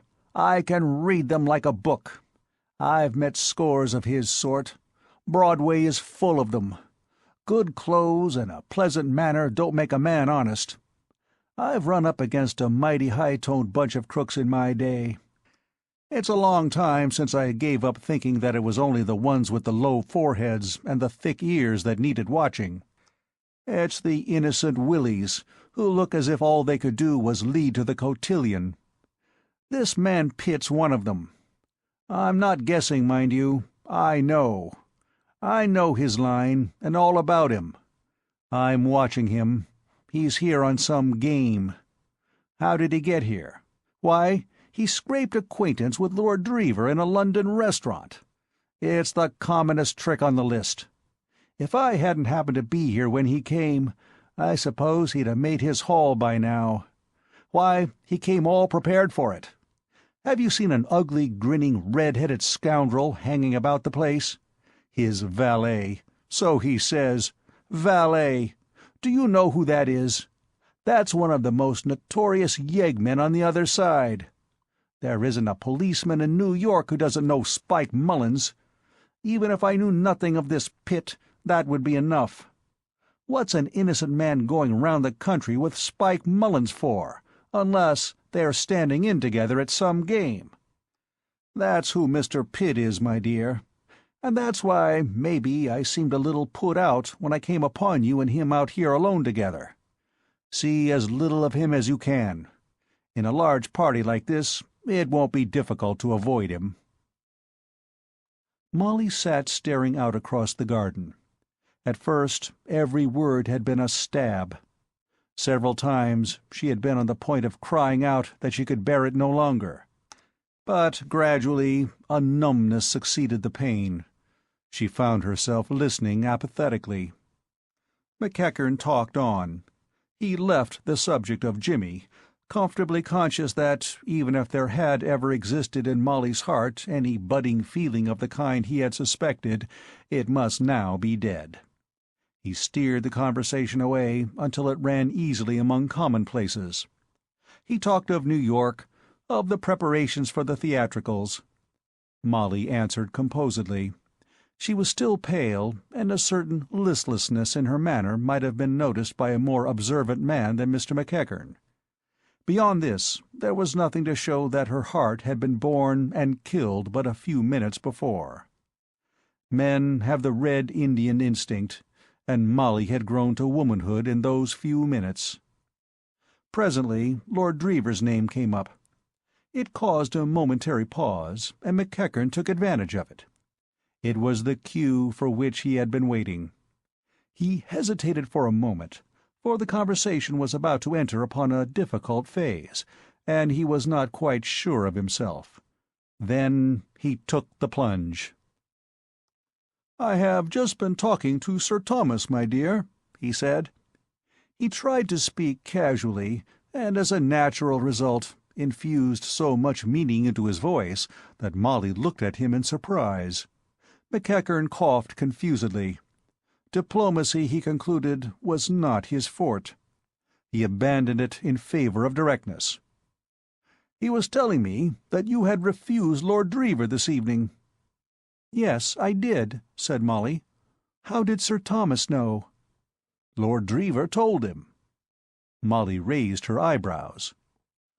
"I shouldn't have thought it was the sort of thing he would talk about," she said. "Sir Thomas is his uncle." "Of course, so he is," said Molly dryly. "I forgot. That would account for it, wouldn't it?" Mr. McEachern looked at her with some concern. There was a hard ring in her voice which he did not altogether like. His greatest admirer had never called him an intuitive man, and he was quite at a loss to see what was wrong. As a schemer, he was perhaps a little naive. He had taken it for granted that Molly was ignorant of the maneuvers which had been going on, and which had culminated that afternoon in a stammering proposal of marriage from Lord Dreever in the rose garden. This, however, was not the case. The woman incapable of seeing through the machinations of two men in the mental caliber of Sir Thomas Blunt and Mr. McEachern has yet to be born. For some considerable time Molly had been alive to the well-meant plottings of that worthy pair, and had derived little pleasure from the fact. It may be that woman loves to be pursued, but she does not love to be pursued by a crowd. Mr. McEachern cleared his throat and began again. "You shouldn't decide a question like that too hastily, my dear." "I didn't. Not too hastily for Lord Dreever, at any rate, poor dear." "It was in your power," said Mr. McEachern portentously, "to make a man happy." "I did," said Molly bitterly. "You should have seen his face light up. He could hardly believe it was true for a moment, and then it came home to him, and I thought he would have fallen on my neck. He did his very best to look heartbroken, out of politeness, but it was no good. He whistled most of the way back to the house, all flat, but very cheerfully." "My dear, what do you mean?" Molly had made the discovery earlier in their conversation that her father had moods whose existence she had not expected. It was his turn now to make a similar discovery regarding herself. "I mean nothing, father," she said. "I'm just telling you what happened. He came to me looking like a dog that's going to be washed." "Why, of course. He was nervous, my dear." "Of course. He couldn't know that I was going to refuse him." She was breathing quickly. He started to speak, but she went on, looking straight before her. Her face was very white in the moonlight. "He took me into the rose garden. Was that Sir Thomas's idea? There couldn't have been a better setting, I'm sure. The roses looked lovely. Presently I heard him gulp, and I was so sorry for him. I would have refused him then, and put him out of his misery, only I couldn't very well till he had proposed, could I? So I turned my back and sniffed at a rose. And then he shut his eyes — I couldn't see him, but I know he shut his eyes — and began to say his lesson." "Molly!" She laughed hysterically. "He did. He said his lesson. He gabbled it. When he had got as far as, 'Well, don't you know what I mean is, that's what I wanted to say, you know,' I turned round and soothed him. I said I didn't love him. He said, 'No, no, of course not.'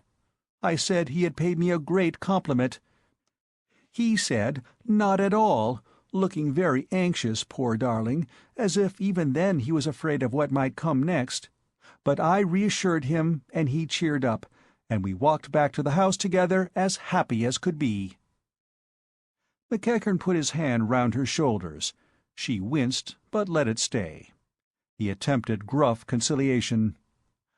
"My dear, you've been imagining things. Of course he isn't happy. Why, I saw the young fellow—" Recollecting that the last time he had seen the young fellow Shortly after dinner, the young fellow had been occupied in juggling, with every appearance of mental peace, 2 billiard balls and a box of matches. He broke off abruptly. Molly looked at him. "Father." "My dear?" "Why do you want me to marry Lord Dreever?" He met the attack stoutly. "I think he's a fine young fellow," he said, avoiding her eyes. "He's quite nice," said Molly quietly. McEachern had been trying not to say it. He did not wish to say it. If it could have been hinted at, he would have done it, but he was not good at hinting. A lifetime passed in surroundings where the subtlest hint is a drive in the ribs with a truncheon does not leave a man adept at the art. He had to be blunt or silent. "He's the Earl of Dreever, my dear." He rushed on, desperately anxious to cover the nakedness of the statement in a comfortable garment of words. "Why, you see you're young, Molly. It's only natural you shouldn't look on these things sensibly. You expect too much of a man. You expect this fellow to be like the heroes of the novels you read. When you've lived a little longer, my dear, you'll see that there's nothing in it. It isn't the hero of the novel you want to marry. It's the man who'll make you a good husband." This remark struck Mr. McEachern as so pithy and profound that he repeated it. He went on. Molly was sitting quite still, looking into the shrubbery. He assumed she was listening, but whether she was or not, he must go on talking. The situation was difficult. Silence would make it more difficult. "Now look at Lord Dreever," he said. "There's a young man with one of the oldest titles in England. He could go anywhere and do what he liked, and be excused for whatever he did because of his name. But he doesn't. He's got the right stuff in him. He doesn't go racketing around. His uncle doesn't allow him enough pocket money," said Molly with a jarring little laugh. "Perhaps that's why." There was a pause. McEachern required a few moments in which to marshal his arguments once more. He had been thrown out of his stride. Molly turned to him. The hardness had gone from her face. She looked up at him wistfully. "Father dear, listen," she said. "We always used to understand each other so well." He patted her shoulder affectionately. "You can't mean what you say. You know I don't love Lord Dreever. You know he's only a boy. Don't you want me to marry a man? I love this old place, but surely you can't think that it can really matter in a thing like this. You don't really mean that about the hero of the novel. I'm not stupid like that. I only want—oh, I can't put it into words, but don't you see?" Her eyes were fixed appealingly on him. It only needed a word from him, perhaps not even a word, to close the gulf that had opened between them. He missed the chance. He had had time to think, and his arguments were ready again. With stolid good humor, he marched along the line he had mapped out. He was kindly and shrewd and practical, and the gulf gaped wider with every word. "You mustn't be rash, my dear. You mustn't act without thinking in these things. Lord Dreever is only a boy, as you say, but he will grow. You say you don't love him. Nonsense! You like him. You would go on liking him more and more. And why? Because you could make what you pleased of him. You've got character, my dear. With a girl like you to look after him, he would go a long way, a very long way. It's all there. It only wants bringing out. And think of it, Molly, Countess of Dreever. There's hardly a better title in England. It would make me very happy, my dear. It's been my one hope all these years to see you in the place where you ought to be. And now the chance has come. Molly, dear, don't throw it away." She had leaned back with closed eyes. A wave of exhaustion had swept over her. She listened in a dull dream. She felt beaten. They were too strong for her. There were too many of them. What did it matter? Why not give in and end it all and win peace? That was all she wanted, peace now. What did it all matter? "Very well, Father," she said listlessly. McEachern stopped short. "You'll do it, dear?" he cried. "You will?" "Very well, Father." He stooped and kissed her. "My own dear little girl," he said. She got up. "I'm rather tired, Father," she said. "I think I'll go in." 2 minutes later, Mr. McEachern was in Sir Thomas Blunt's study. 5 minutes later, Sir Thomas pressed the bell. Saunders appeared. "Tell his lordship," said Sir Thomas, "that I wish to see him in a moment. He's in the billiard-room, I think." Chapter 17. Jimmy Remembers Something.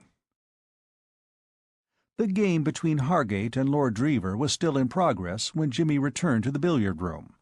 A glance at the board showed that the score was 70-69 in favor of Spot. "Good game," said Jimmy. "Who's Spot?" "I am," said his lordship, missing an easy cannon. For some reason he appeared in high spirits. "Hargate's been going great guns. I was 11 ahead a moment ago, but he made a break of 12. Lord Dreever belonged to the class of billiard players to whom a double-figure break is a thing to be noted and greeted with respect. "Fluky," muttered the silent Hargate deprecatingly. This was a long speech for him. Since their meeting at Paddington Station, Jimmy had seldom heard him utter anything beyond a monosyllable. "Not a bit of it, dear old son," said Lord Dreever handsomely. "You're coming on like a 2-year-old. I shan't be able to give you 20 in 100 much longer." He went to a side table and mixed himself a whiskey and soda, singing a brief extract from musical comedy as he did so. There could be no shadow of doubt that he was finding life good. For the past few days, and particularly that afternoon, he had been rather noticeably ill at ease. Jimmy had seen him hanging about the terrace at 5:30, and had thought that he looked like a mute at a funeral. But now, only a few hours later, he was beaming on the world and chirping like a bird. The game moved jerkily along. Jimmy took a seat and watched. The score mounted slowly. Lord Dreever was bad, but Hargate was worse. At length, in the 80s, his lordship struck a brilliant vein. When he had finished his break, his score was 95. Hargate, who had profited by a series of misses on his opponent's part, had reached 96. "This is shortening my life," said Jimmy, leaning forward. The balls had been left in an ideal position. Even Hargate could not fail to make a cannon. He made it. A close finish to even the worst game is exciting. Jimmy leaned still further forward to watch the next stroke. It looked as if Hargate would have to wait for his victory. A good player could have made a cannon as the balls lay, but not Hargate. They were almost in a straight line, with white in the center. Hargate swore under his breath. There was nothing to be done. He struck carelessly at white. White rolled against red, seemed to hang for a moment, and shot straight back against the spot. The game was over. "Great Scott! What a fluke!" cried the silent one, becoming quite garrulous at the miracle. A quiet grin spread itself slowly across Jimmy's face. He had remembered what he had been trying to remember for over a week. At this moment the door opened, and Saunders appeared. "Sir Thomas would like to see your lordship in his study," he said. "Eh? What does he want?" "Sir Thomas did not confide in me, your lordship." "Eh? What? Oh, no. Well, see you later, you men." He rested his cue against the table and put on his coat. Jimmy followed him out of the door, which he shut behind him. "1 second, Dreever," he said. "Eh? Hello. What's up?" "Any money on that game?" asked Jimmy. "Why, yes, by Jove, now you mention it, there was. An even fiver. And, By the way, old man, the fact is, just for the moment, I'm frightfully— You haven't such a thing as a fiver anywhere about, have you? The fact is— My dear fellow, of course. I'll square up with him now, shall I?" "Fearfully obliged if you would. Thanks, old man. Pay it tomorrow." "No hurry," said Jimmy. "Plenty more in the old oak chest." He went back to the room. Hargate was practicing cannons. He was on the point of making a stroke when Jimmy opened the door. "Care for a game?" asked Hargate. "Not just at the present," said Jimmy. Hargate attempted his cannon and failed badly. Jimmy smiled. "Not such a good shot as the last," he said. "No." "Fine shot, that other." "Fluke." "I wonder—" Jimmy lighted a cigarette. "Do you know New York at all?" he asked. "Been there." "Ever been in the Strollers Club?" Hargate turned his back, but Jimmy had seen his face and was satisfied. "Don't know it," said Hargate. "Great place," said Jimmy. "Mostly actors and writers and so on. The only drawback is that some of them pick up queer friends." Hargate did not reply. He did not seem interested. "Yes," went on Jimmy. "For instance, a pal of mine, an actor named Mifflin, introduced a man a year ago as a member's guest for a fortnight, and this man rooked the fellows of I don't know how much at billiards. The old game, you know, nursing his man right up to the end, and then finishing with a burst. Of course, when that happens once or twice, it may be an accident, but when a man who poses as a novice always manages by a really brilliant shot—" Hargate turned round. "They've fired this fellow out," said Jimmy. "Look here." "Yes?" "What do you mean?" "It's a dull yarn," said Jimmy apologetically. "I've been boring you. By the way, Dreever asked me to square up with you for that game, in case he shouldn't be back. Here you are." He held out an empty hand. "Got it?" "What are you going to do?" demanded Hargate. "What am I going to do?" queried Jimmy. "You know what I mean. If you'll keep your mouth shut and stand in, it's halves. Is that what you're after?" Jimmy was delighted. He knew that by rights the proposal should have brought him from his seat, with stern, set face, to wreak vengeance for the insult. But on such occasions he was apt to ignore the conventions. His impulse, when he met a man whose code of behavior was not the ordinary code, was to chat with him and extract his point of view. He felt as little animus against Hargate as he had felt against Spike on the occasion of their first meeting. "Do you make much at this sort of game?" he asked. Hargate was relieved. This was businesslike. "Pots," he said with some enthusiasm. "Pots! I tell you, if you'll stand in— Bit risky, isn't it?" "Not a bit of it. An occasional accident." "I suppose you'd call me one." Hargate grinned. "It must be pretty tough work," said Jimmy. "You must have to use a tremendous lot of self-restraint." Hargate sighed. "That's the worst of it," he admitted, "the having to seem a mug at the game. I've been patronized sometimes by young fools who thought they were teaching me, until I nearly forgot myself and showed them what real billiards was." "There's always some drawback to the learned professions," said Jimmy. "But there's a heap to make up for it in this one," said Hargate. "Well, look here, is it a deal? You'll stand in." Jimmy shook his head. "I guess not," he said. "It's good of you, but commercial speculation never was in my line. I'm afraid you must count me out of this." "What? You're going to tell?" "No," said Jimmy, "I'm not. I'm not a vigilance committee. I won't tell a soul." "Why, then—" began Hargate, relieved.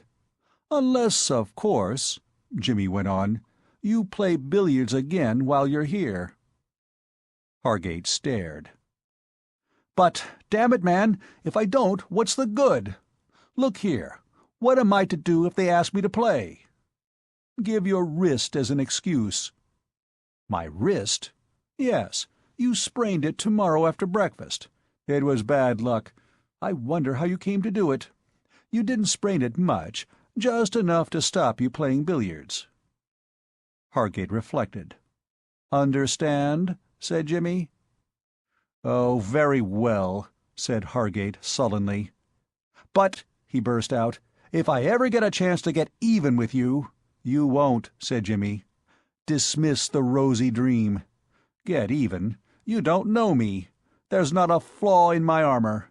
I'm a sort of modern edition of the stainless knight. Tennyson drew Galahad from me. I move through life with almost a sickening absence of sin. But hush, we are observed. At least we shall be in another minute. Somebody is coming down the passage. You do understand, don't you? Sprained wrist is the watchword." The handle turned. It was Lord Dreever, back again from his interview. "Hello, Dreever," said Jimmy. "We've missed you. Hargate has been doing his best to amuse me with acrobatic tricks. But you're too reckless, Hargate, old man. Mark my words, one of these days you'll be spraining your wrist. You should be careful. What, going? Good night. Pleasant fellow, Hargate," he added, as the footsteps retreated down the passage. "Well, my lad, what's the matter with you? You look depressed." Lord Dreever flung himself to the lounge and groaned hollowly. "Damn, damn, damn," he observed. His glassy eye met Jimmy's and wandered away again. "What on earth's the matter?" demanded Jimmy. "You go out of here caroling like a songbird, and you come back moaning like a lost soul. What's happened?" "Give me a brandy and soda, Pitt, old man. There's a good chap. I'm in a fearful hole." "Why? What's the matter?" "I'm engaged," groaned his lordship. "Engaged? I wish you'd explain. What on earth's wrong with you? Don't you want to be engaged? What's your—" He broke off as a sudden, awful suspicion dawned upon him. "Who is she?" he cried. He gripped the stricken peer's shoulder and shook it savagely. Unfortunately, he selected the precise moment when the latter was in the act of calming his quivering nerve centers with a gulp of brandy and soda, and for the space of some 2 minutes it seemed as if the engagement would be broken off by the premature extinction of the Dreever line. A long and painful fit of coughing, however, ended with his lordship still alive and on the road to recovery. He eyed Jimmy reproachfully, but Jimmy was in no mood for apologies. "Who is she?" he kept demanding. "What's her name?" "Might have killed me," grumbled the convalescent. "Who is she?" "What? Why, Miss McEachern." Jimmy had known what the answer would be, but it was scarcely less of a shock for that reason. "Miss McEachern?" he echoed. Lord Dreever nodded a somber nod. "You're engaged to her?" Another somber nod. "I don't believe it," said Jimmy. "I wish I didn't," said his lordship wistfully, ignoring the slight rudeness of the remark. "But worse luck, it's true." For the first time since the disclosure of the name, Jimmy's attention was directed to the remarkable demeanor of his successful rival. "You don't seem over-pleased," he said. "Pleased? Have a fiver each way on pleased. No, I'm not exactly leaping with joy." "Then what the devil is it all about? What do you mean? What's the idea? If you don't want to marry Miss McEachern, why did you propose to her?" Lord Dreever closed his eyes. "Dear old boy, don't. It's my uncle." "Your uncle?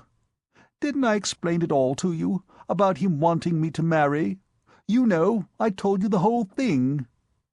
Jimmy stared in silence. "Do you mean to say," he said slowly. He stopped. It was a profanation to put the thing into words. "What, old man?" Jimmy gulped. "Do you mean to say you want to marry Miss McEachern simply because she has money?" he said. It was not the first time that he had heard of a case of a British peer marrying for such a reason, but it was the first time that the thing had filled him with horror. In some circumstances, things come home more forcibly to us. "It's not me, old man," murmured his lordship. "It's my uncle." "Your uncle? Good God!" Jimmy clenched his hands despairingly. "Do you mean to say that you let your uncle order you about in a thing like this? Do you mean to say you're such a gelatin, backboneless worm?" "Old man, I say," protested his lordship, wounded. "I'd call you a wretched knock-kneed skunk, only I don't want to be fulsome. I hate flattering a man to his face." Lord Dreever, deeply pained, half rose from his seat. "Don't get up," urged Jimmy smoothly. "I couldn't trust myself." His lordship subsided hastily. He was feeling alarmed. He had never seen this side of Jimmy's character. At first he had been merely aggrieved and disappointed.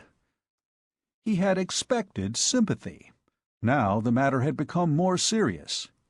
Jimmy was pacing the room like a young and hungry tiger. At present, it was true, there was a billiard table between them, but his lordship felt that he could have done with good stout bars. He nestled in his seat with the earnest concentration of a limpet on a rock. It would be deuced bad form, of course, for Jimmy to assault his host, but could Jimmy be trusted to remember the niceties of etiquette? "Why the devil she accepted you, I can't think," said Jimmy half to himself, stopping suddenly and glaring across the table. Lord Dreever felt relieved. This was not polite, perhaps, but at least it was not violent.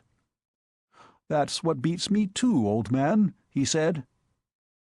"Between you and me, it's jolly rum business. This afternoon—" "What about this afternoon?" "Why, she wouldn't have me at any price." "You asked her this afternoon?"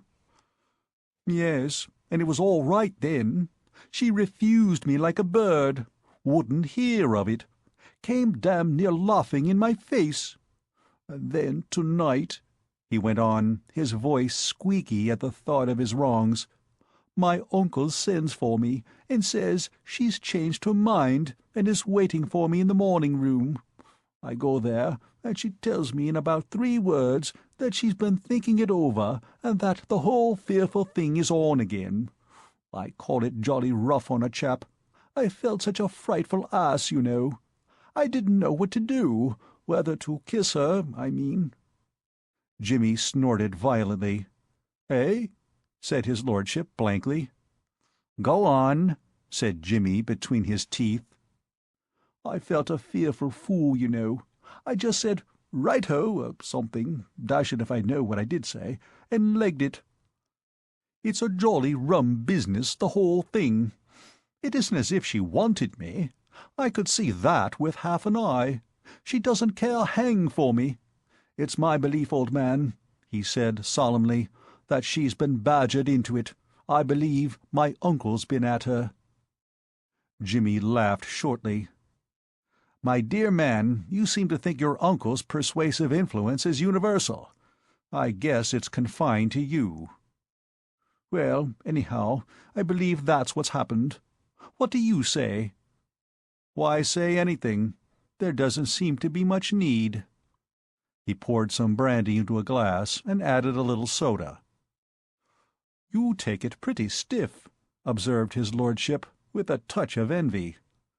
"On occasion," said Jimmy, emptying the glass. Chapter 18. The Lochinvar Method. As Jimmy sat smoking a last cigarette in his bedroom before going to bed that night, Spike Mullins came in. Jimmy had been thinking things over. He was one of those men who are at their best in a losing game. Imminent disaster always had the effect of keying him up and putting an edge on his mind. The news he had heard that night had left him with undiminished determination, but conscious that a change of method would be needed. He must stake all on a single throw now. Young Lochinvar rather than Romeo must be his model. He declined to believe himself incapable of getting anything that he wanted as badly as he wanted Molly. He also declined to believe that she was really attached to Lord Dreever. He suspected the hand of McEachern in the affair, though the suspicion did not clear up the mystery by any means. Molly was a girl of character, not a feminine counterpart of his lordship, content meekly to do what she was told in a matter of this kind. The whole thing puzzled him. "Well, Spike," he said. He was not too pleased at the interruption. He was thinking, and he wanted to be alone. Something appeared to have disturbed Spike. His bearing was excited. "Say, boss, guess what? You know that guy that come this afternoon, the guy from the village that came with old man McEachern?" "Gaoler," said Jimmy. "What about him?" There had been an addition to the guests at the castle that afternoon. Mr. McEachern, walking in the village, had happened upon an old New York acquaintance of his who, touring England, had reached Dreever and was anxious to see the historic castle.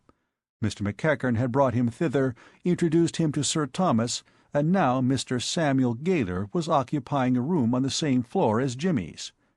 He had appeared at dinner that night, a short, wooden-faced man, with no more conversation than Hargate. Jimmy had paid little attention to the newcomer. "What about him?" he said. "He's a sleuth, boss." "A what?" "A sleuth." "A detective?" "That's right, a fly cop." "What makes you think that?"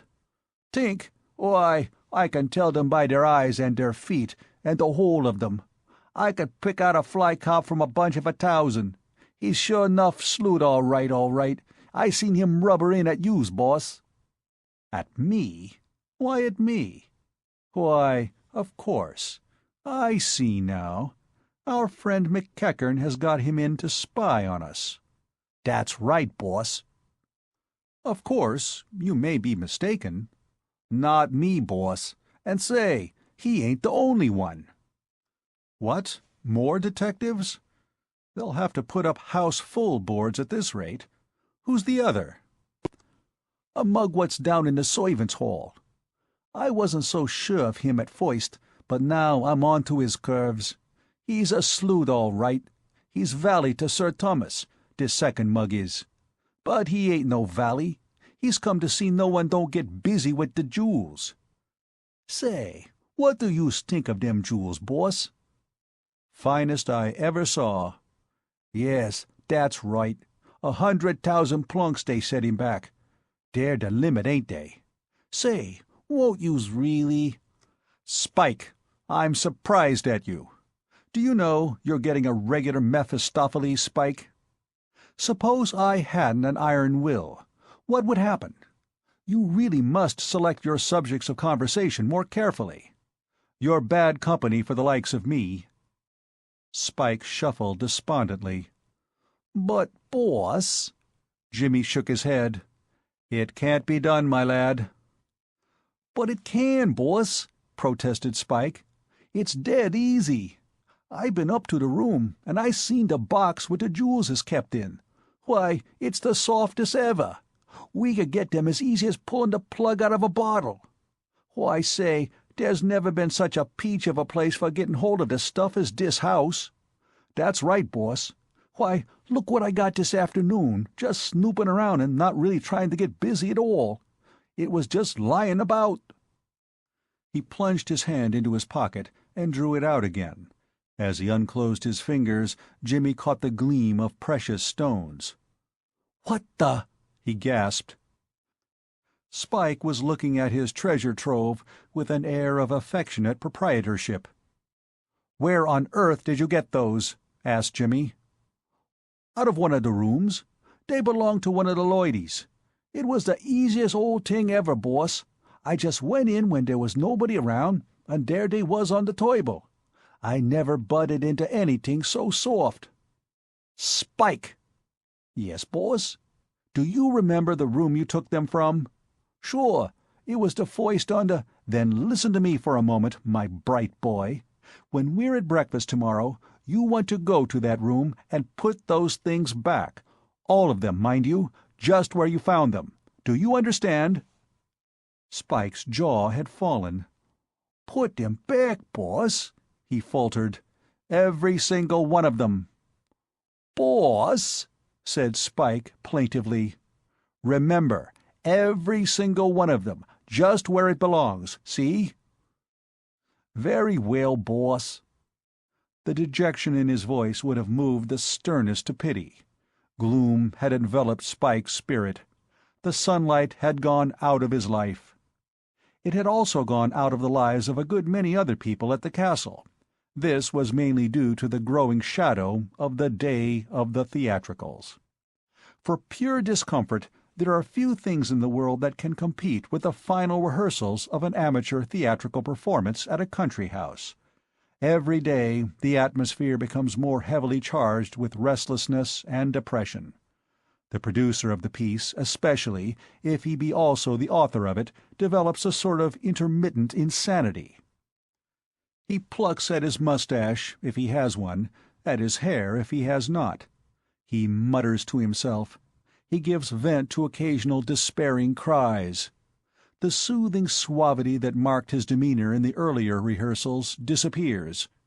He no longer says with a winning smile, "Splendid, old man, splendid, couldn't be better, but I think we'll take that over just once more if you don't mind." Instead, he rolls his eyes and snaps out, "Once more, please, this'll never do. At this rate, we might just as well cut out the show altogether. What's that? No, it won't be all right on the night. Now then, once more, and do pull yourself together this time." After this, the scene is sulkily resumed, and conversation, when the parties concerned meet subsequently, is cold and strained. Matters had reached this stage at the castle. Everybody was thoroughly tired of the piece, and, but for the thought of the disappointment which, presumably, would rack the neighboring nobility and gentry if it were not to be produced, would have resigned their places without a twinge of regret. People who had schemed to get the best and longest parts were wishing now that they had been content with first footman, or Giles a villager. "I'll never run an amateur show again as long as I live," confided Charteris to Jimmy almost tearfully.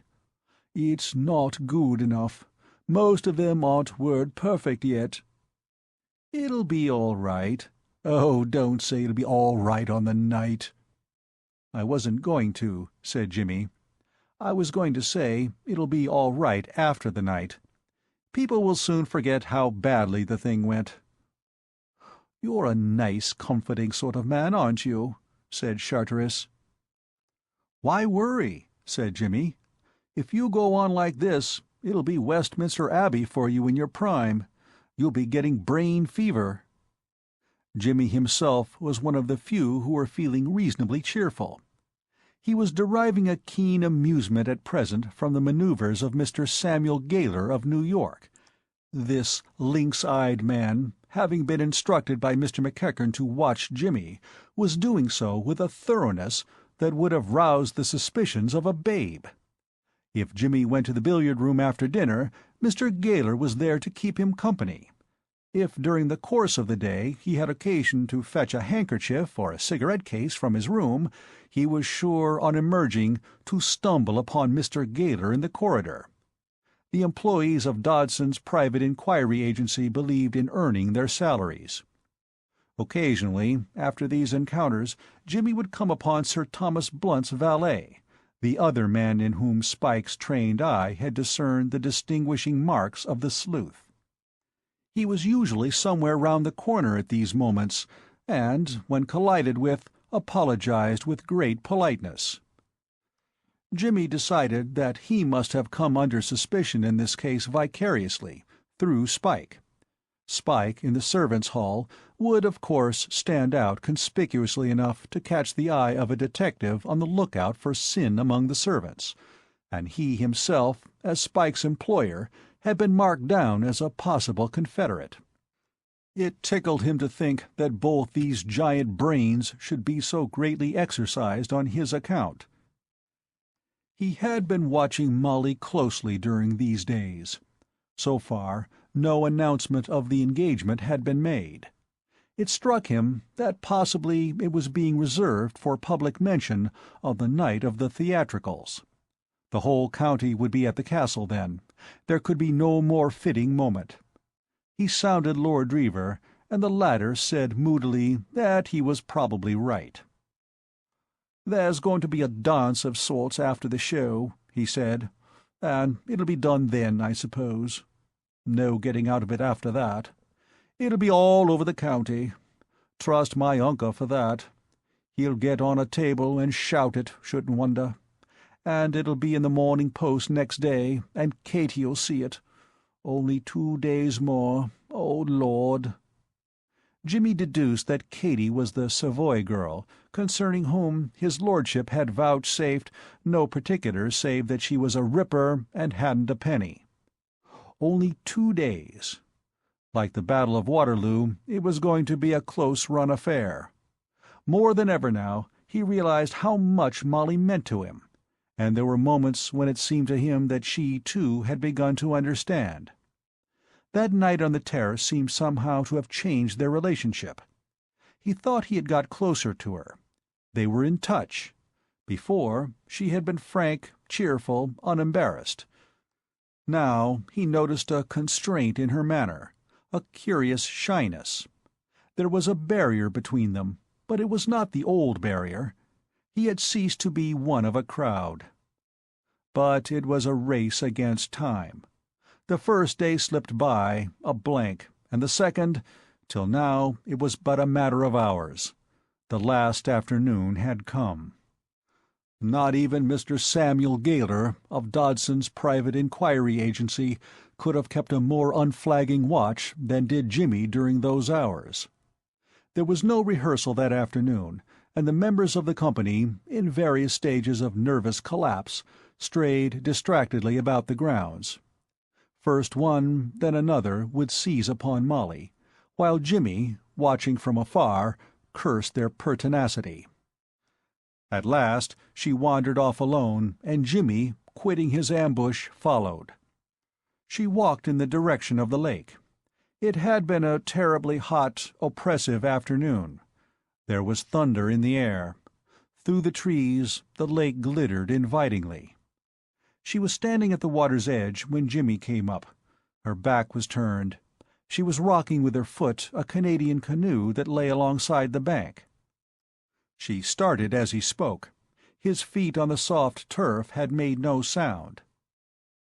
"Can I take you out on the lake?" he said. She did not answer for a moment. She was plainly confused. "I'm sorry," she said. I'm waiting for Lord Dreever." Jimmy saw that she was nervous. There was tension in the air. She was looking away from him, out across the lake, and her face was flushed. "Won't you?" he said. "I'm sorry," she said again. Jimmy looked over his shoulder. Down the lower terrace was approaching the long form of his lordship. He walked with pensive jerkiness, not as one hurrying to a welcome tryst. As Jimmy looked, he vanished behind the great clump of laurels that stood on the lowest terrace. In another minute he would reappear round them. Gently, but with extreme dispatch, Jimmy placed a hand on either side of Molly's waist. The next moment he had swung her off her feet and lowered her carefully to the cushions in the bow of the canoe. Then, jumping in himself with a force that made the boat rock, he loosened the mooring rope, seized the paddle, and pushed off. End of Part 6. The Intrusion of Jimmy. Chapter 19. On the Lake. In making love, as in every other branch of life, consistency is the quality most to be aimed at. To hedge is fatal. A man must choose the line of action that he judges to be best suited to his temperament, and hold to it without deviation. If Lochinvar snatches the maiden up on his saddle-bow, he must continue in that vein. He must not fancy that, having accomplished the feat, he can resume the episode on lines of devotional humility. Prehistoric man, who conducted his courtship with a club, never fell into the error of apologizing when his bride complained of headache.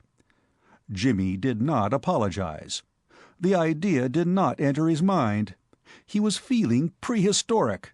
His heart was beating fast, and his mind was in a whirl, but the one definite thought that came to him during the first few seconds of the journey was that he ought to have done this earlier. This was the right way. Pick her up and carry her off, and leave uncles and fathers and butter-haired peers of the realm to look after themselves. This was the way. Alone together in their own little world of water, with nobody to interrupt and nobody to overhear. He should have done it before.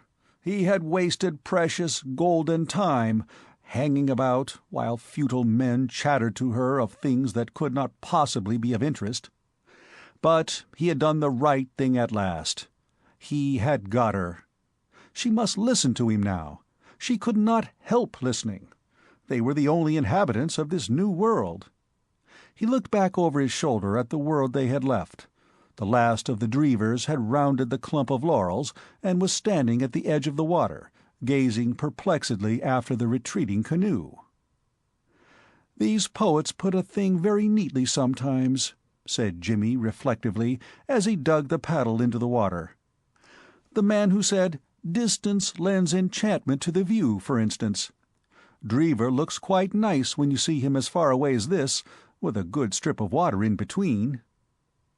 Molly, gazing over the side of the boat into the lake, abstained from feasting her eyes on the picturesque spectacle. "Why did you do it?" she said in a low voice. Jimmy shipped the paddle and allowed the canoe to drift.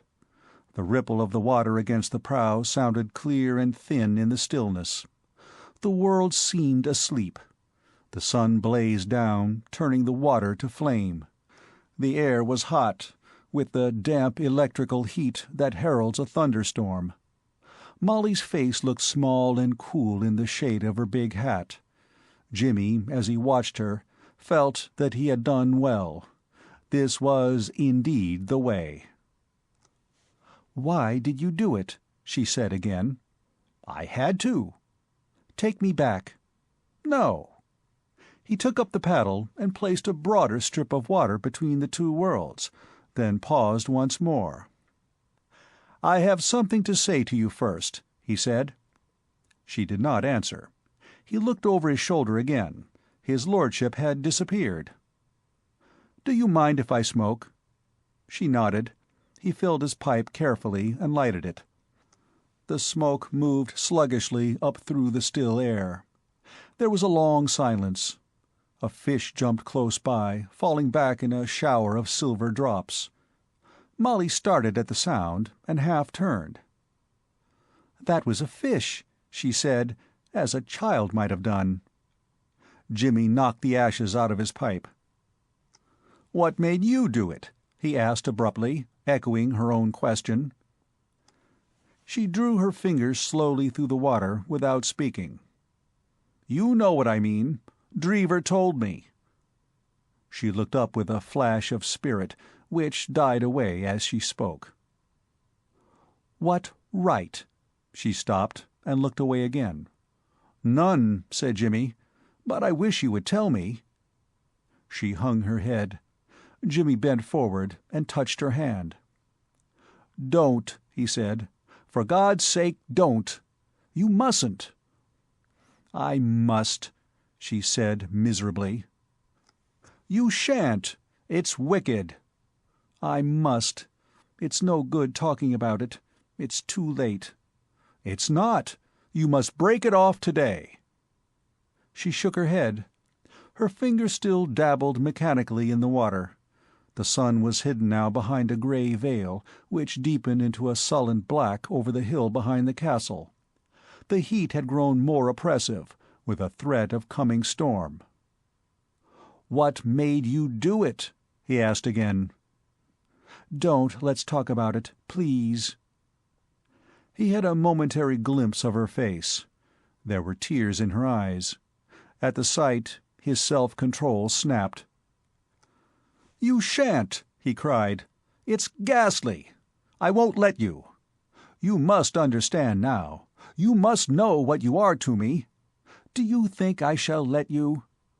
A low growl of thunder rumbled through the stillness, like the muttering of a sleepy giant. The black cloud that had hung over the hill had crept closer. The heat was stifling.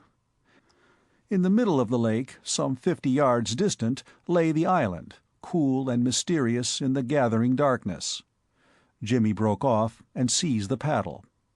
On this side of the island was a boathouse, a little creek covered over with boards and capable of sheltering an ordinary rowboat.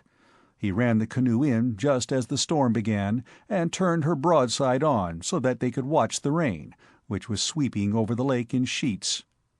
He began to speak again, more slowly now.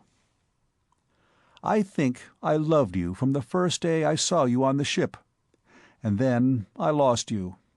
I found you again by a miracle, and lost you again.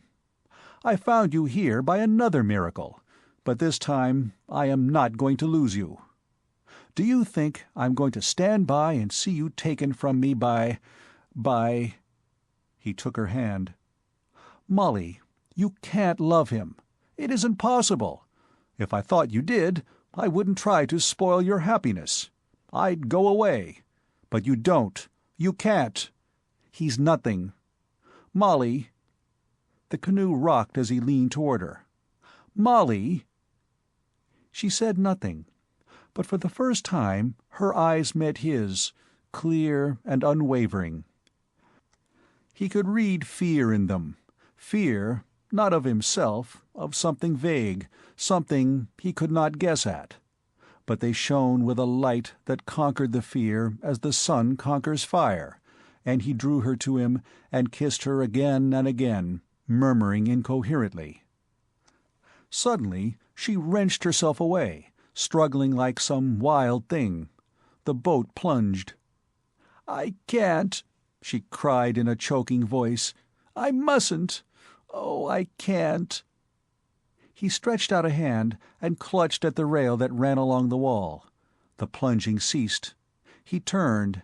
She had hidden her face and was sobbing quietly, with the forlorn hopelessness of a lost child. He made a movement toward her, but drew back. He felt dazed. The rain thudded and splashed on the wooden roof. A few drops trickled through a crack in the boards. He took off his coat and placed it gently over her shoulders. "Molly?" She looked up with wet eyes. "Molly, dear, what is it?" "I mustn't. It isn't right." "I don't understand." "I mustn't, Jimmy." He moved cautiously forward, holding the rail, till he was at her side, and took her in his arms. "What is it, dear? Tell me." She clung to him without speaking. "You aren't worried about him, are you? About Dreever? There's nothing to worry about. It'll be quite easy and simple. I'll tell him if you like. He knows you don't care for him, and besides, there's a girl in London that he— No, no, it's not that." "What is it, dear? What's troubling you?" "Jimmy—" She stopped. He waited. "Yes?" "Jimmy, my father wouldn't— Father doesn't—" "Doesn't like me?" She nodded miserably. A great wave of relief swept over Jimmy. He had imagined— he hardly knew what he had imagined— some vast, insuperable obstacle, some tremendous catastrophe, whirling them asunder. He could have laughed aloud in his happiness. So this was it. This was the cloud that brooded over them, that Mr. McEachern did not like him. The angel guarding Eden with a fiery sword had changed into a policeman with a truncheon. "He must learn to love me," he said lightly. She looked at him hopelessly. He could not see me. He could not understand. And how could she tell him?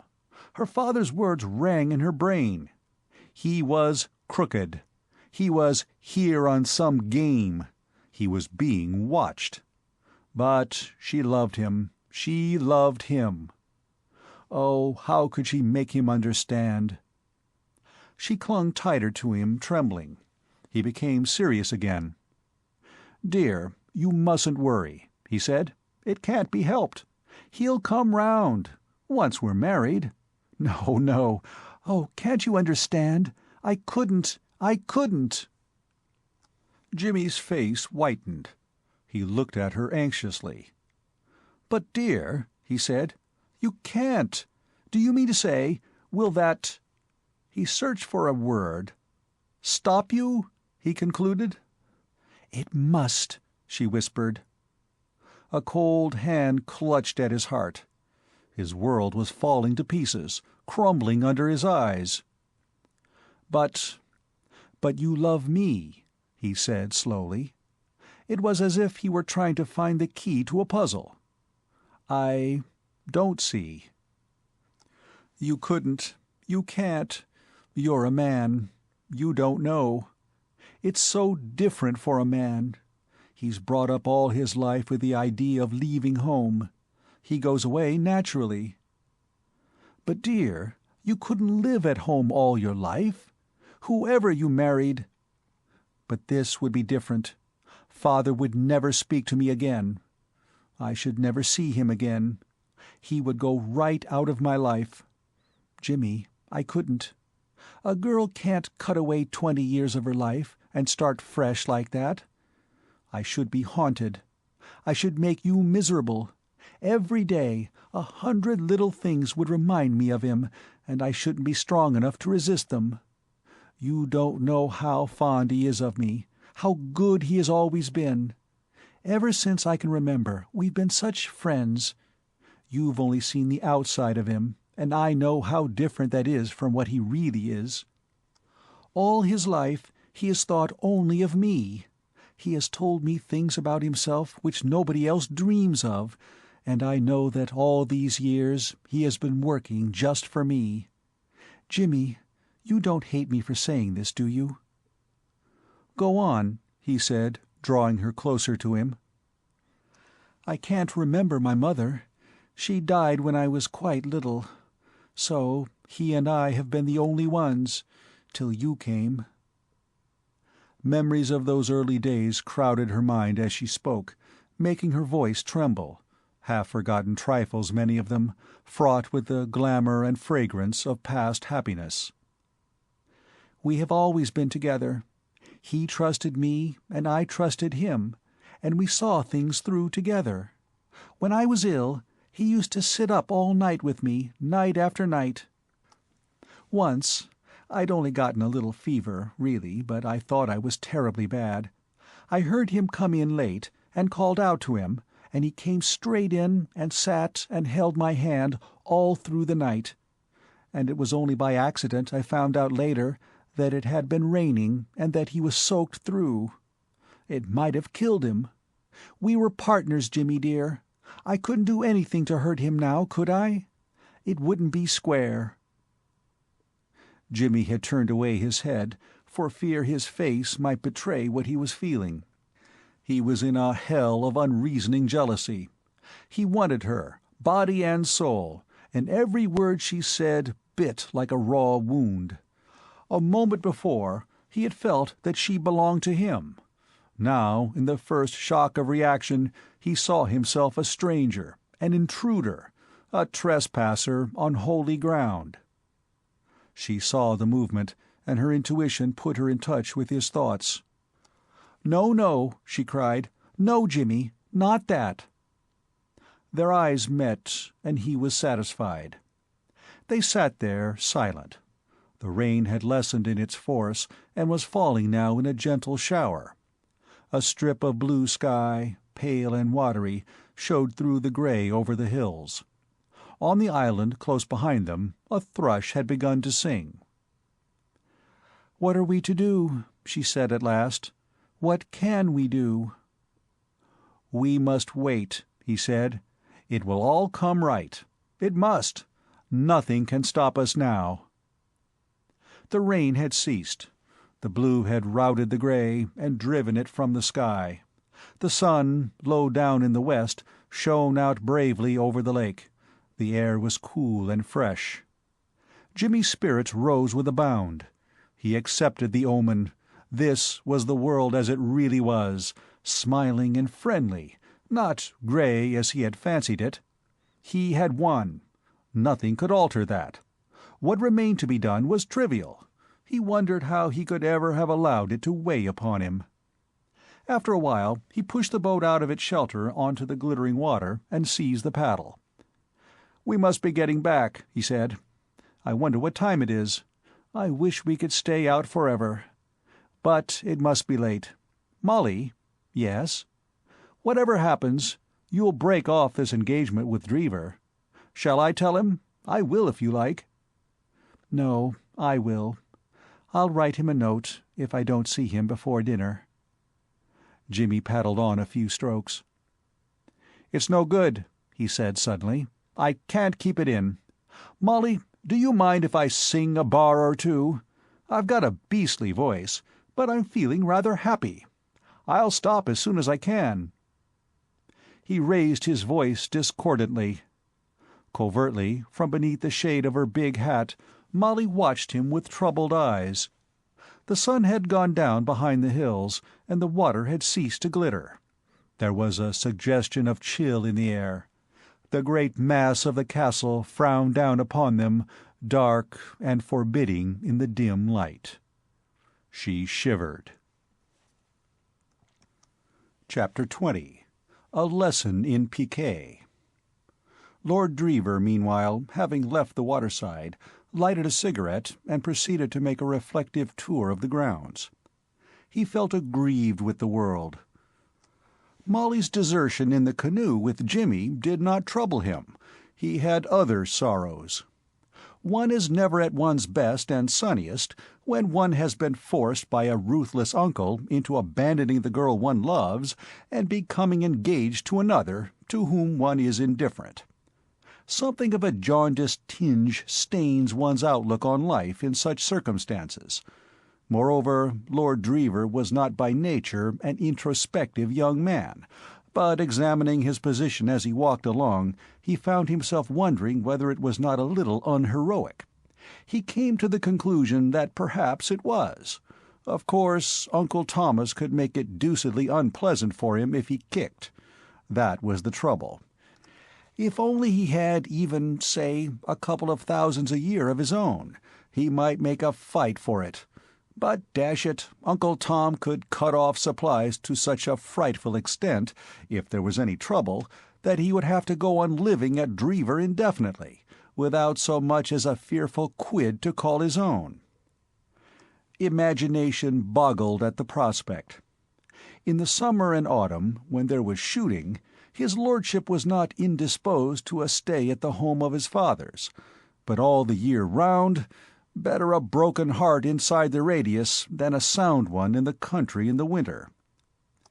"But by gad," mused his lordship, "if I had as much as a couple, yes, dash it, even a couple of thousand a year, I'd chance it, and ask Katy to marry me, dash it if I wouldn't."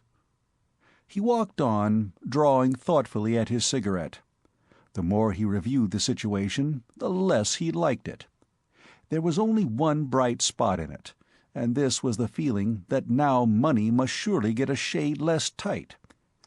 Extracting the precious ore from Sir Thomas hitherto had been like pulling back teeth out of a bulldog. But now, on the strength of this infernal engagement, surely the uncle might reasonably be expected to scatter largesse to some extent.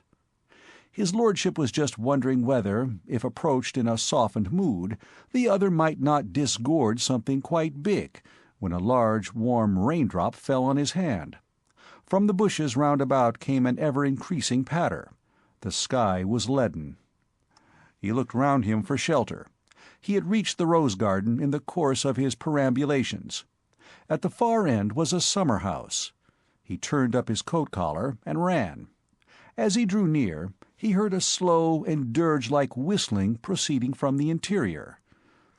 Plunging in out of breath, just as the deluge began, he found Hargate seated at the little wooden table with an earnest expression on his face. The table was covered with cards. Hargate had not yet been compelled to sprain his wrist, having adopted the alternative of merely refusing invitations to play billiards. "Hello, Hargate," said his lordship.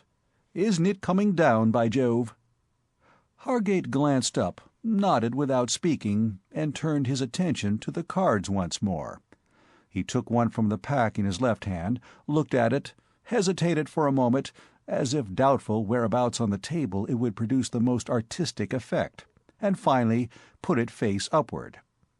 Then he moved another card from the table and put it on top of the other one. Throughout the performance he whistled painfully. His lordship regarded his guest with annoyance. "That looks frightfully exciting," he said disparagingly. "What are you playing at? Patience?" Hargate nodded again, this time without looking up. "Oh, don't sit there looking like a frog," said Lord Dreever irritably. "Talk, man." Hargate gathered up the cards and proceeded to shuffle them in a meditative manner, whistling the while. "Oh, stop it," said his lordship. Hargate nodded and obediently put down the deck.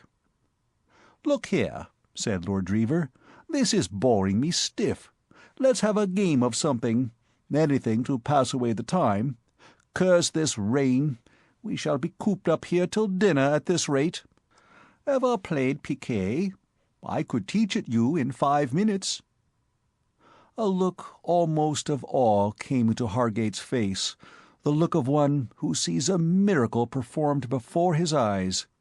For years he had been using all the large stock of diplomacy at his command to induce callow youths to play piquet with him, and here was this admirable young man, this pearl among young men, positively offering to teach him the game. It was too much happiness. What had he done to deserve this? He felt as a toil-worn lion might feel if some antelope, instead of making its customary beeline for the horizon, were to trot up and insert its head between his jaws. I shouldn't mind being shown the idea," he said. He listened attentively while Lord Dreever explained at some length the principles that govern the game of piquet. Every now and then he asked a question. It was evident that he was beginning to grasp the idea of the game. "What exactly is repiquing?" he asked, as his lordship paused. "It's like this," said his lordship, returning to his lecture. "Yes, I see now," said the neophyte. They began playing.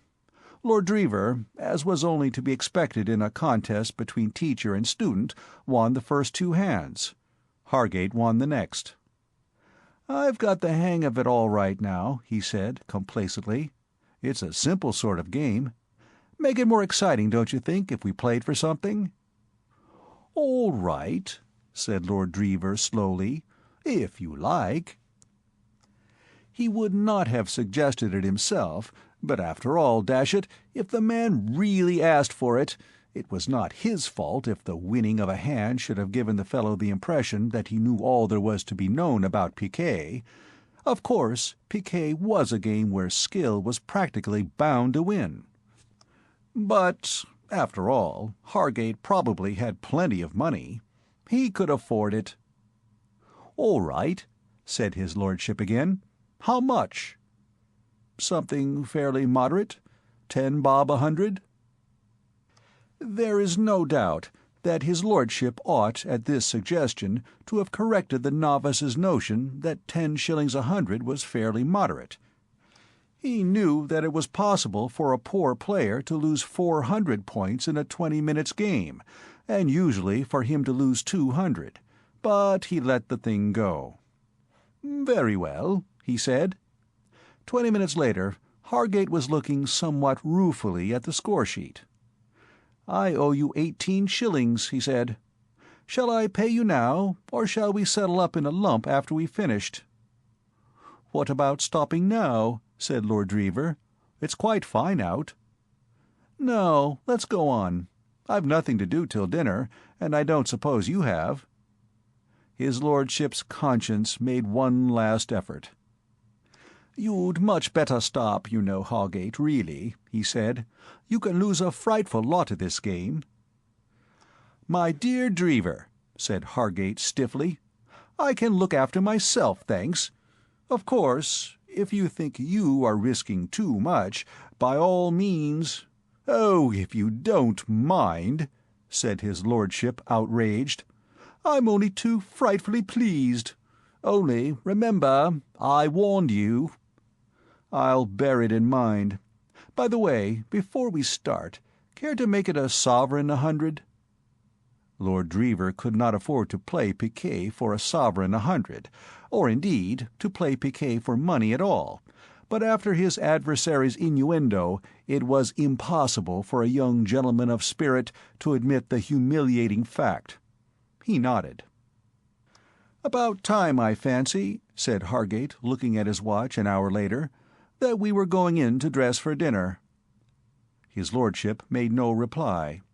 He was wrapped in thought. "Let's see, that's £20 you owe me, isn't it?" continued Hargate. "Shocking bad luck you had." They went out into the rose-garden. "Jolly everything smells after the rain," said Hargate, who seemed to have struck a conversational patch. "Freshened everything up."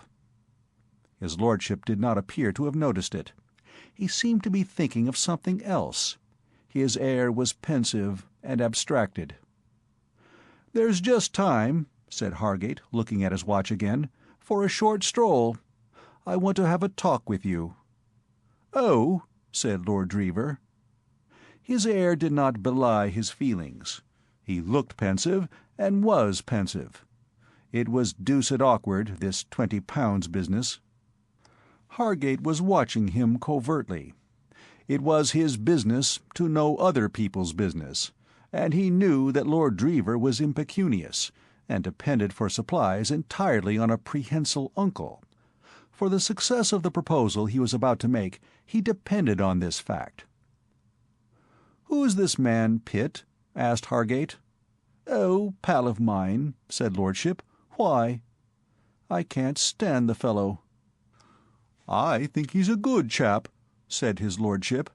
"In fact," remembering Jimmy's good Samaritanism, "I know he is. Why don't you like him?" "I don't know. I don't." "Oh," said his lordship indifferently. He was in no mood to listen to the likes and dislikes of other men. "Look here, Dreever," said Hargate, "I want you to do something for me. I want you to get Pitt out of the place." Lord Dreever eyed his guest curiously. "Eh?" he said. Hargate repeated his remark. "You seem to have mapped out quite a programme for me," said Lord Dreever.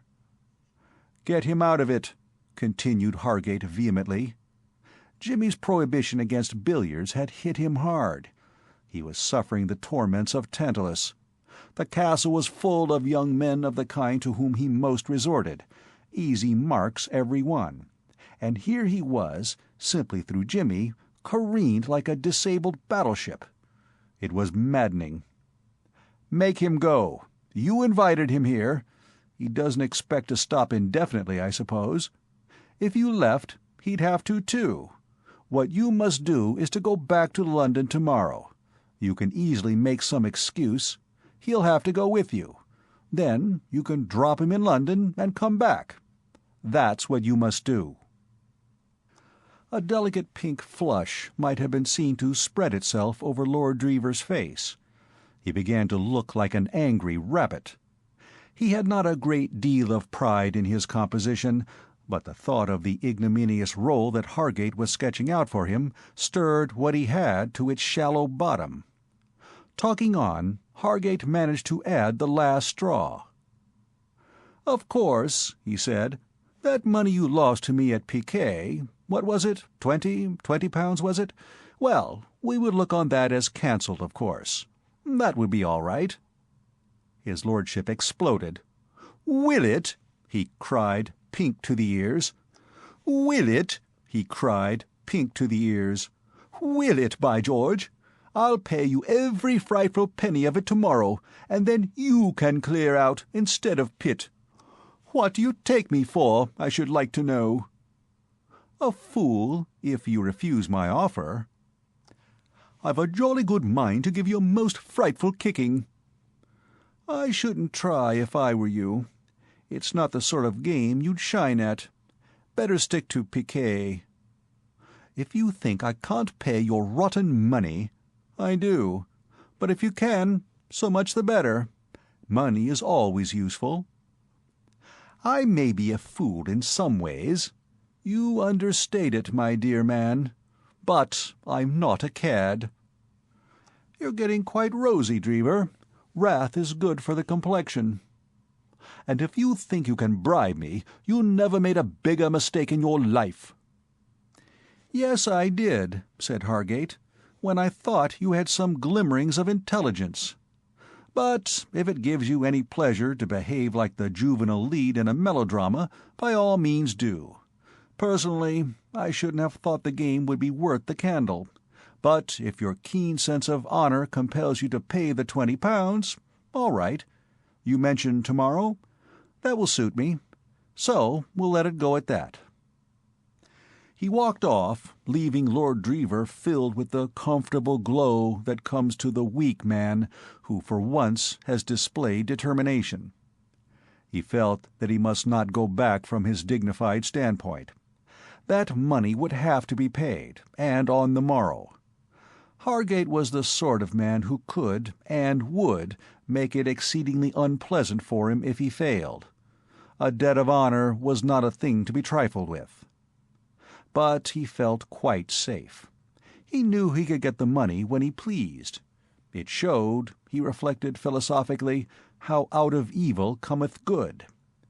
His greater misfortune, the engagement, would, as it were, neutralize the less, for it was ridiculous to suppose that Sir Thomas, having seen his ends accomplished, and being presumably in a spacious mood in consequence, would not be amenable to a request for a mere £20.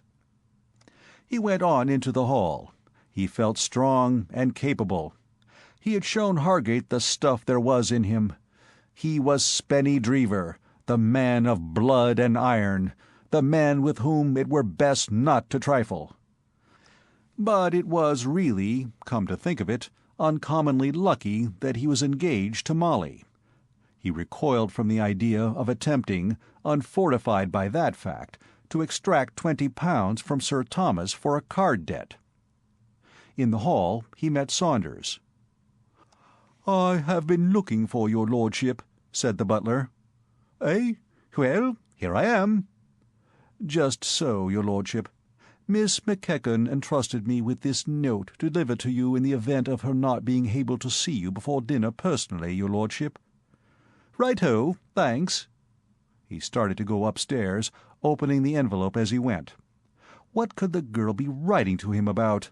Surely she wasn't going to start sending him love letters, or any of that frightful rot.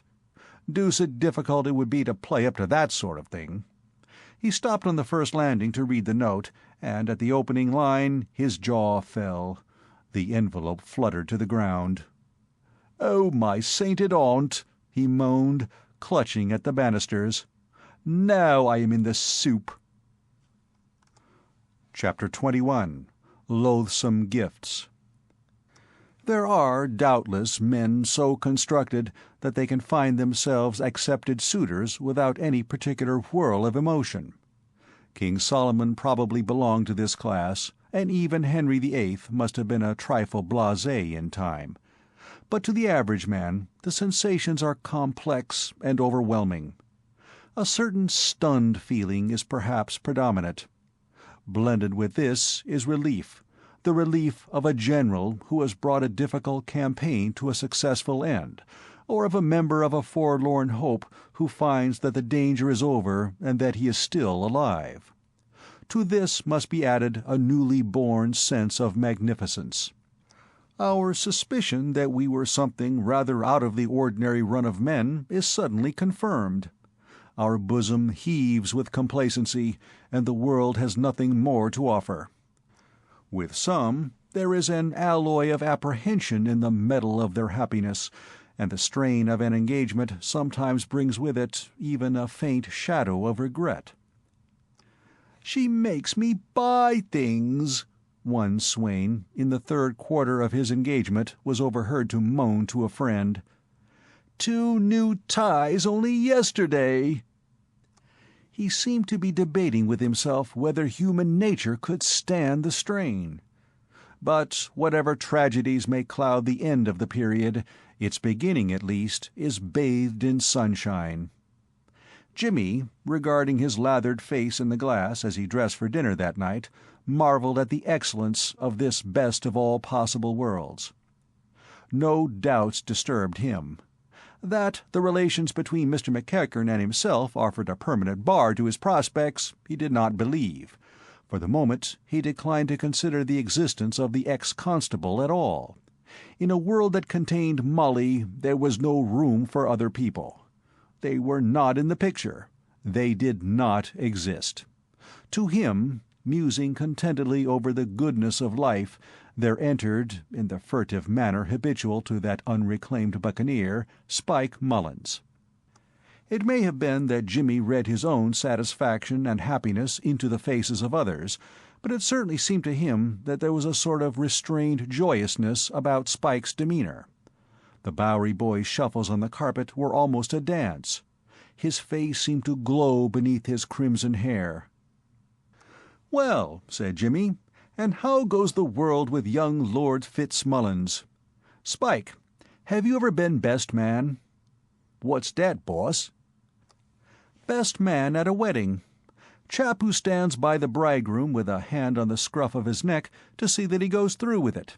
Fellow who looks after everything, crowds the money onto the minister at the end of the ceremony, and then goes off and marries the first bridesmaid and lives happily ever." Spike shook his head. "I ain't got no use for getting married, boss." Spike, the misogynist. "You wait, Spike. Some day love will awaken your heart, and you'll start writing poetry." "I's not dat kind of mug, boss," protested the Bowery boy. "I ain't got no use for goils. It's a mutt's game." This was rank heresy. Jimmy laid down the razor from motives of prudence, and proceeded to lighten Spike's reprehensible darkness. "Spike, you're an ass," he said. "You don't know anything about it. If you had any sense at all, you'd understand that the only thing worth doing in life is to get married. You bone-headed bachelors make me sick. Think what it would mean to you, having a wife. Think of going out on a cold winter's night to crack a crib, knowing that there would be a cup of hot soup waiting for you when you got back, and your slippers all warmed and comfortable. And then she'd sit on your knee, and you'd tell her how you shot the policeman, and you'd examine the swag together.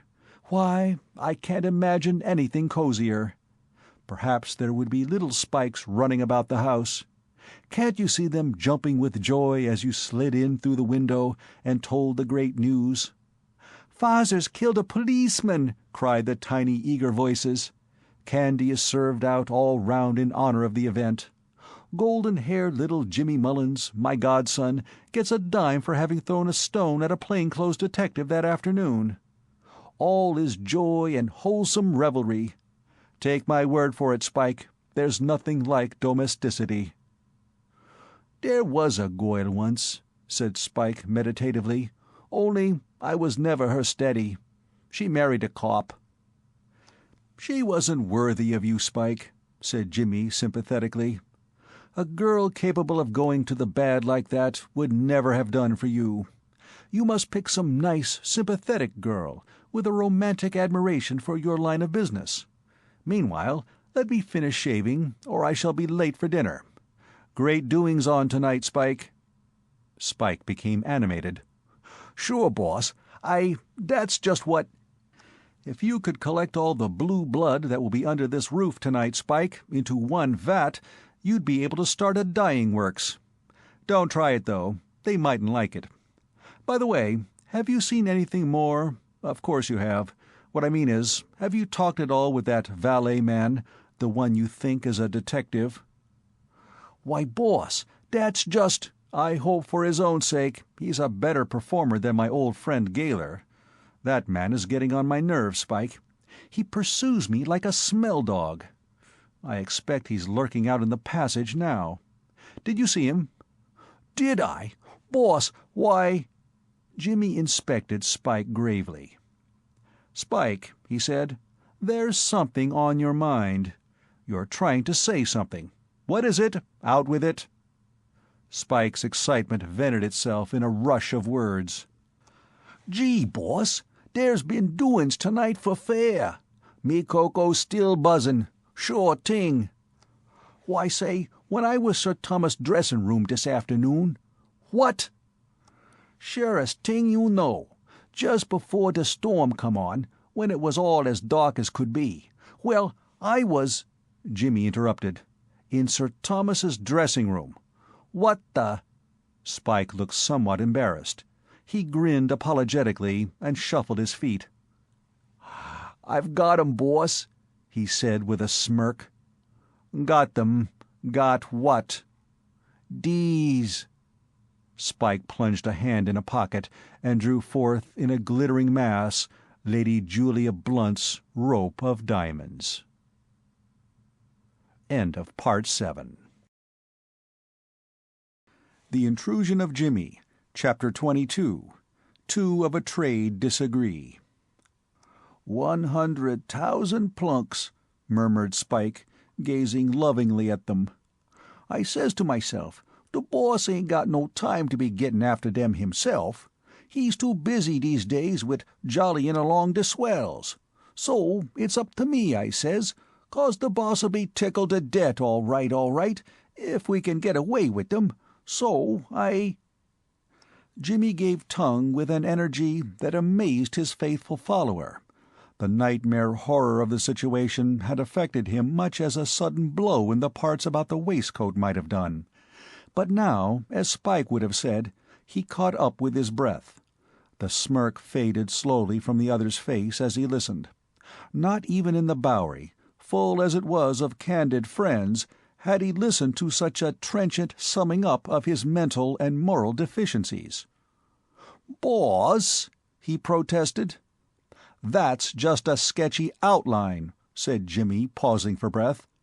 "I can't do you justice impromptu like this. You're too vast and overwhelming." "But, boss, what's eatin' you? Ain't youse tickled?" "Tickled?" Jimmy sawed the air. "Tickled? You lunatic! Can't you see what you've done?" "I've got them," said Spike, whose mind was not readily receptive of new ideas. It seemed to him that Jimmy missed the main point. "Didn't I tell you there was nothing doing when you wanted to take those things the other day?" Spike's face cleared. As he had suspected, Jimmy had missed the point. "Why, say, boss, yes, sure. But those was little dinky tings. Of course, youse wouldn't stand for swiping chicken feed like dem. But dese is different. Dese diamonds is Boyd's. It's 100,000 plunks for dese." "Spike," said Jimmy with painful calm. "Huh?" "Will you listen for a moment?" "Sure." "I know it's practically hopeless. To get an idea into your head, one wants a proper outfit, drills, blasting powder, and so on. But there's just a chance, perhaps, if I talk slowly. Has it occurred to you, Spike, my bonny blue-eyed Spike, that every other man, more or less, in this stately home of England is a detective who has probably received instructions to watch you like a lynx? Do you imagine that your blameless past is a sufficient safeguard? I suppose you think that these detectives will say to themselves, 'Now, whom shall we suspect? We must leave out Spike Mullins, of course, because he naturally wouldn't dream of doing such a thing. It can't be dear old Spike who's got the stuff.'" "But, boss," interposed Spike brightly, "I ain't. That's right, I ain't got it. Youse has." Jimmy looked at the speaker with admiration, After all, there was a breezy delirium about Spike's methods of thought that was rather stimulating when you got used to it. The worst of it was that it did not fit in with practical everyday life. Under different conditions, say during convivial evenings at Bloomingdale, he could imagine the Bowery boy being a charming companion. How pleasantly, for instance, such remarks as that last would while away the monotony of a padded cell. "But, laddie," he said with steely affection, "listen once more. Reflect. Ponder. Does it not seep into your consciousness that we are, as it were, subtly connected in this house in the minds of certain bad persons? Are we not imagined by Mr. McEachern, for instance, to be working hand in hand like brothers?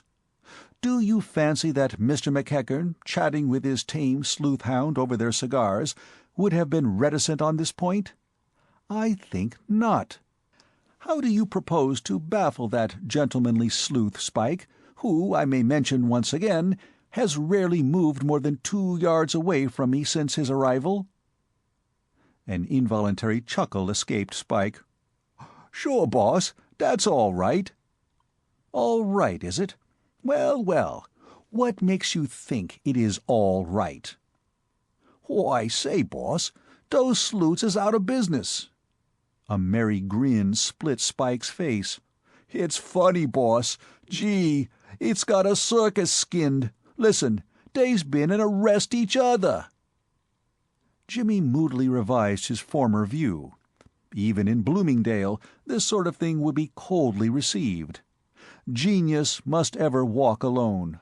Spike would have to get along without hope of meeting a kindred spirit, another fellow being in tune with his brain processes. "That's right," chuckled Spike. "Leastways, it ain't." "No, no," said Jimmy soothingly. "I quite understand. It's this way, boss. One of them has been and arrest the other mug. They had a scrap, each thinking the other guy was after the jewels, and not knowing they was both sleuths, and now one of them's been and taken the other off, and—" there were tears of innocent joy in Spike's eyes, "and locked him into the coal cellar." "What on earth do you mean?"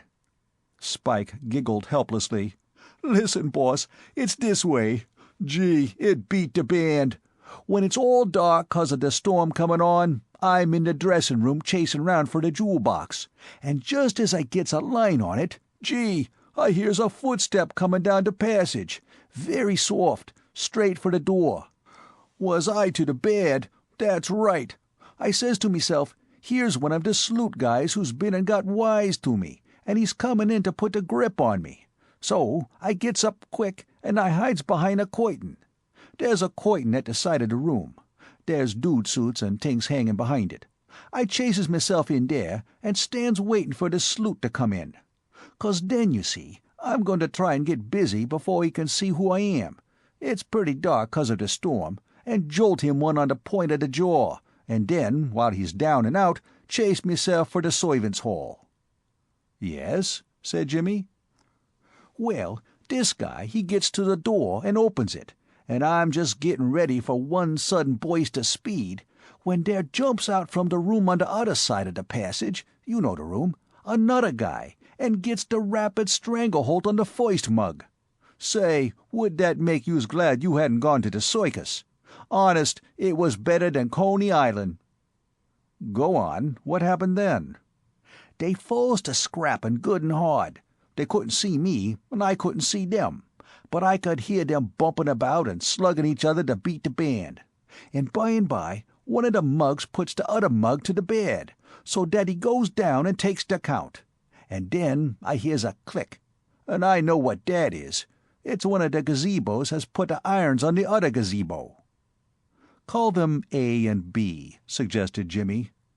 "Then I hears him, the first mug, strike a light, 'cause it's dark there, 'cause of the storm, and then he says, 'Got yous, have I?' And he says, 'I've had my eye on yous, thinkin' yous was up to somethin' of this kind. I been watchin' yous.' I knew the voice. It's that mug what calls himself Sir Thomas Valley. And the other—" Jimmy burst into a roar of laughter. "Don't, Spike! This is more than man was meant to stand. Do you mean to tell me it is my bright, brainy, persevering friend Gaylor who has been handcuffed and locked in the coal cellar?" Spike grinned broadly. "Sure, that's right," he said. "It's a judgment," said Jimmy delightedly. "That's what it is. No man has a right to be such a consummate ass as Gaylor. It isn't decent." There had been moments when McEachern's faithful employee had filled Jimmy with an odd sort of fury, a kind of hurt pride, almost to the extent of making him wish that he really could have been the desperado McEachern fancied him. Never in his life before had he sat still under a challenge, and this espionage had been one. Behind the clumsy watcher he had seen always the self-satisfied figure of McEachern. If there had been anything subtle about the man from Dodson's, he could have forgiven him, but there was not. Years of practice had left Spike with a sort of sixth sense as regarded representatives of the law. He could pierce the most cunning disguise, but in the case of Gaylor, even Jimmy could detect the detective. "Go on," he said. Spike proceeded. "Well, the other mug, the one down and out on the floor with the irons on—" "Gaylor, in fact," said Jimmy. "Handsome, dashing Gaylor." "Sure. Well, he's too busy catching up with his Brett to shoot it back swift. But after he's been doing the deep breathing strut for a while, he says, 'You mutt,' he says, 'you's is to the bad. You've made a break, you have. That's right, surest thing you know.' He puts it different, but that's what he means. 'I'm a sloot,' he says. 'Take these things off,' meaning the irons. Does the other mug, the Valley Gazebo, give him the glad eye? Not so's you could notice it. He gives him the merry ha-ha. He says that's the worst tale that's ever been handed to him. 'Tell it to Sweeney,' he says. 'I knows yous. Yous worms yourself into the house as a guest when yous is really after the loidy's jewels.' At these cruel words, these other mug Gaylor gets hot under the collar. 'I'm sure enough sloot,' he says. 'I blows into this house at a special request of Mr. McEachern, the American gent.' The other mug hands the lemon again. 'Tell it to the King of Denmark,' he says. 'This cop's the limit. Yous has enough gall for 10 strong men,' he says. 'Show me to Mr. McEachern,' says Gaylor. 'He'll crouch, is that it?" "Vouch," suggested Jimmy, "meaning give the glad hand to?" "That's right, vouch. I wondered what he meant at the time. 'He'll vouch for me,' he says. 'That puts him all right,' he thinks. But no, he's still in Dutch, 'cause the Valley mug says, 'Nix on that. I ain't going to chase around the house with yous looking for Mr. McEachern. It's yous for the coal cellar, me man, and we'll see what yous has to say when it makes me report to Sir Thomas.' Well, that's to the good," says Gaylor. "Tell Sir Thomas. I'll explain to him." "Not me," says the Valley. "Sir Thomas has a hard evening's work before him, jolling along the swells what's coming to see this stage piece they're acting. I ain't going to worry him till he's good and ready. To the coal cellar for yus. Go on," and off they goes. And I gets busy again, swipes the jewels, and chases meself here." Jimmy wiped his eyes. "Have you ever heard of poetic justice, Spike?" he asked. "This is it. But in this hour of mirth and goodwill, we must not forget—" Spike interrupted. Pleased by the enthusiastic reception of his narrative, he proceeded to point out the morals that were to be deduced therefrom. "So, you see, boss," he said, "it's all to the merry. When they rubbers for the jewels, and finds them gone, they'll think this Gaylor guy swiped them. They won't think of us." Jimmy looked at the speaker gravely. "Of course," said he. "What a reasoner you are, Spike. Gaylor was just opening the door from the outside, by your account, when the valet man sprang at him. Naturally, they'll think that he took the jewels, especially as they won't find them on him. A man who can open a locked safe through a closed door is just the sort of fellow who would be able to get rid of the swag neatly while rolling about the floor with the valet. His not having the jewels will make the case all the blacker against him. And what will make them still more certain that he is the thief is that he really is a detective. Spike, you ought to be in some sort of a home, you know." The Bowery boy looked disturbed. "I didn't think of that, boss," he admitted. "Of course not. One can't think of everything. Now, if you will just hand me those diamonds, I will put them back where they belong." "Put them back, boss?" "What else would you propose? I'd get you to do it, only I don't think putting things back is quite in your line."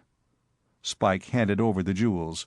The boss was the boss, and what he said went. But his demeanor was tragic, telling eloquently of hopes blighted. Jimmy took the necklace with something of a thrill. He was a connoisseur of jewels, and a fine gem affected him much as a fine picture affects the artistic.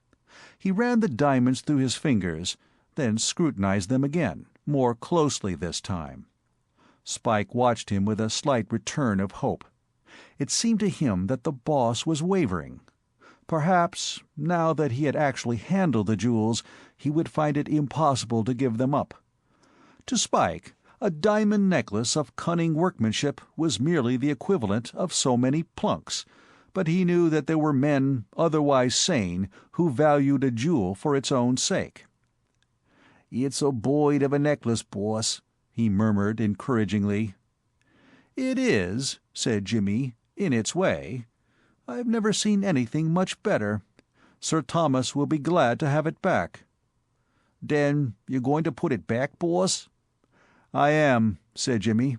"I'll do it just before the theatricals. There should be a chance then. There's one good thing. This afternoon's affair will have cleared the air of sleuth-hounds a little." Chapter 23. Family Jars.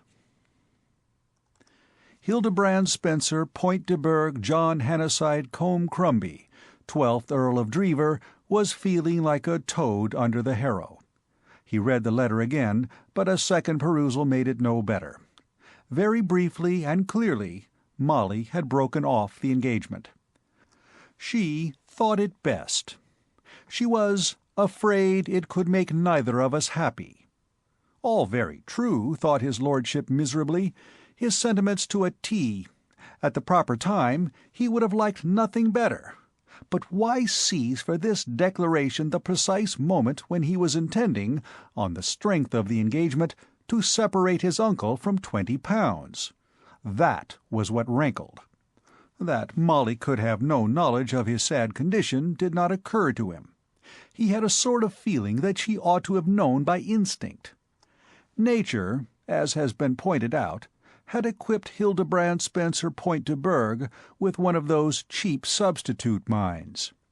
What passed for brain in him was to genuine grey matter as just as good imitation coffee is to real mocha. In moments of emotion and mental stress, consequently, his reasoning, like Spike's, was apt to be in a class of its own. He read the letter for the third time, and a gentle perspiration began to form on his forehead.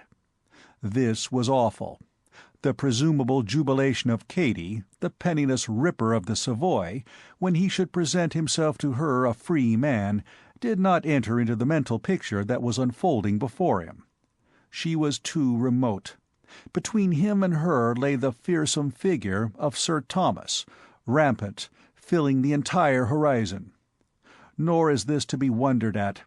There was probably a brief space during which Perseus, concentrating his gaze upon the monster, did not see Andromeda, and a knight of the Middle Ages, jousting in the gentlemen's singles for a smile from his lady, rarely allowed the thought of that smile to occupy his whole mind at the moment when his boiler-plated antagonist was descending upon him in the wake of a sharp spear.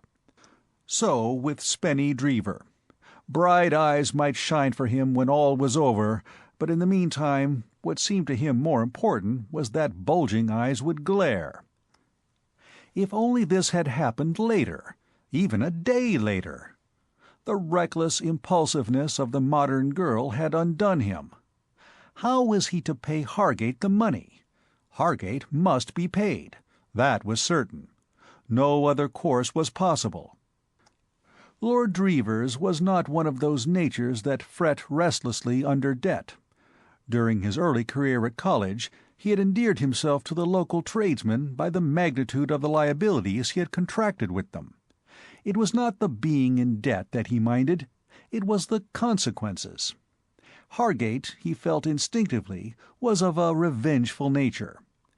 He had given Hargate £20 worth of snubbing, and the latter had presented the bills. If it were not paid, things would happen. Hargate and he were members of the same club, and a member of a club who loses money at cards to a fellow member and fails to settle up does not make himself popular with the committee. He must get the money. There was no avoiding that conclusion. But how? Financially, his lordship was like a fallen country with a glorious history. There had been a time, during his first 2 years at college, when he had revelled in the luxury of a handsome allowance. This was the golden age, when Sir Thomas Blunt, being, so to speak, new to the job, and feeling that, having reached the best circles, he must live up to them, had scattered largesse lavishly. For 2 years after his marriage with Lady Julia, he had maintained this admirable standard, crushing his natural parsimony. He had regarded the money so spent as capital sunk in an investment. By the end of the 2nd year he had found his feet and began to look about him for ways of retrenchment. His lordship's allowance was an obvious way. He had not to wait long for an excuse for annihilating it. There is a game called poker, at which a man without much control over his features may exceed the limits of the handsomest allowance. His lordship's face during a game of poker was like the surface of some quiet pond, ruffled by every breeze. The blank despair of his expression when he held bad cards made bluffing expensive. The honest joy that bubbled over in his eyes when his hand was good acted as an efficient danger signal to his grateful opponents. 2 weeks of poker had led to his writing to his uncle a distressed, but confident, request for more funds, and the avuncular foot had come down with a joyous bang. Taking his stand on the evils of gambling, Sir Thomas had changed the conditions of the money market for his nephew with a thoroughness that effectually prevented the possibility of the youth's being again caught by the fascinations of poker. The allowance vanished absolutely, and in its place there came into being an arrangement. By this his lordship was to have whatever money he wished, but he must ask for it, and state why it was needed. If the request was reasonable, the cash would be forthcoming. If preposterous, it would not. The flaw in the scheme, from his lordship's point of view, was the difference of opinion that can exist in the minds of 2 men as to what the words reasonable and preposterous may be taken to mean. £20, for instance, would, in the lexicon of Sir Thomas Blunt, be perfectly reasonable for the current expenses of a man engaged to Molly McEachern, but preposterous for one to whom she had declined to remain engaged. It is these subtle shades of meaning that make the English language so full of pitfalls for the foreigner. So engrossed was his lordship in his meditations that a voice spoke at his elbow ere he became aware of Sir Thomas himself, standing by his side. "Well, Spenny, my boy," said the knight, "time to dress for dinner, I think, eh?" He was plainly in high good humour. The thought of the distinguished company he was to entertain that night had changed him temporarily, as with some wave of a fairy wand, into a thing of joviality and benevolence. One could almost hear the milk of human kindness gurgling and splashing within him. The irony of fate! To-night, such was his mood, a dutiful nephew could have come and felt in his pockets and helped himself, if circumstances had been different. Oh, woman, woman, how you bar us from paradise! His lordship gurgled a wordless reply, thrusting the fateful letter hastily into his pocket. He would break the news anon. Soon? Not yet. Later on. In fact, anon. "Upon your part, my boy," continued Sir Thomas, "you mustn't spoil the play by forgetting your lines. That wouldn't do." His eye was caught by the envelope that Spenny had dropped. A momentary lapse from the jovial and benevolent was the result. His fussy little soul abhorred small untidinesses. "Dear me," he said, stooping. "I wish people would not drop paper about the house. I cannot endure a litter." He spoke as if somebody had been playing hare and hounds, and scattering the scent on the stairs. This sort of thing sometimes made him regret the old days. In Blunt's stores, Rule 67 imposed a fine of half-a-crown on employees convicted of paper-dropping. "I—" began his lordship. "Why," Sir Thomas straightened himself, "it's addressed to you." "I was just going to pick it up. There's a note in it." Sir Thomas gazed at the envelope again. Joviality and benevolence resumed their thrones. "And in the feminine handwriting," he chuckled. He eyed the limp peer almost roguishly. I see," he said. "Very charming. Quite delightful. Girls must have their little romance. I suppose you two young people are exchanging love letters all day. Delightful, quite delightful. Don't look as if you were ashamed of it, my boy. I like it. I think it's charming." Undoubtedly this was the opening. Beyond a question, his lordship should have said at this point, "Uncle, I cannot tell a lie. I cannot even allow myself to see you laboring under a delusion which a word from me can remove. The contents of this note are not what you suppose. They run as follows." What he did say was, "Uncle, can you let me have £20? Those were his amazing words. They slipped out. He could not stop them. Sir Thomas was taken aback for an instant, but not seriously. He started, as might a man who, stroking a cat, receives a sudden but trifling scratch. £20, eh?" he said reflectively. Then the milk of human kindness swept over displeasure like a tidal wave. This was a night for rich gifts to the deserving. "Why, certainly, my boy, certainly. Do you want it at once?" His lordship replied that he did please, and he had seldom said anything more fervently. "Well, well, we'll see what we can do. Come with me." He led the way to his dressing-room. Like nearly all the rooms at the castle, it was large. One wall was completely hidden by the curtain behind which Spike had taken refuge that afternoon. Sir Thomas went to the dressing-table and unlocked a small drawer. 20, you said? 5, 10, 15. Here you are, my boy." Lord Dreever muttered his thanks. Sir Thomas accepted the guttural acknowledgment with a friendly pat on the shoulder. "I like a little touch like that," he said. His lordship looked startled. "I wouldn't have touched you," he began, "if it hadn't been—" "A little touch like that letter-writing," Sir Thomas went on. "It shows a warm heart. She is a warm-hearted girl, Spenny. A charming, warm-hearted girl. You're uncommonly lucky, my boy." His lordship, crackling the 4 banknotes, silently agreed with him. "But come, I must be dressing. Dear me, it is very late. We shall have to hurry. By the way, my boy, I shall take the opportunity of making a public announcement of the engagement tonight. It will be a capital occasion for it. I think perhaps at the conclusion of the theatricals a little speech, something quite impromptu and informal, just asking them to wish you happiness and so on. I like the idea. There's an old-world air about it that appeals to me. Yes." He turned to the dressing-table and removed his collar. "Well, run along, my boy," he said. "You must not be late." His lordship tottered from the room. He did quite an unprecedented amount of thinking as he hurried into his evening clothes, but the thought occurring most frequently was that, whatever happened, all was well in one way, at any rate. He had the £20. There would be something colossal in the shape of disturbances when his uncle learned the truth. It would be the biggest thing since the San Francisco earthquake. But what of it? He had the money.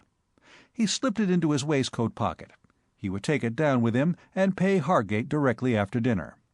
He left the room. The flutter of a skirt caught his eye as he reached the landing. A girl was coming down the corridor on the other side. He waited at the head of the stairs to let her go down before him. As she came on to the landing, he saw that it was Molly. For a moment there was an awkward pause. I got your note," said his lordship. She looked at him and then burst out laughing. "You know, you don't mind the least little bit," she said. "Not a scrap, now do you?" "Well, you see—" "Don't make excuses. Do you?" "Well, it's like this. You see, He caught her eye. Next moment they were laughing together. "No, but look here, you know," said his lordship. "What I mean is, it isn't that I don't— I mean, look here, there's no reason why we shouldn't be the best of pals." "Why, of course there isn't." "No, really, I say. That's ripping. Shake hands on it." They clasped hands, and it was in this affecting attitude that Sir Thomas Blunt, bustling downstairs, discovered them. "Aha!" he cried archly. "Well, well, well. But don't mind me, don't mind me." Molly flushed uncomfortably, partly because she disliked Sir Thomas even when he was not arch, and hated him when he was, partly because she felt foolish, and principally because she was bewildered. She had not looked forward to meeting Sir Thomas that night. It was always unpleasant to meet him, but it would be more unpleasant than usual after she had upset the scheme for which he had worked so earnestly. She had wondered whether he would be cold and distant, or voluble and heated. In her pessimistic moments she had anticipated a long and painful scene. That he should be behaving like this was not very much short of a miracle. She could not understand it. A glance at Lord Dreever enlightened her. That miserable creature was wearing the air of a timid child about to pull a large cracker. He seemed to be bracing himself up for an explosion. She pitied him sincerely. So he had not told his uncle the news yet. Of course, he had scarcely had time. Saunders must have given him the note as he was going up to dress. There was, however, no use in prolonging the agony. Sir Thomas must be told, sooner or later. She was glad of the chance to tell him herself. She would be able to explain that it was all her doing. "I'm afraid there's a mistake," she said. "Eh?" said Sir Thomas. "I've been thinking it over, and I came to the conclusion that we weren't—well, I broke off the engagement." Sir Thomas' always prominent eyes protruded still further. The color of his florid face deepened. Suddenly he chuckled. Molly looked at him, amazed. Sir Thomas was, indeed, behaving unexpectedly tonight. "I see it," he wheezed. "You're having a good joke with me. So this is what you were hatching as I came downstairs. Don't tell me. If you had really thrown him over, you wouldn't have been laughing together like that. It's no good, my dear. I might have been taken in if I had not seen you, but I did." "No, no," cried Molly. "You're wrong. You're quite wrong. When you saw us, we were just agreeing that we should be very good friends. That was all. I broke off the engagement before that. She was aware that his lordship was emitting a hollow croak, but she took it as his method of endorsing her statement, not as a warning. "I wrote Lord Dreever a note this evening," she went on, "telling him that I couldn't possibly—" She broke off in alarm. With the beginning of her last speech, Sir Thomas had begun to swell, until now he looked as if he were in imminent danger of bursting. His face was purple. To Molly's lively imagination, his eyes appeared to move slowly out of his head, like a snail's. From the back of his throat came strange noises. So, he stammered. He gulped and tried again. "So this," he said. "So this, so that what was in that letter, eh?" Lord Dreever, a limp bundle against the banisters, smiled weakly. "Eh?" yelled Sir Thomas. His lordship started convulsively. Yes," he said. Yes, that was it, don't you know." Sir Thomas eyed his nephew with a baleful stare. Molly looked from one to the other in bewilderment. There was a pause, during which Sir Thomas seemed partially to recover command of himself. Doubts as to the propriety of a family row in mid-stairs appeared to occur to him. He moved forward. "Come with me," he said, with awful curtness. His lordship followed, bonelessly. Molly watched them go, and wondered more than ever. There was something behind this. It was not merely the breaking off of the engagement that had roused Sir Thomas. He was not a just man, but he was just enough to be able to see that the blame was not Lord Dreever's. There had been something more. She was puzzled. In the hall, Saunders was standing, weapon in hand, about to beat the gong. "Not yet," snapped Sir Thomas. "Wait." Dinner had been ordered especially early that night because of the theatricals. The necessity for strict punctuality had been straitly enjoined upon Saunders. At some inconvenience he had ensured strict punctuality. And now, but we all have our cross to bear in this world, Saunders bowed with dignified resignation. Sir Thomas led the way into his study. "Be so good as to close the door," he said. His lordship was so good. Sir Thomas backed to the mantelpiece and stood there in the attitude which for generations has been sacred to the elderly Briton, feet well apart, hands clasped beneath his coat-tails. His stare raked Lord Dreever like a searchlight. "Now, sir," he said. His lordship wilted before the gaze. "The fact is, uncle—" "Never mind the facts. I know them. What I require is an explanation." He spread his feet further apart. The years had rolled back, and he was plain Thomas Blunt again, of Blunt Stores, dealing with an erring employee. "You know what I mean," he went on. "I am not referring to the breaking off of the engagement. What I insist upon learning is your reason for failing to inform me earlier of the contents of that letter." His lordship said that somehow, don't you know, there didn't seem to be a chance, you know. He had several times been on the point, but, well, somehow, well, that's how it was. "No chance?" cried Sir Thomas. "Indeed! Why did you require that money I gave you?" "Oh, I wanted it for something." "Very possibly. For what?" The fact is, I owed it to a fellow." "Ha! How did you come to owe it?" His lordship shuffled. "You have been gambling," boomed Sir Thomas. "Am I right?" No, I say, no, it wasn't gambling. It was a game of skill. We were playing piquet." "Kindly refrain from quibbling. You lost this money at cards, then, as I supposed. Just so." He widened the space between his feet. He intensified his glare. He might have been posing to an illustrator of Pilgrim's Progress for a picture of Apollyon straddling right across the way.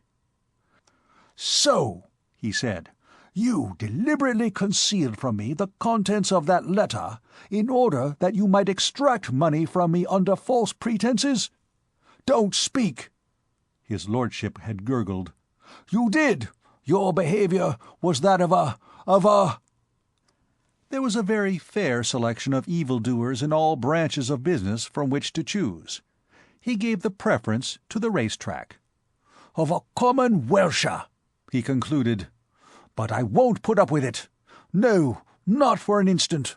I insist upon your returning that money to me here and now. If you have not got it with you, go and fetch it." His lordship's face betrayed the deepest consternation. He had been prepared for much, but not for this. That he would have to undergo what in his schooldays he would have called a jaw was inevitable, and he had been ready to go through with it. It might hurt his feelings, possibly, but it would leave his purse intact. A ghastly development of this kind he had not foreseen. "But I say, uncle," he bleated. Sir Thomas silenced him with a grand gesture. Ruefully, his lordship produced his little awl. Sir Thomas took it with a snort and went to the door. Saunders was still brooding statuesquely over the gong. "Sound it," said Sir Thomas. Saunders obeyed him with the air of an unleashed hound. "And now," said Sir Thomas, "go to my dressing-room and place these notes in the small drawer of the table." The butler's calm, expressionless, yet withal observant eye took in at a glance the signs of trouble. Neither the inflated air of Sir Thomas nor the punctured balloon bearing of Lord Dreever escaped him. "Something up," he said to his immortal soul as he moved upstairs. "Been a rare old row, seems to me." He reserved his more polished periods for use in public. In conversation with his immortal soul, he was wont to unbend somewhat. Chapter 24. The Treasure Seeker.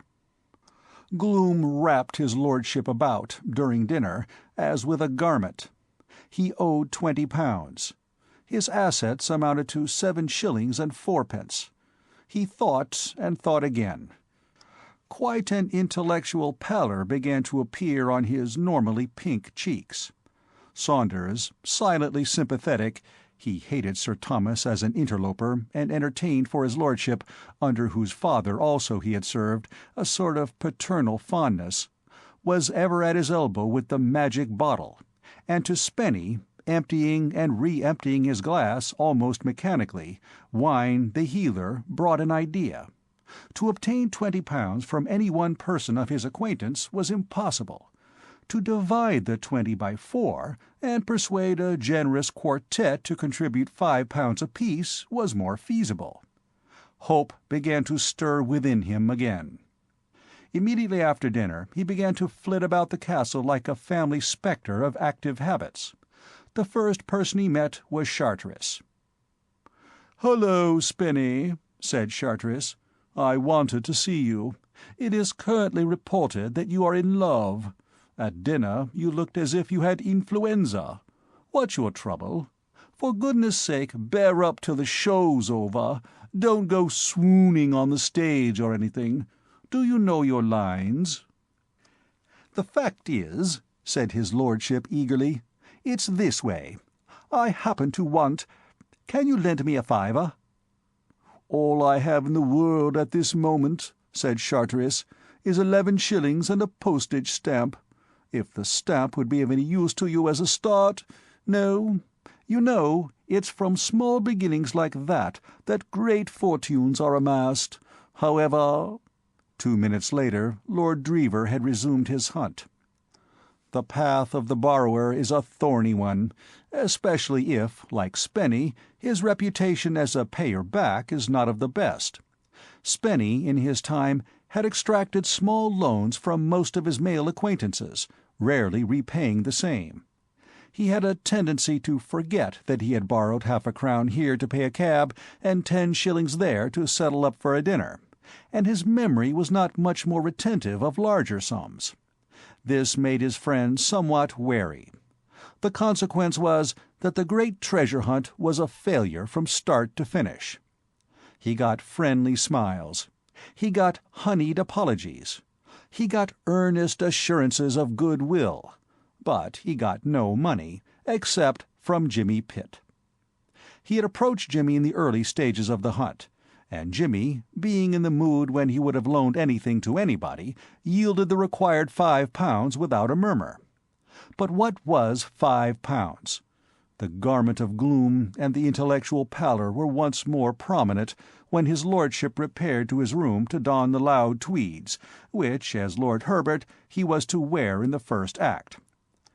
There is a good deal to be said against stealing as a habit, but it cannot be denied that, in certain circumstances, it offers an admirable solution of a financial difficulty, and if the penalties were not so exceedingly unpleasant, it is probable that it would become far more fashionable than it is. His lordship's mind did not turn immediately to this outlet from his embarrassment, He had never stolen before, and it did not occur to him directly to do so now. There is a conservative strain in all of us. But gradually, as it was borne in upon him that it was the only course possible, unless he were to grovel before Hargate on the morrow and ask for more time to pay, an unthinkable alternative, he found himself contemplating the possibility of having to secure the money by unlawful means. By the time he had finished his theatrical toilet, he had definitely decided that this was the only thing to be done. His plan was simple. He knew where the money was, in the dressing-table in Sir Thomas's room. He had heard Saunders instructed to put it there. What could be easier than to go and get it? Everything was in his favor. Sir Thomas would be downstairs, receiving his guests. The coast would be clear. Why, it was like finding the money. Besides, he reflected, as he worked his way through the bottle of mums which he had had the forethought to abstract from the supper-table as a nerve-steadier, it wasn't really stealing. Dash it all, the man had given him the money. It was his own. He had half a mind—he poured himself out another glass of the elixir—to give Sir Thomas a jolly good talking-to into the bargain. Yes, dash it all! He shot his cuffs fiercely. The British lion was roused. A man's first crime is, as a rule, a shockingly amateurish affair. Now and then, it is true, we find beginners forging with the accuracy of old hands, or breaking into houses with the finish of experts. But these are isolated cases. The average tyro lacks generalship altogether. Spenny Dreever may be cited as a typical novice. It did not strike him that inquiries might be instituted by Sir Thomas when he found the money gone, and that suspicion might conceivably fall upon himself. Courage may be born of champagne, but rarely prudence. The theatricals began at 8:30 with a duologue. The audience had been hustled into their seats, happier than is usual in such circumstances, owing to the rumor which had been circulated that the proceedings were to terminate with an informal dance. The castle was singularly well constructed for such a purpose. There was plenty of room and a sufficiency of retreat for those who sat out, in addition to a conservatory large enough to have married off half the couples in the county. Spenny's idea had been to establish an alibi by mingling with the throng for a few minutes, and then to get through his burglarious specialty during the duologue, when his absence would not be noticed. It might be that if he disappeared later in the evening, people would wonder what had become of him. He lurked about until the last of the audience had taken their seats. As he was moving off through the hall, a hand fell upon his shoulder. Conscience makes cowards of us all. Spenny bit his tongue and leaped 3 inches into the air. "Hello, Charteris," he said, gaspingly. Charteris appeared to be in a somewhat overwrought condition. Rehearsals had turned him into a pessimist, and now that the actual moment of production had arrived, his nerves were in a thoroughly jumpy condition, especially as the duologue was to begin in 2 minutes, and the obliging person who had undertaken to prompt had disappeared. "Spenny," said Charteris, "where are you off to?" What do you mean? I was just going upstairs." "No, you don't. You've got to come and prompt. That devil Blake has vanished. I'll wring his neck. Come along." Spenny went reluctantly. Halfway through the duologue, the official prompter returned with the remark that he had been having a bit of a smoke on the terrace, and that his watch had gone wrong. Leaving him to discuss the point with Charteris, Spenny slipped quietly away. The delay, however, had had the effect of counteracting the uplifting effect of the mums. The British lion required a fresh fillip. He went to his room to administer it. By the time he emerged, he was feeling just right for the task in hand. A momentary doubt occurred to him as to whether it would not be a good thing to go down and pull Sir Thomas's nose as a preliminary to the proceedings, but he put the temptation aside. Business before pleasure. With a jaunty, if somewhat unsteady, step, he climbed the stairs to the floor above, and made his way down the corridor to Sir Thomas's room. He switched on the light and went to the dressing-table. The drawer was locked, but in his present mood, Spenny, like love, laughed at locksmiths. He grasped the handle and threw his weight into a sudden tug. The drawer came out with a report like a pistol shot. "There," said his lordship, wagging his head severely. In the drawer lay the 4 banknotes. The sight of them brought back his grievance with a rush. He would teach Sir Thomas to treat him like a kid. He would show him. He was removing the notes, frowning fiercely the while, when he heard a cry of surprise from behind him. He turned to see Molly. She was still dressed in the evening gown she had worn at dinner. Her eyes were round with wonder. A few moments earlier, as she was seeking her room in order to change her costume for the theatricals, she had almost reached the end of the corridor that led to the landing, when she observed his lordship, flushed of face and moving like some restive charger, come curveting out of his bedroom in a dazzling suit of tweeds, and make his way upstairs. Ever since their mutual encounter with Sir Thomas before dinner, she had been hoping for a chance of seeing Spenny alone. She had not failed to notice his depression during the meal, and her good little heart had been troubled by the thought that she must have been responsible for it.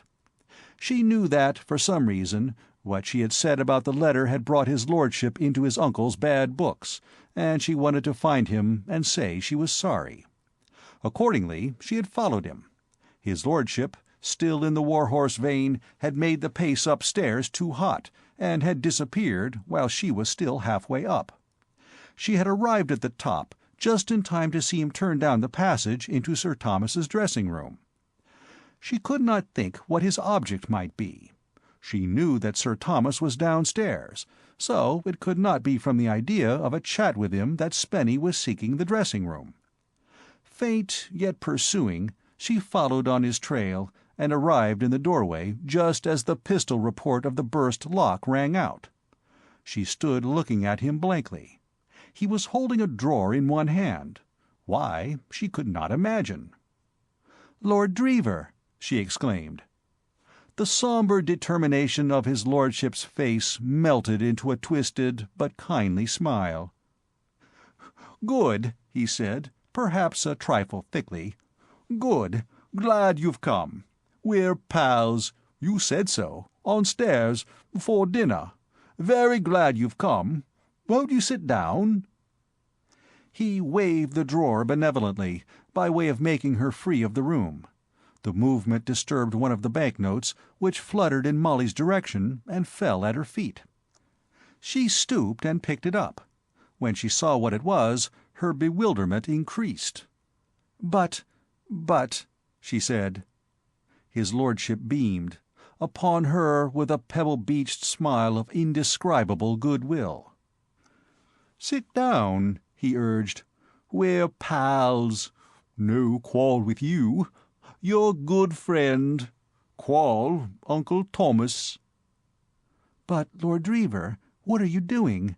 What was that noise I heard?" "Opening drawer," said his lordship affably. "But—" She looked again at what she had in her hand.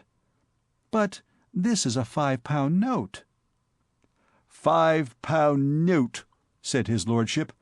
"Quite right. 3 more of them in here." Still, she could not understand. "But were you stealing them?" His lordship drew himself up. "No," he said. "No, not stealing, no." "Then—" "Like this. Before dinner, old boy, friendly as you please, couldn't do enough for me. Touched him for 20 of the best, and got away with it. So far, all well. Then met you on stairs. You let cat out of bag." "But why? Surely—" His lordship gave the drawer a dignified wave. "Not blaming you," he said magnanimously. "Not your fault.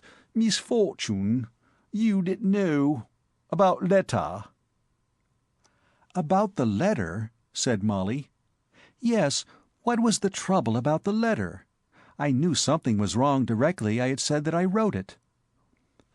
Trouble was, said his lordship, that old boy thought it was love letter. Didn't undeceive him. You didn't tell him? Why? His lordship raised his eyebrows. Wanted touch him 20 of the best, he explained simply. For the life of her, Molly could not help laughing. Don't laugh, protested his lordship, wounded. No joke. Serious. Honor at stake. He removed the 3 notes and replaced the drawer. Honor of the Dreevers, he added, pocketing the money. Molly was horrified. "But Lord Dreever," she cried, "you can't. You mustn't. You can't be going, really, to take that money. It's stealing. It isn't yours. You must put it back." His lordship wagged a forefinger very solemnly at her. "That," he said, "is where you make error. Mine. Old boy gave them to me." "Gave them to you?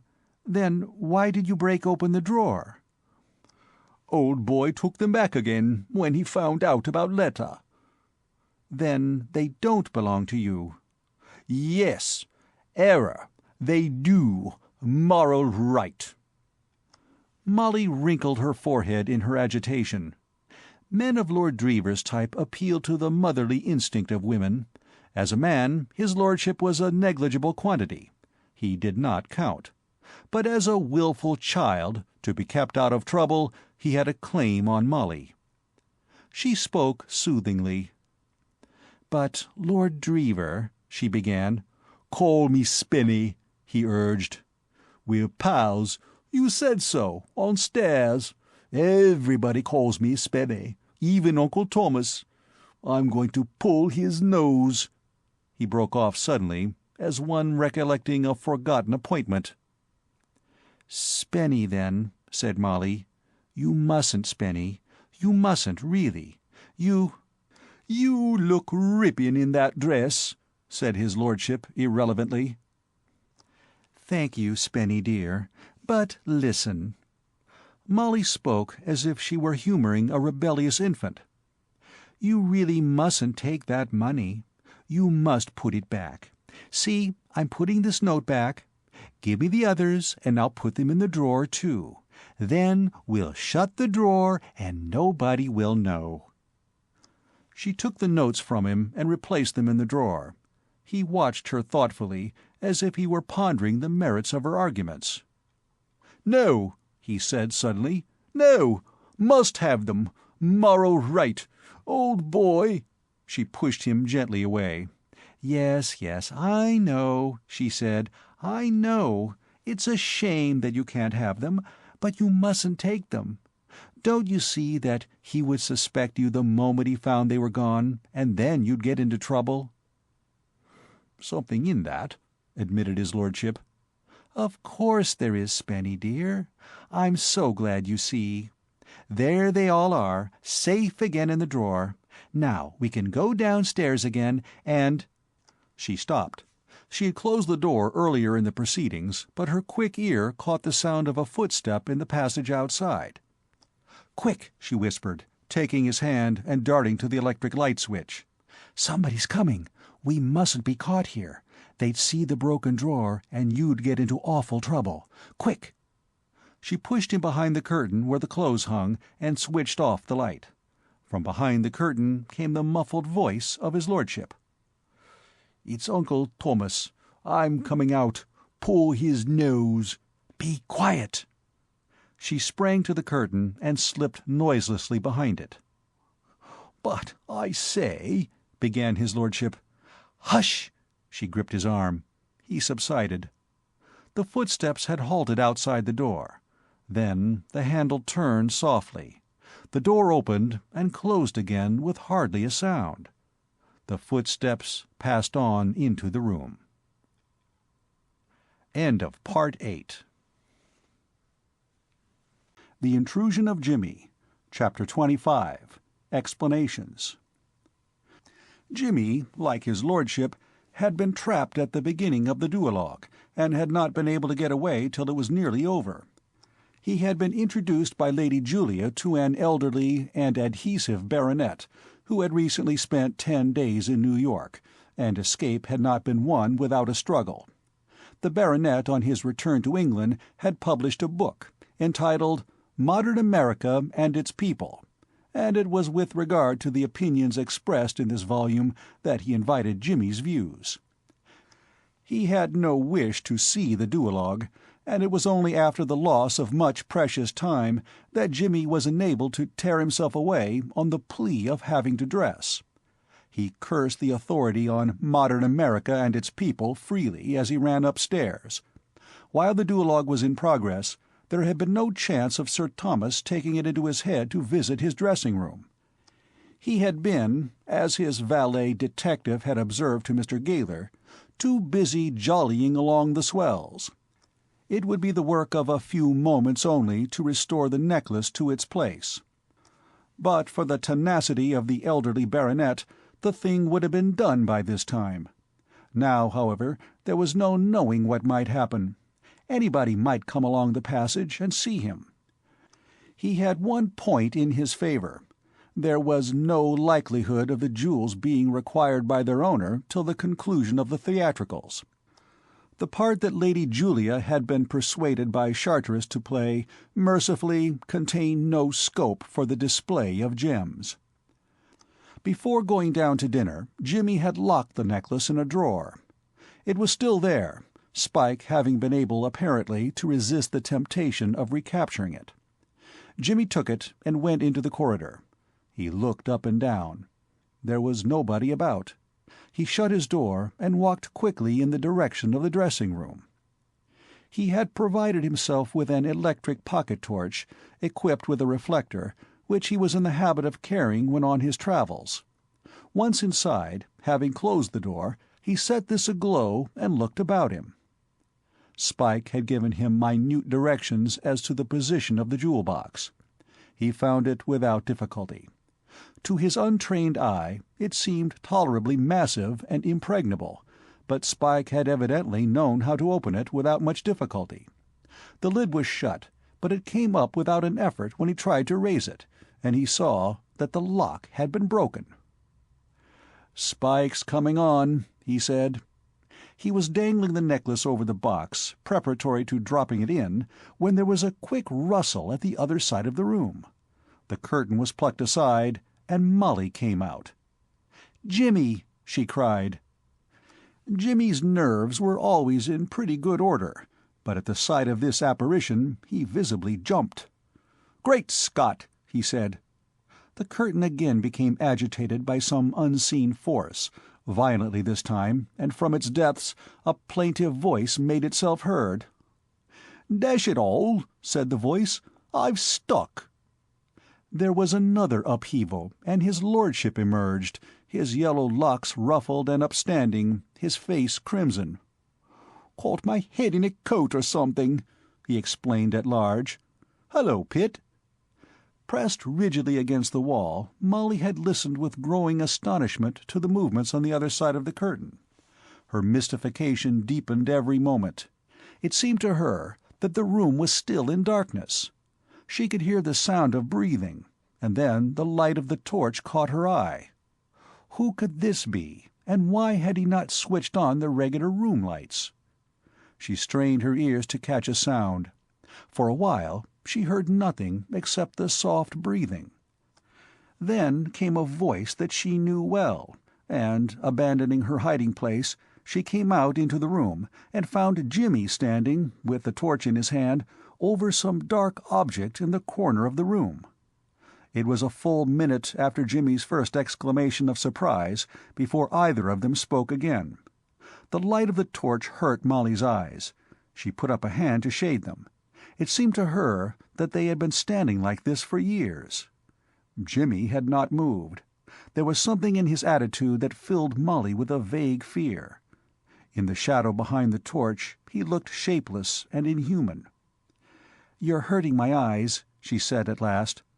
"I'm sorry," said Jimmy. "I didn't think. Is that better?" He turned the light from her face. Something in his voice, and the apologetic haste with which he moved the torch, seemed to relax the strain of the situation. The feeling of stunned surprise began to leave her. She found herself thinking coherently again. The relief was but momentary. Why was Jimmy in the room at that time? Why had he a torch? What had he been doing? The questions shot from her brain like sparks from an anvil. The darkness began to tear at her nerves. She felt along the wall for the switch and flooded the whole room with light. Jimmy laid down the torch and stood for a moment undecided. He had concealed the necklace behind him. Now he brought it forward and dangled it silently before the eyes of Molly and his lordship. Excellent as were his motives for being in that room with the necklace in his hand, he could not help feeling, as he met Molly's startled gaze, quite as guilty as if his intentions had been altogether different. His lordship, having by this time pulled himself together to some extent, was the first to speak. "I say, you know, what ho?" he observed without emotion. "What?" Molly drew back. "Jimmy, you were— Oh, you can't have been—" "Looks jolly like it," said his lordship judicially. "I wasn't," said Jimmy. "I was putting them back." "Putting them back?" "Pitt, old man," said his lordship solemnly, "that sounds a bit thin." "Dreever, old man," said Jimmy, "I know it does, but it's the truth." His lordship's manner became kindly. "Now, look here, Pitt, old son," he said. "There's nothing to worry about. We're all pals here. You can pitch it straight to us. We won't give you away. We—" "Be quiet!" cried Molly. "Jimmy!" Her voice was strained. She spoke with an effort. She was suffering torments.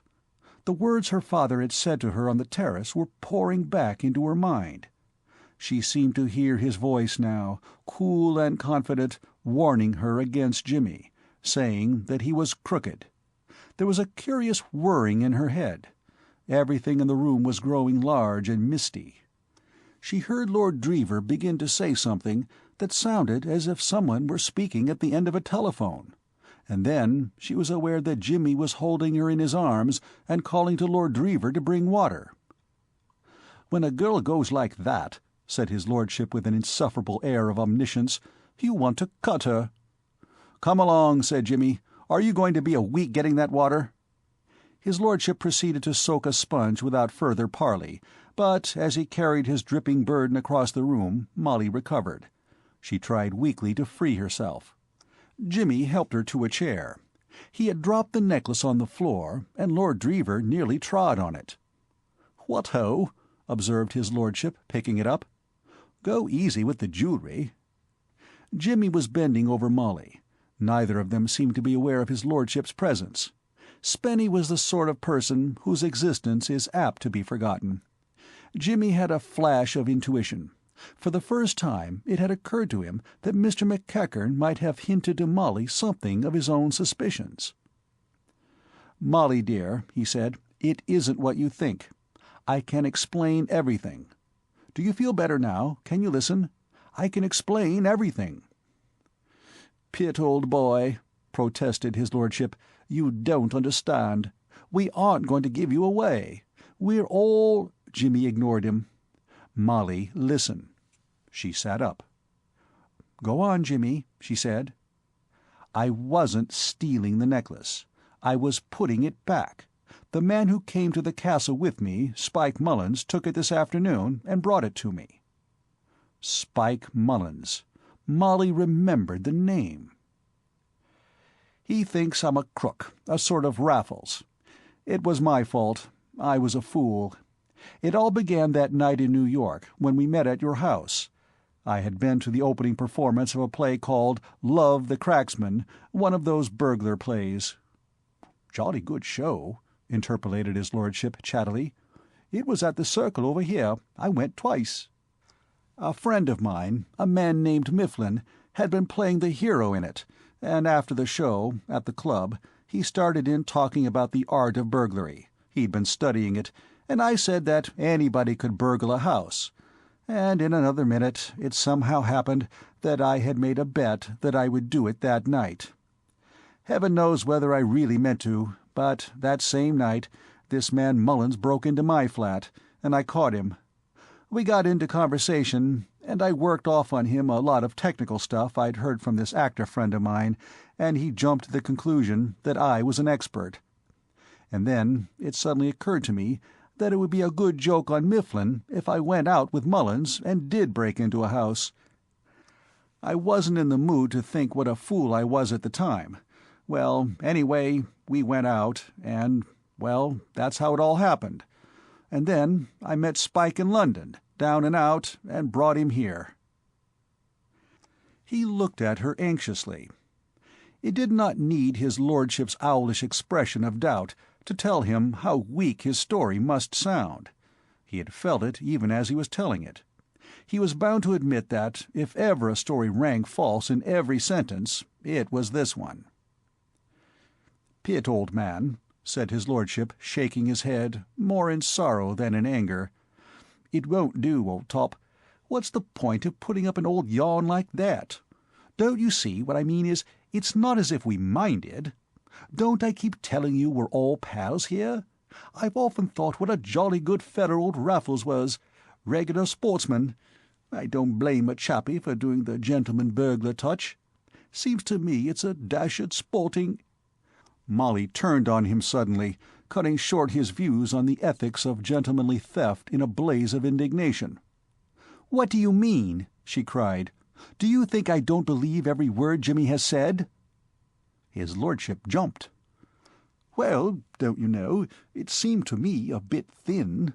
What I mean is—" He met Molly's eye. "Oh, well," he concluded lamely. Molly turned to Jimmy. "Jimmy, of course I believe you. I believe every word." "Molly—" His lordship looked on, marvelling. The thought crossed his mind that he had lost the ideal wife. A girl who would believe any old yarn a feller cared to, if it hadn't been for Katy.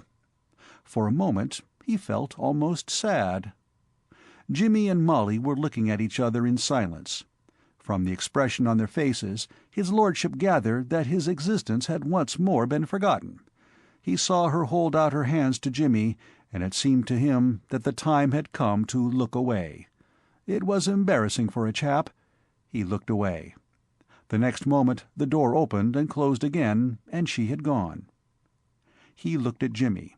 Jimmy was still apparently unconscious of his presence. His lordship coughed. "Pitt, old man." "Hullo," said Jimmy, coming out of his thoughts with a start. "You still here? By the way," he eyed Lord Dreever curiously, "I never thought of asking before. What on earth are you doing here? Why were you behind the curtain? Were you playing hide-and-seek?" His lordship was not one of those who invent circumstantial stories easily on the spur of the moment. He searched rapidly for something that would pass muster, then abandoned the hopeless struggle. After all, why not be frank? He still believed Jimmy to be of the class of the hero of Love the Cracksman. There would be no harm in confiding in him. He was a good fellow, a kindred soul, and would sympathize. "It's like this," he said, and, having prefaced his narrative with the sound remark that he had been a bit of an ass, he gave Jimmy a summary of recent events. "What?" said Jimmy. "You taught Hargate piquet? Why, my dear man, he was playing piquet like a professor when you were in short frocks. He's a wonder at it." His lordship started. "How's that?" he said. "You don't know him, do you?" "I met him in New York at the Strollers Club. A pal of mine, an actor, this fellow Mifflin I mentioned just now, put him up as a guest. He coined money at piquet, and there were some pretty useful players in the place, too. I don't wonder you found him a promising pupil." Then, why, dash it, then he's a bally sharper." "You're a genius at crisp description," said Jimmy. "You've got him summed up to rights first shot." "I shan't pay him a bally penny." "Of course not. If he makes any objection, refer him to me." His lordship's relief was extreme. The more overpowering effects of the elixir had passed away, and he saw now what he had not seen in his more exuberant frame of mind, the cloud of suspicion that must have hung over him when the loss of the banknotes was discovered. He wiped his forehead. "By Jove," he said, "that's something off my mind. By George, I feel like a 2-year-old. I say, you're a dashed good sort, Pitt." "You flatter me," said Jimmy. "I strive to please." "I say, Pitt, that yarn you told us just now, the bet and all that, honestly, you don't mean to say that was true, was it? I mean, by Jove, I've got an idea." "We live in stirring times." "Did you say your actor pal's name was Mifflin?" He broke off suddenly before Jimmy could answer. "Great Scott!" he whispered. "What's that? Good Lord, somebody's coming!" He dived behind the curtain like a rabbit. The drapery had only just ceased to shake when the door opened, and Sir Thomas Blunt walked in. Chapter 26. Stirring Times for Sir Thomas. For a man whose intentions toward the jewels and their owner were so innocent, and even benevolent, Jimmy was in a singularly compromising position. It would have been difficult even under more favourable conditions to have explained to Sir Thomas's satisfaction his presence in the dressing-room. As things stood, it was even harder, for his lordship's last action before seeking cover had been to fling the necklace from him like a burning coal. For the second time in 10 minutes it had fallen to the carpet, and it was just as Jimmy straightened himself after picking it up that Sir Thomas got a full view of him. The knight stood in the doorway, his face expressing the most lively astonishment. His bulging eyes were fixed upon the necklace in Jimmy's hand. Jimmy could see him struggling to find words to cope with so special a situation, and felt rather sorry for him. Excitement of this kind was bad for a short-necked man of Sir Thomas's type. With kindly tact he endeavoured to help his host out. "Good evening," he said pleasantly. Sir Thomas stammered. He was gradually nearing speech. What, he said. "Out with it," said Jimmy. "What?" "I knew a man once in South Dakota who stammered," said Jimmy. "He used to chew dog biscuit while he was speaking. It cured him, besides being nutritious. Another way is to count 10 while you're thinking of what to say, and then get it out quick." You blackguard!" Jimmy placed the necklace carefully on the dressing-table. Then he turned to Sir Thomas, with his hands thrust into his pockets. Over the knight's head he could see the folds of the curtain quivering gently, as if stirred by some zephyr. Evidently the drama of the situation was not lost on Hildebrand Spencer, 12th Earl of Dreever. Nor was it lost on Jimmy. This was precisely the sort of situation that appealed to him. He had his plan of action clearly mapped out. He knew that it would be useless to tell the knight the true facts of the case. Sir Thomas was as deficient in simple faith as in Norman blood. Though a Londoner by birth, he had one, at least, of the characteristic traits of the natives of Missouri. To all appearances this was a tight corner, but Jimmy fancied that he saw his way out of it. Meanwhile the situation appealed to him. Curiously enough, it was almost identical with the big scene in Act 3 of Love the Cracksman, in which Arthur Mifflin had made such a hit as the debonair burglar. Jimmy proceeded to give his own idea of what the rendering of a debonair burglar should be. Arthur Mifflin had lighted a cigarette and had shot out smoke rings and repartee alternately. A cigarette would have been a great help here, but Jimmy prepared to do his best without properties. So it's you, is it?" said Sir Thomas. "Who told you?" "Thief! Low thief!" "Come now," protested Jimmy. "Why low? Just because you don't know me over here, why scorn me? How do you know I haven't got a big American reputation? For all you can tell, I may be Boston Billy or Sacramento Sam or someone. Let us preserve the decency of debate." "I had my suspicions of you. I had my suspicions from the first. when I heard that my idiot of a nephew had made a casual friend in London. So, this is what you were. A thief who—" "I don't mind personally," interrupted Jimmy, "but I hope, if ever you mix with cracksmen, you won't go calling them thieves. They are frightfully sensitive. You see, there's a world of difference between the two branches of the profession, and a good deal of snobbish caste prejudice. Let us suppose that you were an actor-manager. How would you enjoy being called a super? You see the idea, don't you? You'd hurt their feelings.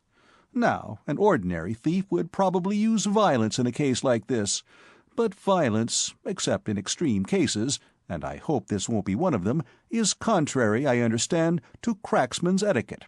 On the other hand, Sir Thomas, candour compels me to add that I have you covered." There was a pipe in the pocket of his coat. He thrust the stem earnestly against the lining. Sir Thomas eyed the protuberance apprehensively, and turned a little pale. Jimmy was scowling ferociously. Arthur Mifflin's scowl in Act 3 had been much admired. "My gun," said Jimmy, "is, as you see, in my pocket. I always shoot from the pocket, in spite of the tailor's bills. The little fellow is loaded and cocked. He's pointing straight at your diamond solitaire. That fatal spot. No one has ever been hit in the diamond solitaire and survived. My finger is on the trigger, so I should recommend you not touch that bell you are looking at. There are other reasons why you shouldn't, but those I will go into presently." Sir Thomas's hand wavered. "Do if you like, of course," said Jimmy agreeably. "It's your own house, but I shouldn't. I am a dead shot at 1.5 yards. You wouldn't believe the number of sitting haystacks I've picked off at that distance. I just can't miss. On second thoughts, I shan't fire to kill you. Let us be humane on this joyful occasion. I shall just smash your knees. Painful, but not fatal." He waggled the pipe suggestively. Sir Thomas blenched. His hand fell to his side. "Great," said Jimmy. "After all, why should you be in a hurry to break up this very pleasant little meeting? I'm sure I'm not. Let us chat. How are the theatricals going? Was the duologue a success? Wait till you see our show. 3 of us knew our lines at dress rehearsal." Sir Thomas had backed away from the bell, but the retreat was merely for the convenience of the moment.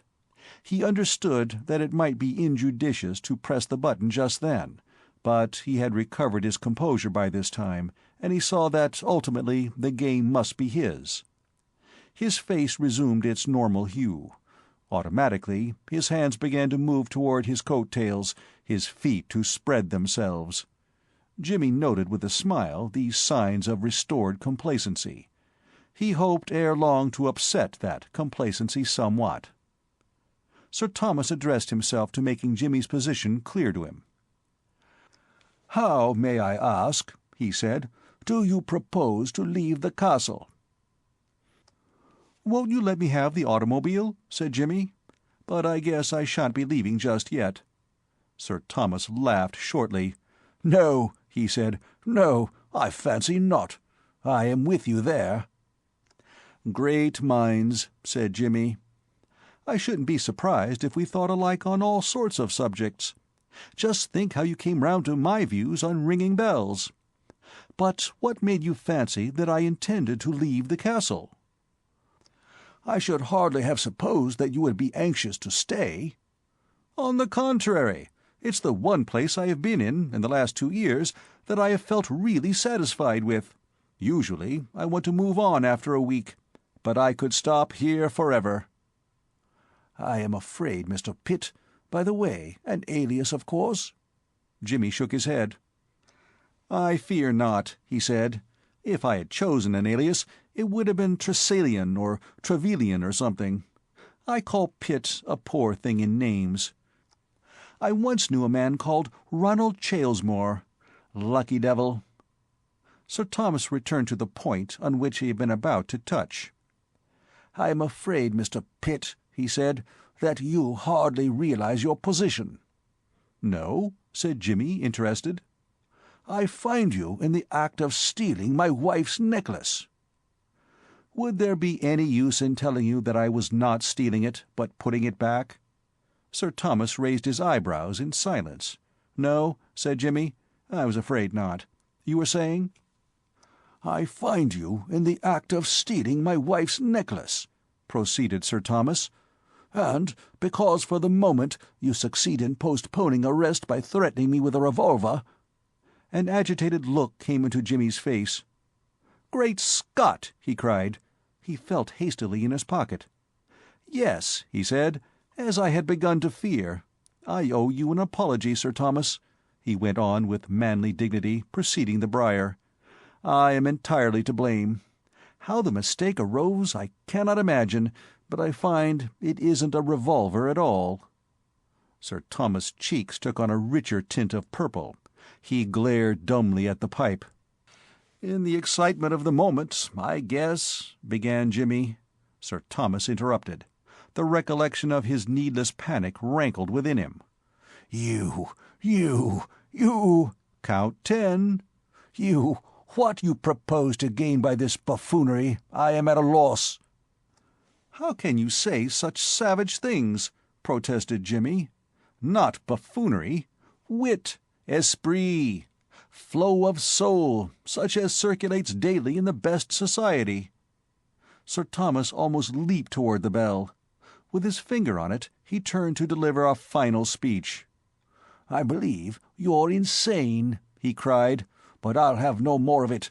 I have endured this foolery long enough. I'll—" "Just one moment," said Jimmy. "I said just now that there were reasons besides the pipe, why you should not ring that bell. One of them is that all the servants will be in their places in the audience, so that there won't be anyone to answer it. But that's not the most convincing reason.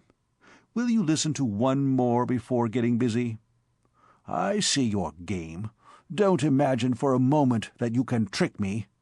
"Nothing could be further." "You fancy you can gain time by talking, and find some way to escape." "But I don't want to escape. Don't you realize that in about 10 minutes I am due to play an important part in a great drama on the stage?" "I'll keep you here, I tell you. You'll leave this room," said Sir Thomas grandly, "over my body." "Steeple-chasing in the home," murmured Jimmy. "No more dull evenings. But listen, do listen. I won't keep you a minute, and if you want to push that bell after I'm through, you may push it 6 inches into the wall if you like." "Well?" said Sir Thomas shortly. "Would you like me to lead gently up to what I want to say, gradually preparing you for the reception of the news, or shall I—" The knight took out his watch. "I shall give you 1 minute," he said. "Heavens, I must hustle. How many seconds have I got now?" "If you have anything to say, say it." "Very well, then," said Jimmy. "It's only this. That necklace is a fraud. The diamonds aren't diamonds at all. They're paste." Chapter 27. A Declaration of Independence. If Jimmy had entertained any doubts concerning the effectiveness of this disclosure, they would have vanished at the sight of the other's face. Just as the rich hues of a sunset pale slowly into an almost imperceptible green, so did the purple of Sir Thomas's cheeks become, in stages, first a dull red, then pink, and finally take on a uniform pallor. His mouth hung open. His attitude of righteous defiance had crumpled. Unsuspected creases appeared in his clothes. He had the appearance of one who has been caught in the machinery. Jimmy was a little puzzled.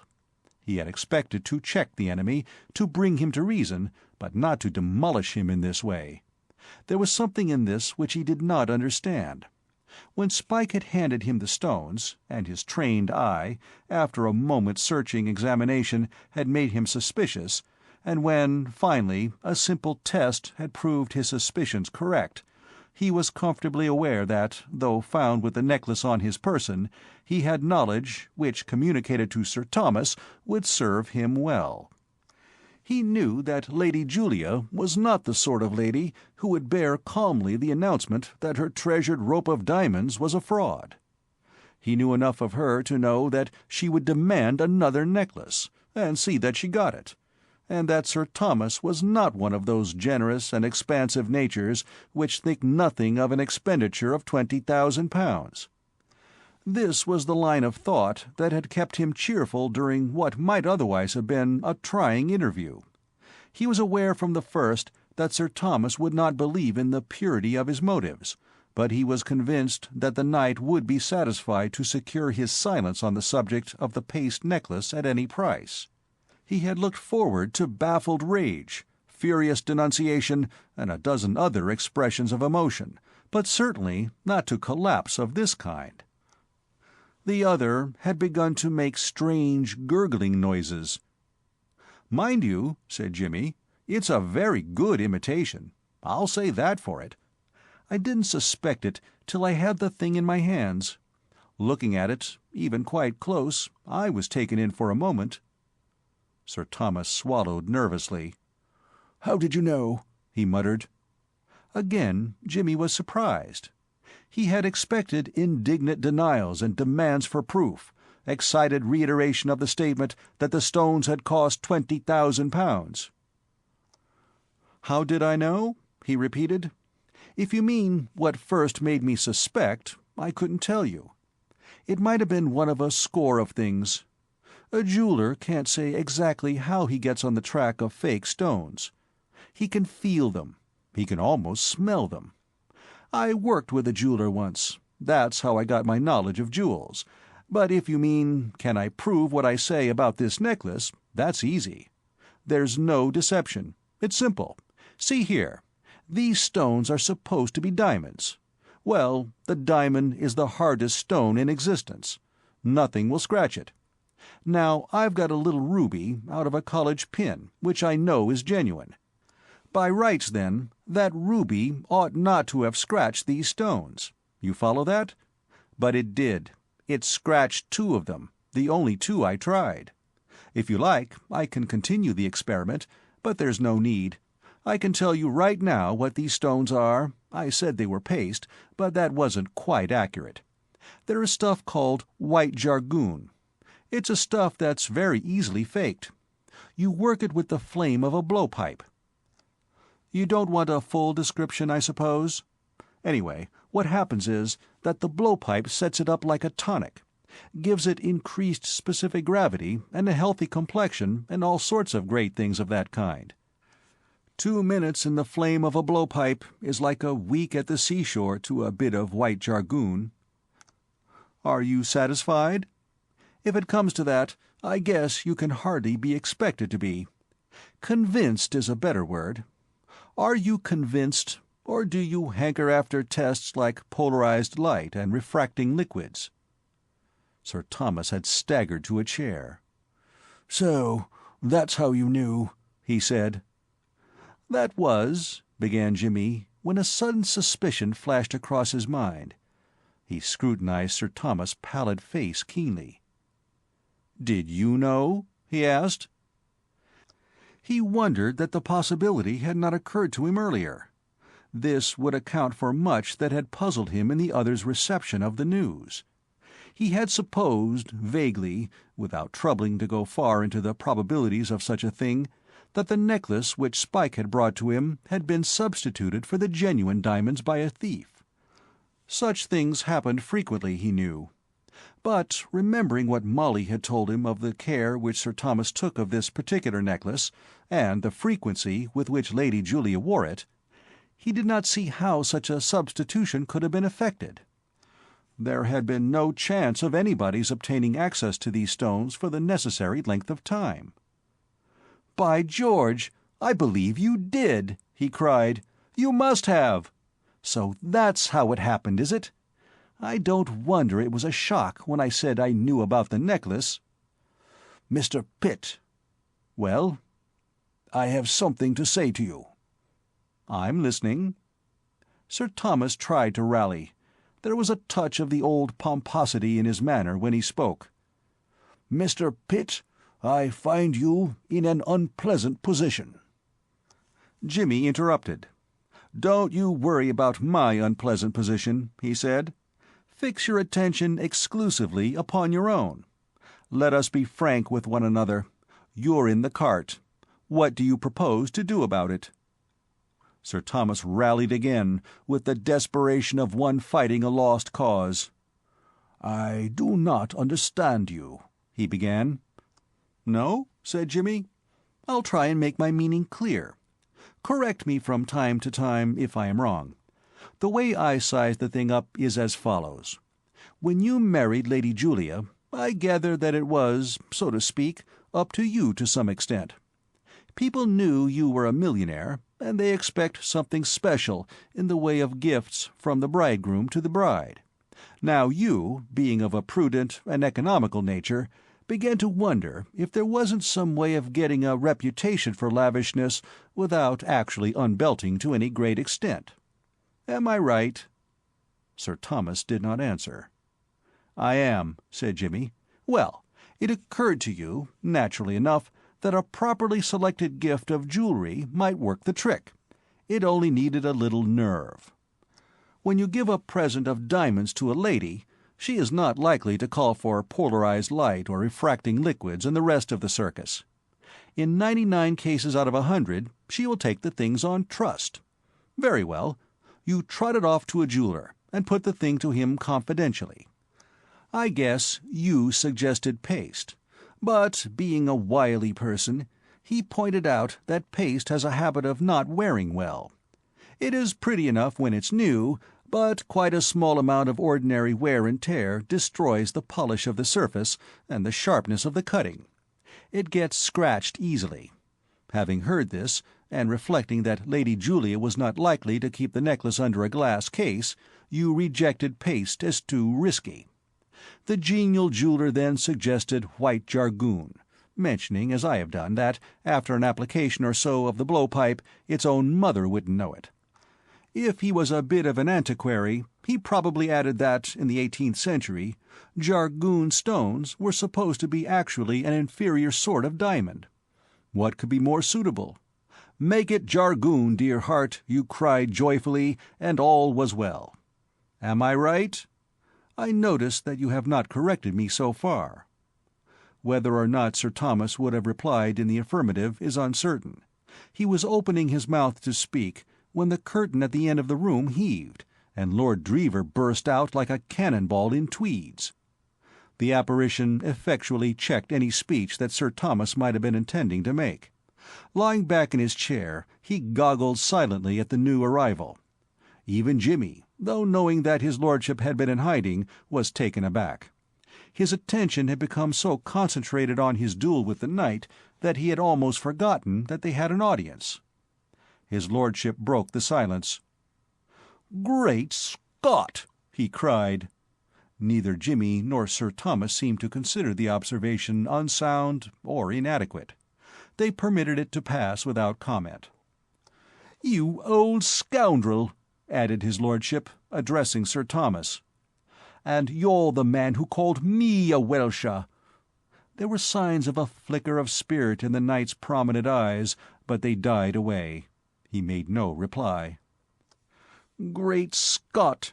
moaned his lordship, in a fervour of self-pity. "Here have I been all these years, letting you give me Hades in every shape and form, when all the while— My goodness, if I'd only known earlier!" He turned to Jimmy. "Pitt, old man," he said warmly, dash it, I don't know what to say. If it hadn't been for you— I always did like Americans. I always thought it bally rot that fuss happened in whenever it was. If it hadn't been for fellows like you," he continued, addressing Sir Thomas once more, "there wouldn't have been any of that frightful Declaration of Independence business, would there, Pitt, old man?" These were deep problems, too spacious for casual examination. Jimmy shrugged his shoulders. "Well, I guess Sir Thomas might not have got along with George Washington anyway," he said. "Of course not. Well," Spenny moved toward the door, "I'm off downstairs to see what Aunt Julia has to say about it all." A shudder, as if from some electric shock, shook Sir Thomas. He leaped to his feet. "Spencer," he cried, I forbid you to say a word to your aunt." "Oh," said his lordship, "you do you?" Sir Thomas shivered. "She would never let me hear the last of it." "I bet she wouldn't. I'll go and see." "Stop!" "Well?" Sir Thomas dabbed at his forehead with his handkerchief. He dared not face the vision of Lady Julia in possession of the truth. At one time, the fear lest she might discover the harmless little deception he had practiced had kept him awake at night, but gradually, as the days went by and the excellence of the imitation stones had continued to impose upon her and upon everyone else who saw them, the fear had diminished. But it had always been at the back of his mind. Even in her calmer moments, his wife was a source of mild terror to him. His imagination reeled at the thought of what depths of aristocratic scorn and indignation she would plumb in a case like this. "Spencer," he said, "I insist that you shall not inform your aunt of this." "What? You want me to keep my mouth shut? You want me to become an accomplice in this beastly, low-down deception? I like that." "The point," said Jimmy, "is well taken. Noblesse oblige and all that sort of thing. The blood of the Dreevers boils furiously at the idea. Listen, you can hear it sizzling." Lord Drever moved a step nearer to the door. "Stop!" cried Sir Thomas again. "Spencer!" "Well?" "Spencer, my boy, it occurs to me that perhaps I have not always treated you very well." "Perhaps? Not always? Great Scott, I'll have a fiver each way on both those. Considering you've treated me like a frightful kid practically ever since you've known me, I call that pretty rich. Why, what about this very night, when I asked you for a few pounds?" "It was only the thought that you had been gambling." "Gambling? How about palming off faked diamonds on Aunt Julia for a gamble?" "A game of skill, surely," murmured Jimmy. "I have been thinking the matter over," said Sir Thomas, "and if you really need was it not £50? "It was 20, said his lordship, "and I don't need it. Keep it. You'll want all you can save for a new necklace." His fingers closed on the door-handle. "Spencer, stop!" "Well?" "We must talk this over. We must not be hasty." Sir Thomas passed the handkerchief over his forehead. "In the past, perhaps," he resumed, "our relations have not been quite... The fault was mine. I have always endeavoured to do my duty. It is a difficult task to look after a young man of your age." His lordship's sense of his grievance made him eloquent. "Dash it all," he cried, "that's just what I jolly well complain of. Who the dickens wanted you to look after me? Hang it, you've kept your eye on me all these years like a frightful policeman. You cut off my allowance right in the middle of my time at college, just when I needed it most, and I had to come and beg for money whenever I wanted to buy a cigarette. I looked a fearful ass, I can tell you. Men who knew me used to be dashed funny about it. I'm sick of the whole bally business. You've given me a jolly thin time all this while, and now I'm going to get a bit of my own back. Wouldn't you, Pitt, old man?" Jimmy, thus suddenly appealed to, admitted that, in his lordship's place, he might have experienced a momentary temptation to do something of the kind. "Of course," said his lordship, "any fellow would." "But, Spencer, let me—" "You've soured my life," said his lordship, frowning a tense, Byronic frown. "That's what you've done, soured my whole bally life. I've had a rotten time. I've had to go about touching my friends for money to keep me going. Why, I owe you a fiver, don't I, Pitt, old man?" It was a tenner, to be finickingly accurate about details, but Jimmy did not say so. He concluded, rightly, that the memory of the original £5 which he had lent Lord Drever at the Savoy Hotel had faded from the other's mind. "Don't mention it," he said. "But I do mention it," protested his lordship shrilly.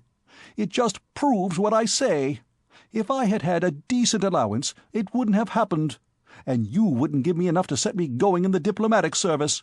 There's another thing. Why wouldn't you do that?" Sir Thomas pulled himself together.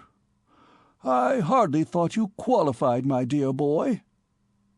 His lordship did not actually foam at the mouth, but he looked as if he might do so at any moment.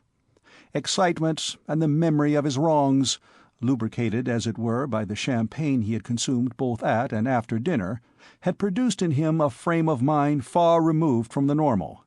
His manners no longer had that repose which stamps the caste of Vere de Vere. He waved his hands. "I know! He shouted.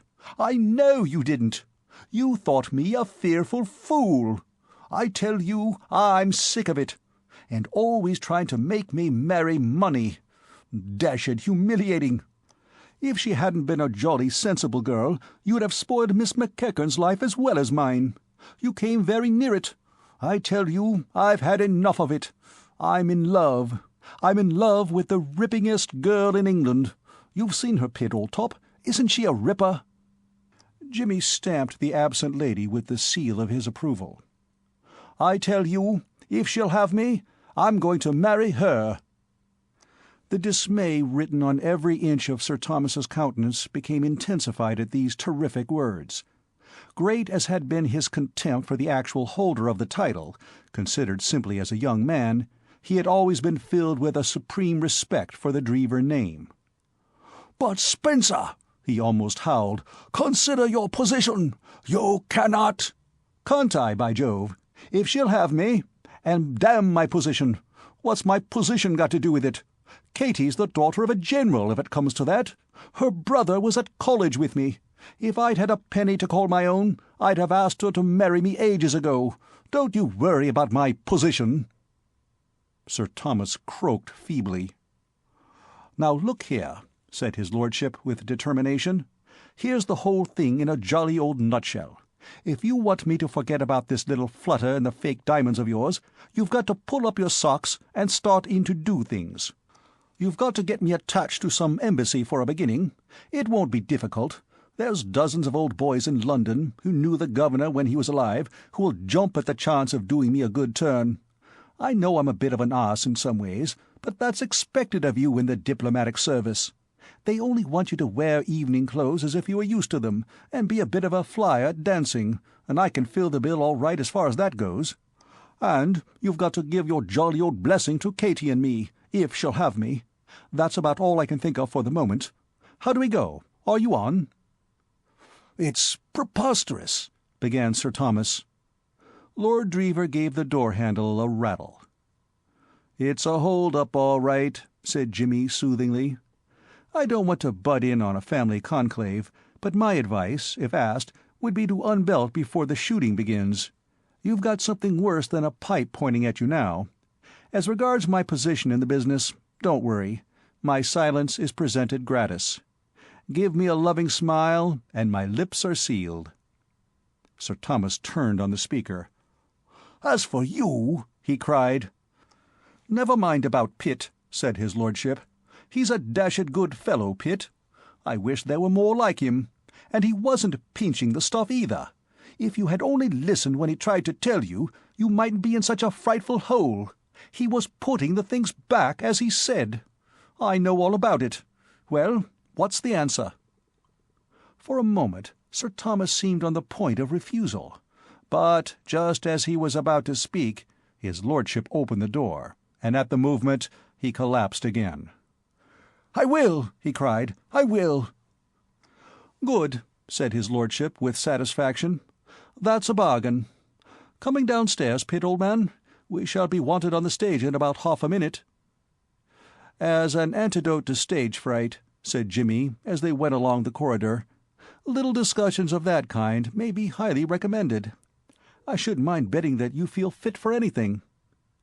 "I feel like a 2-year-old," assented his lordship enthusiastically. "I've forgotten all my part, but I don't care. I'll just go down and talk to them." "That," said Jimmy, "is the right spirit. Charteris will get heart disease, but it's the right spirit.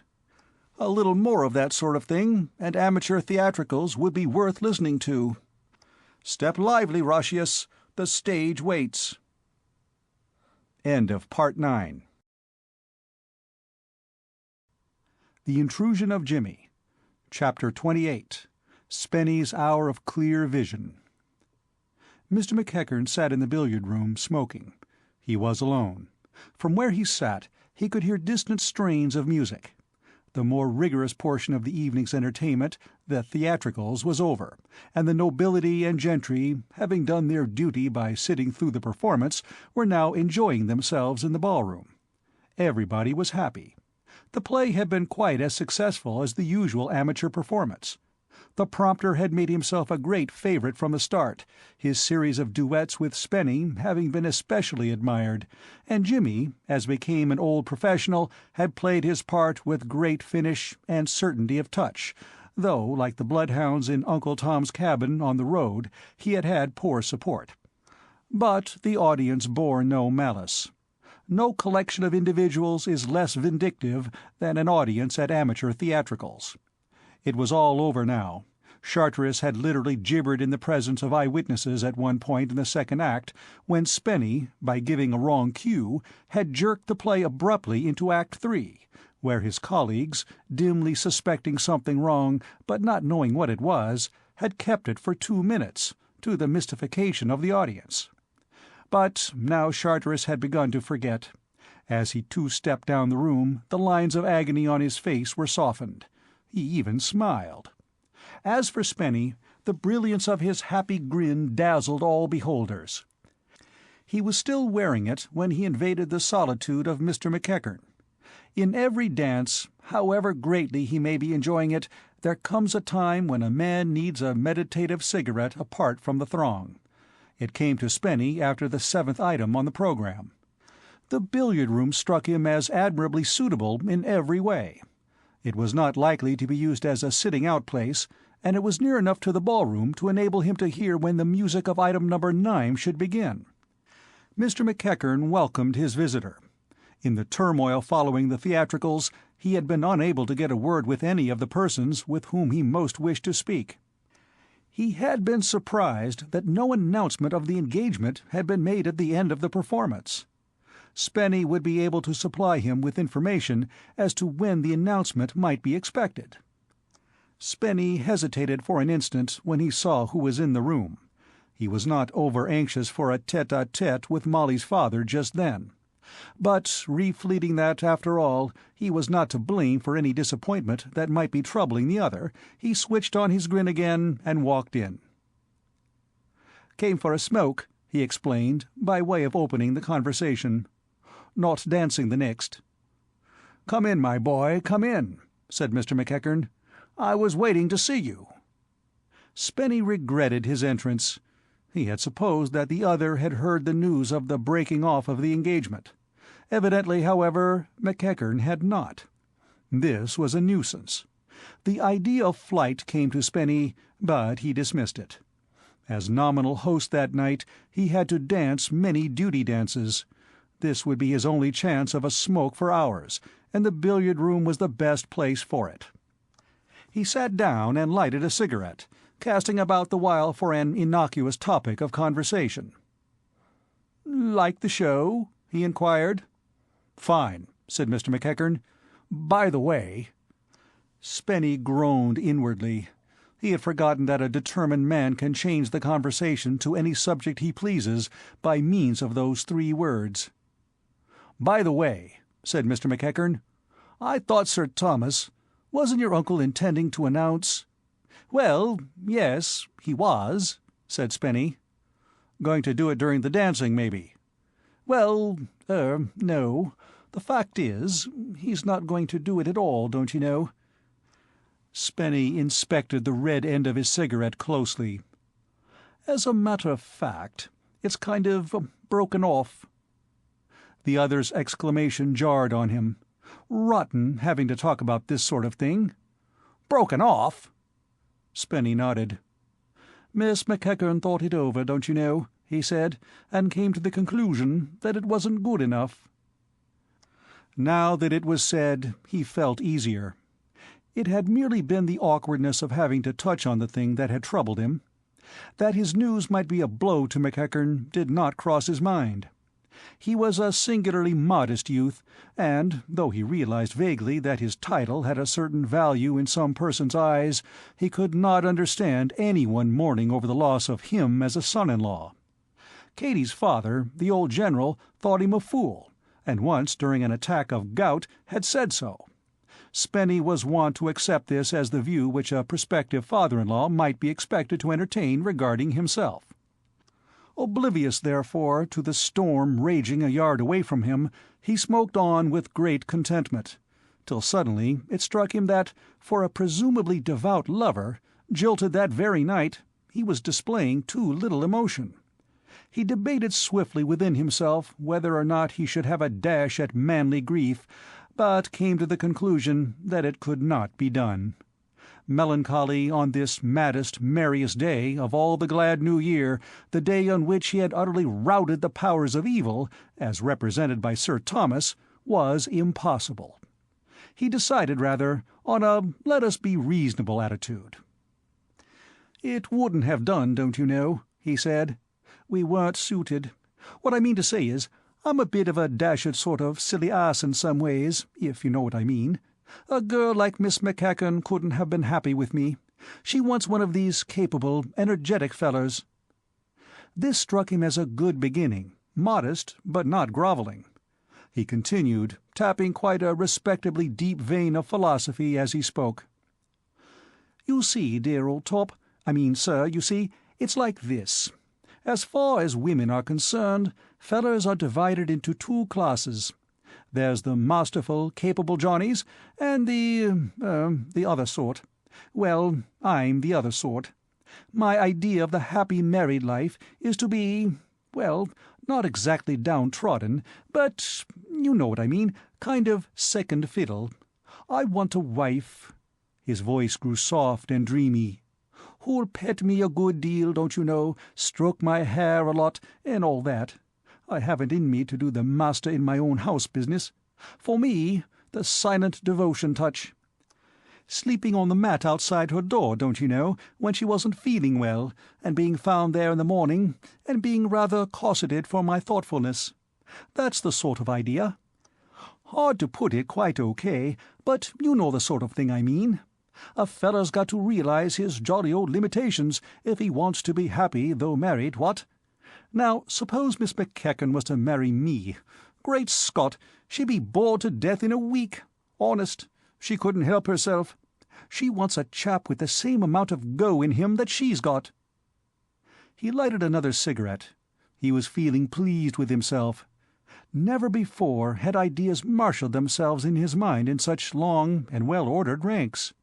He felt that he could go on talking like this all night. He was getting brainier every minute. He remembered reading in some book somewhere of a girl, or chappie, who had had her, or his, hour of clear vision. This was precisely what had happened now. Whether it was owing to the excitement of what had taken place that night, or because he had been keying up his thinking powers with excellent dry champagne, he did not know. All he knew was that he felt on top of his subject. He wished he had had a larger audience. A girl like Miss McEachern doesn't want any of that hair-stroking business. She'd simply laugh at a feller if he asked for it. She needs a chappie of the get-on-or-get-out type, somebody in the six-cylinder class. And as a matter of fact, between ourselves, I rather think she's found him." "What?"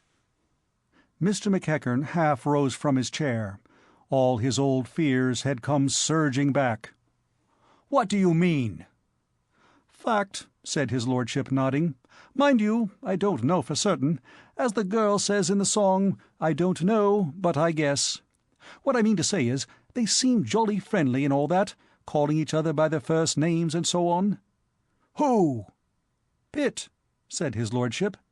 He was leaning back, blowing a smoke-ring at the moment, so he did not see the look on the other's face and the sudden grip of the fingers on the arms of the chair. He went on with some enthusiasm. "Jimmy Pitt," he said. "Now there's a feller.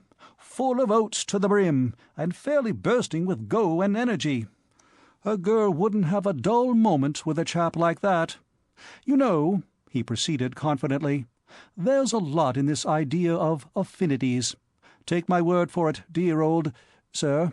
There's a girl up in London, for instance. Now, she and I hit it off most amazingly. There's hardly a thing we don't think alike about. For instance, The Merry Widow didn't make a bit of a hit with her, nor did it with me. Yet look at the millions of people who raved about it. And neither of us likes oysters. We're affinities, that's why. You see the same sort of thing all over the place. It's a jolly queer business. Sometimes makes me believe in what's-its-name. You know what I mean. All that in the poem, you know. How does it go? When you were a tiddly-om-pom, and I was a thingamajig. Dashed brainy bit of work. I was reading it only the other day. Well, what I mean to say is, it's my belief that Jimmy Pitt and Miss McKecken are by way of being something in that line. Doesn't it strike you that they are just the sort to get on together? You can see it with half an eye. You can't help liking a fellow like Jimmy Pitt. He's a sport. I wish I could tell you some of the things he's done, but I can't, for reasons. But you can take it from me, he's a sport. You ought to cultivate him. You'd like him. Oh, dash it, there's the music. I must be off. Got to dance this one." He rose from his chair and dropped his cigarette into the ashtray. "So long," he said with a friendly nod. "Wish I could stop, but it's no go. That's the last let-up I shall have tonight." He went out, leaving Mr. McEachern a prey to many and varied emotions. Chapter 29. The Last Round. He had only been gone a few minutes when Mr. McEachern's meditations were again interrupted. This time the visitor was a stranger to him, a dark-faced, clean-shaven man. He did not wear evening clothes, so could not be one of the guests, and Mr. McEachern could not place him immediately. Then he remembered. He had seen him in Sir Thomas Blunt's dressing-room. This was Sir Thomas's valet. "Might I have a word with you, sir?" "What is it?" asked McEachern, staring heavily. His mind had not recovered from the effect of Lord Dreever's philosophical remarks. There was something of a cloud on his brain. To judge from his lordship's words, things had been happening behind his back, and the idea of Molly's deceiving him was too strange to be assimilated in an instant. He looked at the valet dully. "What is it?" he asked again. "I must apologize for intruding, but I thought it best to approach you before making my report to Sir Thomas." "Your report?" "I am employed by a private inquiry agency." "What?" "Yes, sir. Rags. You may have heard of us. In Holborn Bars. Very old established. Divorce a specialty. You will have seen the advertisements. Sir Thomas wrote, asking for a man, and the governor sent me down. I have been with the house for some years. My job, I gathered, was to keep my eyes open generally. Sir Thomas, it seemed, had no suspicions of any definite person. I was to be on the spot just in case, in a manner of speaking, and it's precious lucky I was, or her ladyship's jewels would have been gone. I've done a fair cop this very night." He paused and eyed the ex-policeman keenly. McEachern was obviously excited. Could Jimmy have made an attempt on the jewels during the dance, or Spike? "Say," he said, "was it a red-headed—" The detective was watching him with a curious smile. "No, he wasn't red-headed. You seem interested, sir. I thought you would be. I will tell you all about it. I had had my suspicions of this party ever since they arrived, and I may say that it struck me at the time that there was something mighty fishy about the way he got into the castle." McEachern started. So he had not been the only one to suspect Jimmy's motives in attaching himself to Lord Dreever. "Go on," he said. "I suspected that there was some game on, and it struck me that this would be the day for the attempt, the house being upside down, in a manner of speaking, on account of the theatricals. And I was right. I kept near the jewels on and off all day, and presently, just as I had thought, along comes this fellow. He'd hardly got to the door when I was on him." "Good boy. You're no rube." "We fought for a while, but being a bit to the good in strength, and knowing something about the game, I had the irons on him pretty quick, and took him off, and locked him in the cellar. That's how it was, sir." Mr. McEachern's relief was overwhelming. If Lord Dreever's statement was correct, and Jimmy had really succeeded in winning Molly's affection, this would indeed be a rescue at the 11th hour. It was with a nunc dimittis air that he felt for his cigar-case and extended it toward the detective. A cigar from his own private case was with him a mark of supreme favor and goodwill, a sort of accolade which he bestowed only upon the really meritorious few. Usually it was received with becoming deference, but on this occasion there was a somewhat startling deviation from routine, for just as he was opening the case, something cold and hard pressed against each of his wrists. There was a snap and a click, and looking up, dazed, he saw that the detective had sprung back and was contemplating him with a grim smile over the barrel of an ugly-looking little revolver.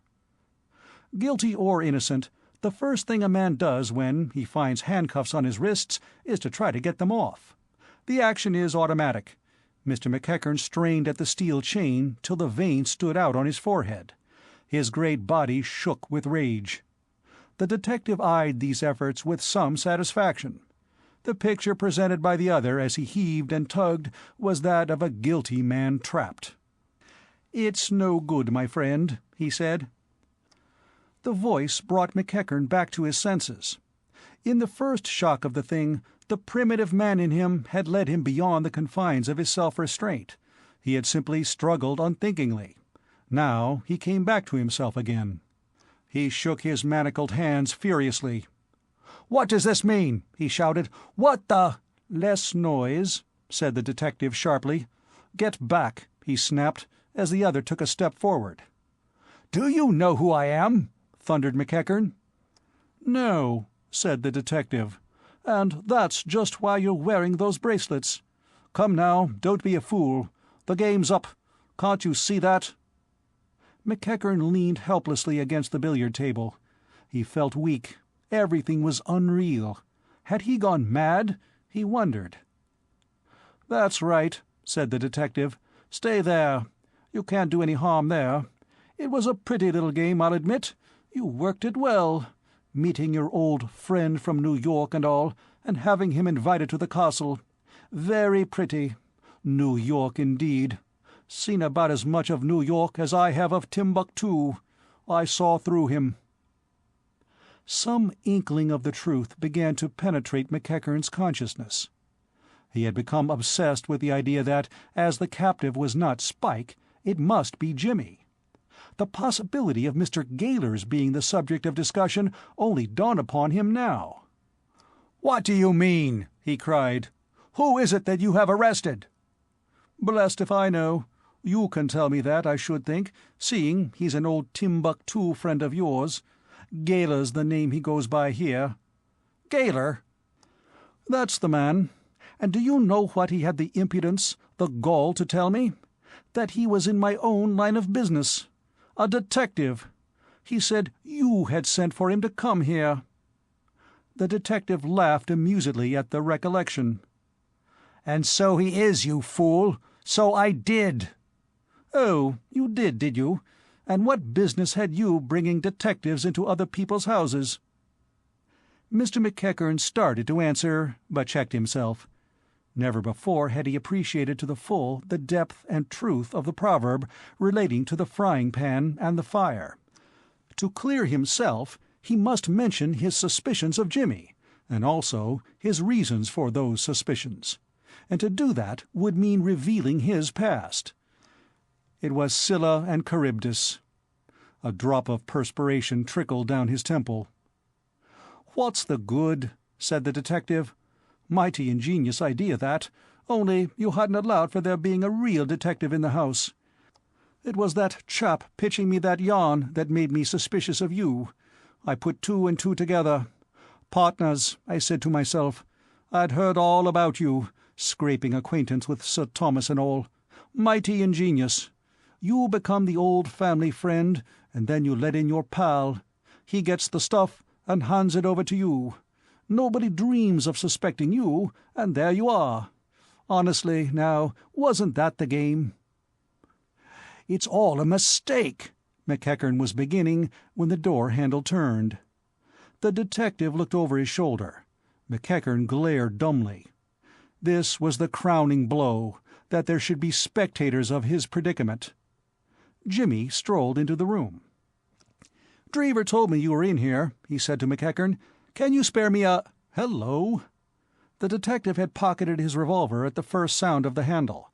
To be discreet was one of the chief articles in the creed of the young men from Ragg's detective agency.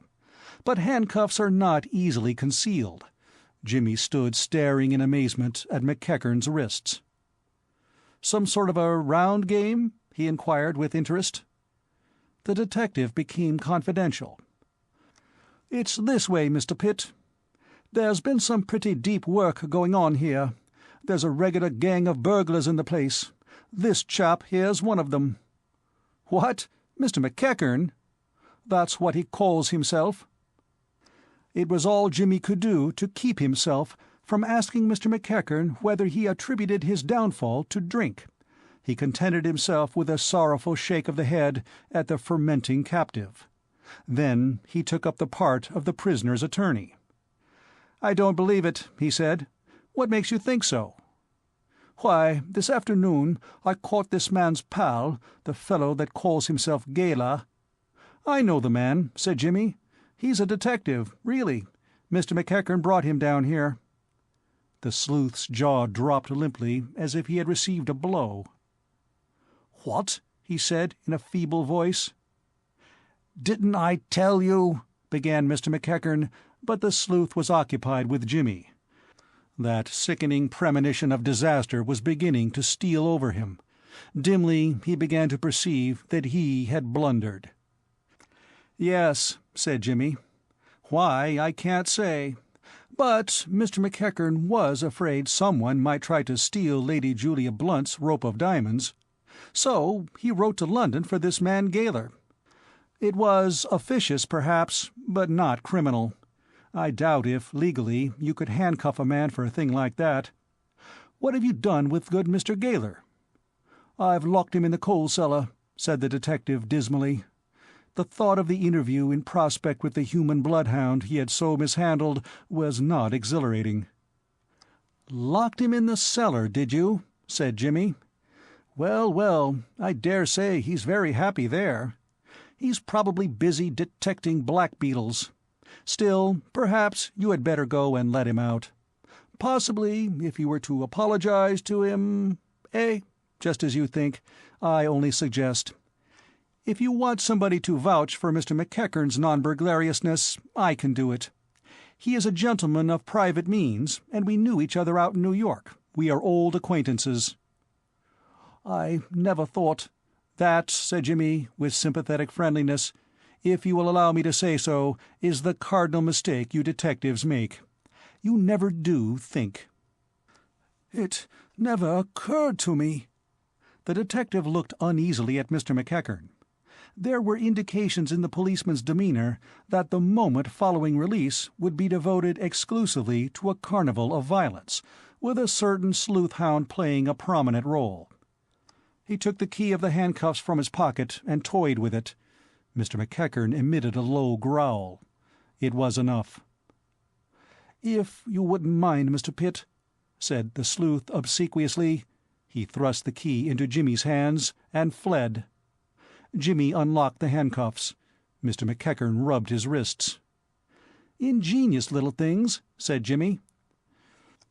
"I'm much obliged to you," growled Mr. McEachern, without looking up. "Not at all. A pleasure. This circumstantial evidence thing is the devil, isn't it? I knew a man who broke into a house in New York to win a bet, and to this day the owner of that house thinks him a professional burglar." "Who's that?" said Mr. McEachern sharply. "Why do I say a man? Why am I so elusive and mysterious? You're quite right. It sounds more dramatic, but after all, what you want is facts. Very well. I broke into your house that night to win a bet. That's the limpid truth." McEachern was staring at him. Jimmy proceeded. You are just about to ask, what was Spike Mullins doing with me? Well, Spike had broken into my flat an hour before, and I took him along with me as a sort of guide, philosopher, and friend. Spike Mullins said you were a burglar from England. I'm afraid I rather led him to think so. I had been to see the opening performance of a burglar play called Love the Cracksman that night, and I worked off on Spike some severely technical information I had received from a pal of mine who played the lead in the show. I told you when I came in that I had been talking to Lord Dreever. Well, what he was saying to me was that he had met this very actor-man, a fellow called Mifflin, Arthur Mifflin, in London just before he met me. He's in London now, rehearsing for a show that's come over from America. You see the importance of this item? It means that, if you doubt my story, all you have to do is find Mifflin. I forgot what theater his play is coming on at, but you could find out in a second and ask him to corroborate. Are you satisfied?" McEachern did not answer. An hour before, he would have fought to the last ditch for his belief in Jimmy's crookedness, but the events of the last 10 minutes had shaken him. He could not forget that it was Jimmy who had extricated him from a very uncomfortable position. He saw now that that position was not so bad as it had seemed at the time, for the establishing of the innocence of Mr. Gaylor could have been effected on the morrow by an exchange of telegrams between the castle and Dodson's private inquiry agency, yet it had certainly been bad enough. But for Jimmy there would have been several hours of acute embarrassment, if nothing worse. He felt something of a reaction in Jimmy's favor. Still, it is hard to overcome a deep-rooted prejudice in an instant. He stared doubtfully. "See here, Mr. McEachern," said Jimmy. "I wish you would listen quietly to me for a minute or two. There's really no reason on earth why we should be at one another's throats in this way. We might just as well be friends. Let's shake and call the fight off. I guess you know why I came in here to see you." McEachern did not speak. "You know that your daughter has broken off her engagement to Lord Dreever?" "Then he was right," said McEachern, half to himself. "It is you." Jimmy nodded. McEachern drummed his fingers on the table and gazed thoughtfully at him. "Is Molly," he said at length, "does Molly—" "Yes," said Jimmy. McEachern continued his drumming. "Don't think there's been anything underhand about this," said Jimmy. "She absolutely refused to do anything unless you gave her consent. She said you had been partners all her life, and she was going to do the square thing by you." "She did?" said McEachern eagerly. "I think you ought to do the square thing by her. I'm not much, but she wants me. Do the square thing by her." He stretched out his hand, but he saw that the other did not notice the movement. McEachern was staring straight in front of him. There was a look in his eyes that Jimmy had never seen there before, a frightened, hunted look. The rugged aggressiveness of his mouth and chin showed up in strange contrast. The knuckles of his clenched fists were white. "It's too late," he burst out. "I'll be square with her now, but it's too late. I won't stand in her way when I can make her happy. But I'll lose her. Oh, my God, I'll lose her." He gripped the edge of the table. "Do you think I had never said to myself," he went on, "the things you said to me that day when we met here? Do you think I didn't know what I was? Who should know it better than myself? But she didn't. I'd kept it from her. I'd sweat for fear she would find out some day. When I came over here, I thought I was safe. And then you came, and I saw you together. I thought you were a crook. You were with Mullins in New York. I told her you were a crook." "You told her that?" "I said I knew it. I couldn't tell her the truth, why I thought so. I said I had made inquiries in New York and found out about you." Jimmy saw now. The mystery was solved. So that was why Molly had allowed them to force her into the engagement with Dreever. For a moment a rush of anger filled him, But he looked at McEachern, and it died away. He could not be vindictive now. It would be like hitting a beaten man. He saw things suddenly from the other's viewpoint, and he pitied him. "I see," he said slowly. McEachern gripped the table in silence. "I see," said Jimmy again. "You mean she'll want an explanation." He thought for a moment.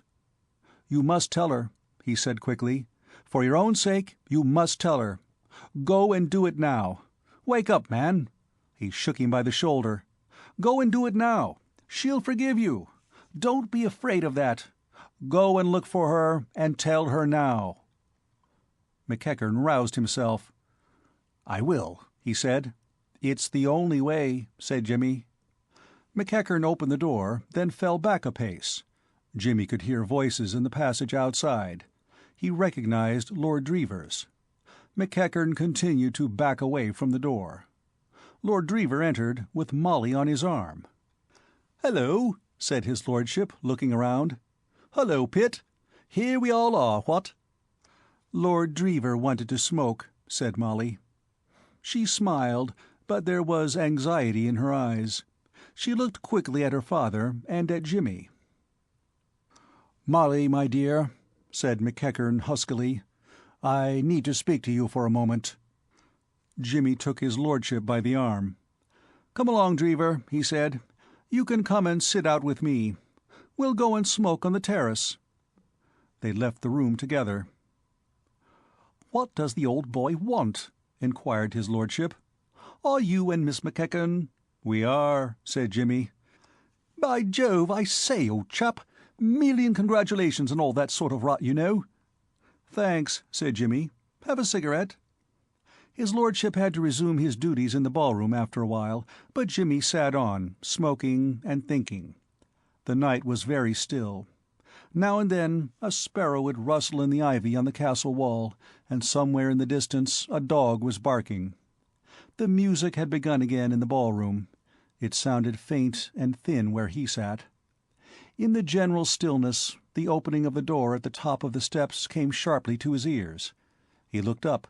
2 figures were silhouetted for a moment against the light, and then the door closed again. They began to move slowly down the steps. Jimmy recognized them. He got up. He was in the shadow. They could not see him. They began to walk down the terrace. They were quite close now. Neither was speaking, but presently, when they were but a few feet away, they stopped. There was the splutter of a match, and McEachern lighted a cigar. In the yellow light his face was clearly visible. Jimmy looked and was content. He edged softly toward the shrubbery at the edge of the terrace, and, entering it without a sound, began to make his way back to the house. Chapter 30. Conclusion. The American liner St. Louis lay in the Empress Dock at Southampton, taking aboard her passengers. All sorts and conditions of men flowed in an unceasing stream up the gangway. Leaning over the second-class railing, Jimmy Pitt and Spike Mullins watched them thoughtfully. Jimmy looked up at the blue peter that fluttered from the foremast, and then at Spike. The Bowery boy's face was stolid and expressionless. He was smoking a short wooden pipe with an air of detachment. "Well, Spike," said Jimmy, "your schooner's on the tide now, isn't it? Your vessel's at the quay. You've got some queer-looking fellow-travelers. Don't miss the 2 Cingalese sports, and the man in the turban and the baggy breeches. I wonder if they're airtight. Useful if he fell overboard." "Sure," said Spike, directing a contemplative eye toward the garment in question. "He knows his business." "I wonder what those men on the deck are writing. They've been scribbling away ever since we came here. Probably society journalists. We shall see in next week's papers. Among the second-class passengers we noticed Mr. Spike Mullins, looking as cheery as ever. It's a pity you're so set on going, Spike. Why not change your mind and stop?" For a moment Spike looked wistful. Then his countenance resumed its woodenness. "There ain't no use for me on this side, boss," he said. "New York's the spot. Yous don't want none of me, and now you're married. How's Miss Molly, boss?" "Splendid, Spike, thanks. We're going over to France by tonight's boat." "It's been a queer business," Jimmy continued after a pause. "A deuced queer business. Still, I've come very well out of it, at any rate. It seems to me that you're the only one of us who doesn't end happily, Spike. I'm married. McEachern's butted into society so deep that it would take an excavating party with dynamite to get him out of it. Molly, well, Molly's made a bad bargain, but I hope she won't regret it. We're all going some, except you. You're going out on the old trail again, which begins in 3rd Avenue and ends in Sing Sing. Why tear yourself away, Spike?" Spike concentrated his gaze on a weedy young emigrant in a blue jersey who was having his eye examined by the overworked doctor and seemed to be resenting it. "There's nothin' doin' on this side, boss," he said at length. "I want to get busy." "Ulysses Mullins," said Jimmy, looking at him curiously. "I know the feeling. There's only one cure. I sketched it out for you once, but I guess you'll never take it. You don't think a lot of women, do you? You're the rugged bachelor." "Goils," began Spike comprehensively, and abandoned the topic without dilating on it further.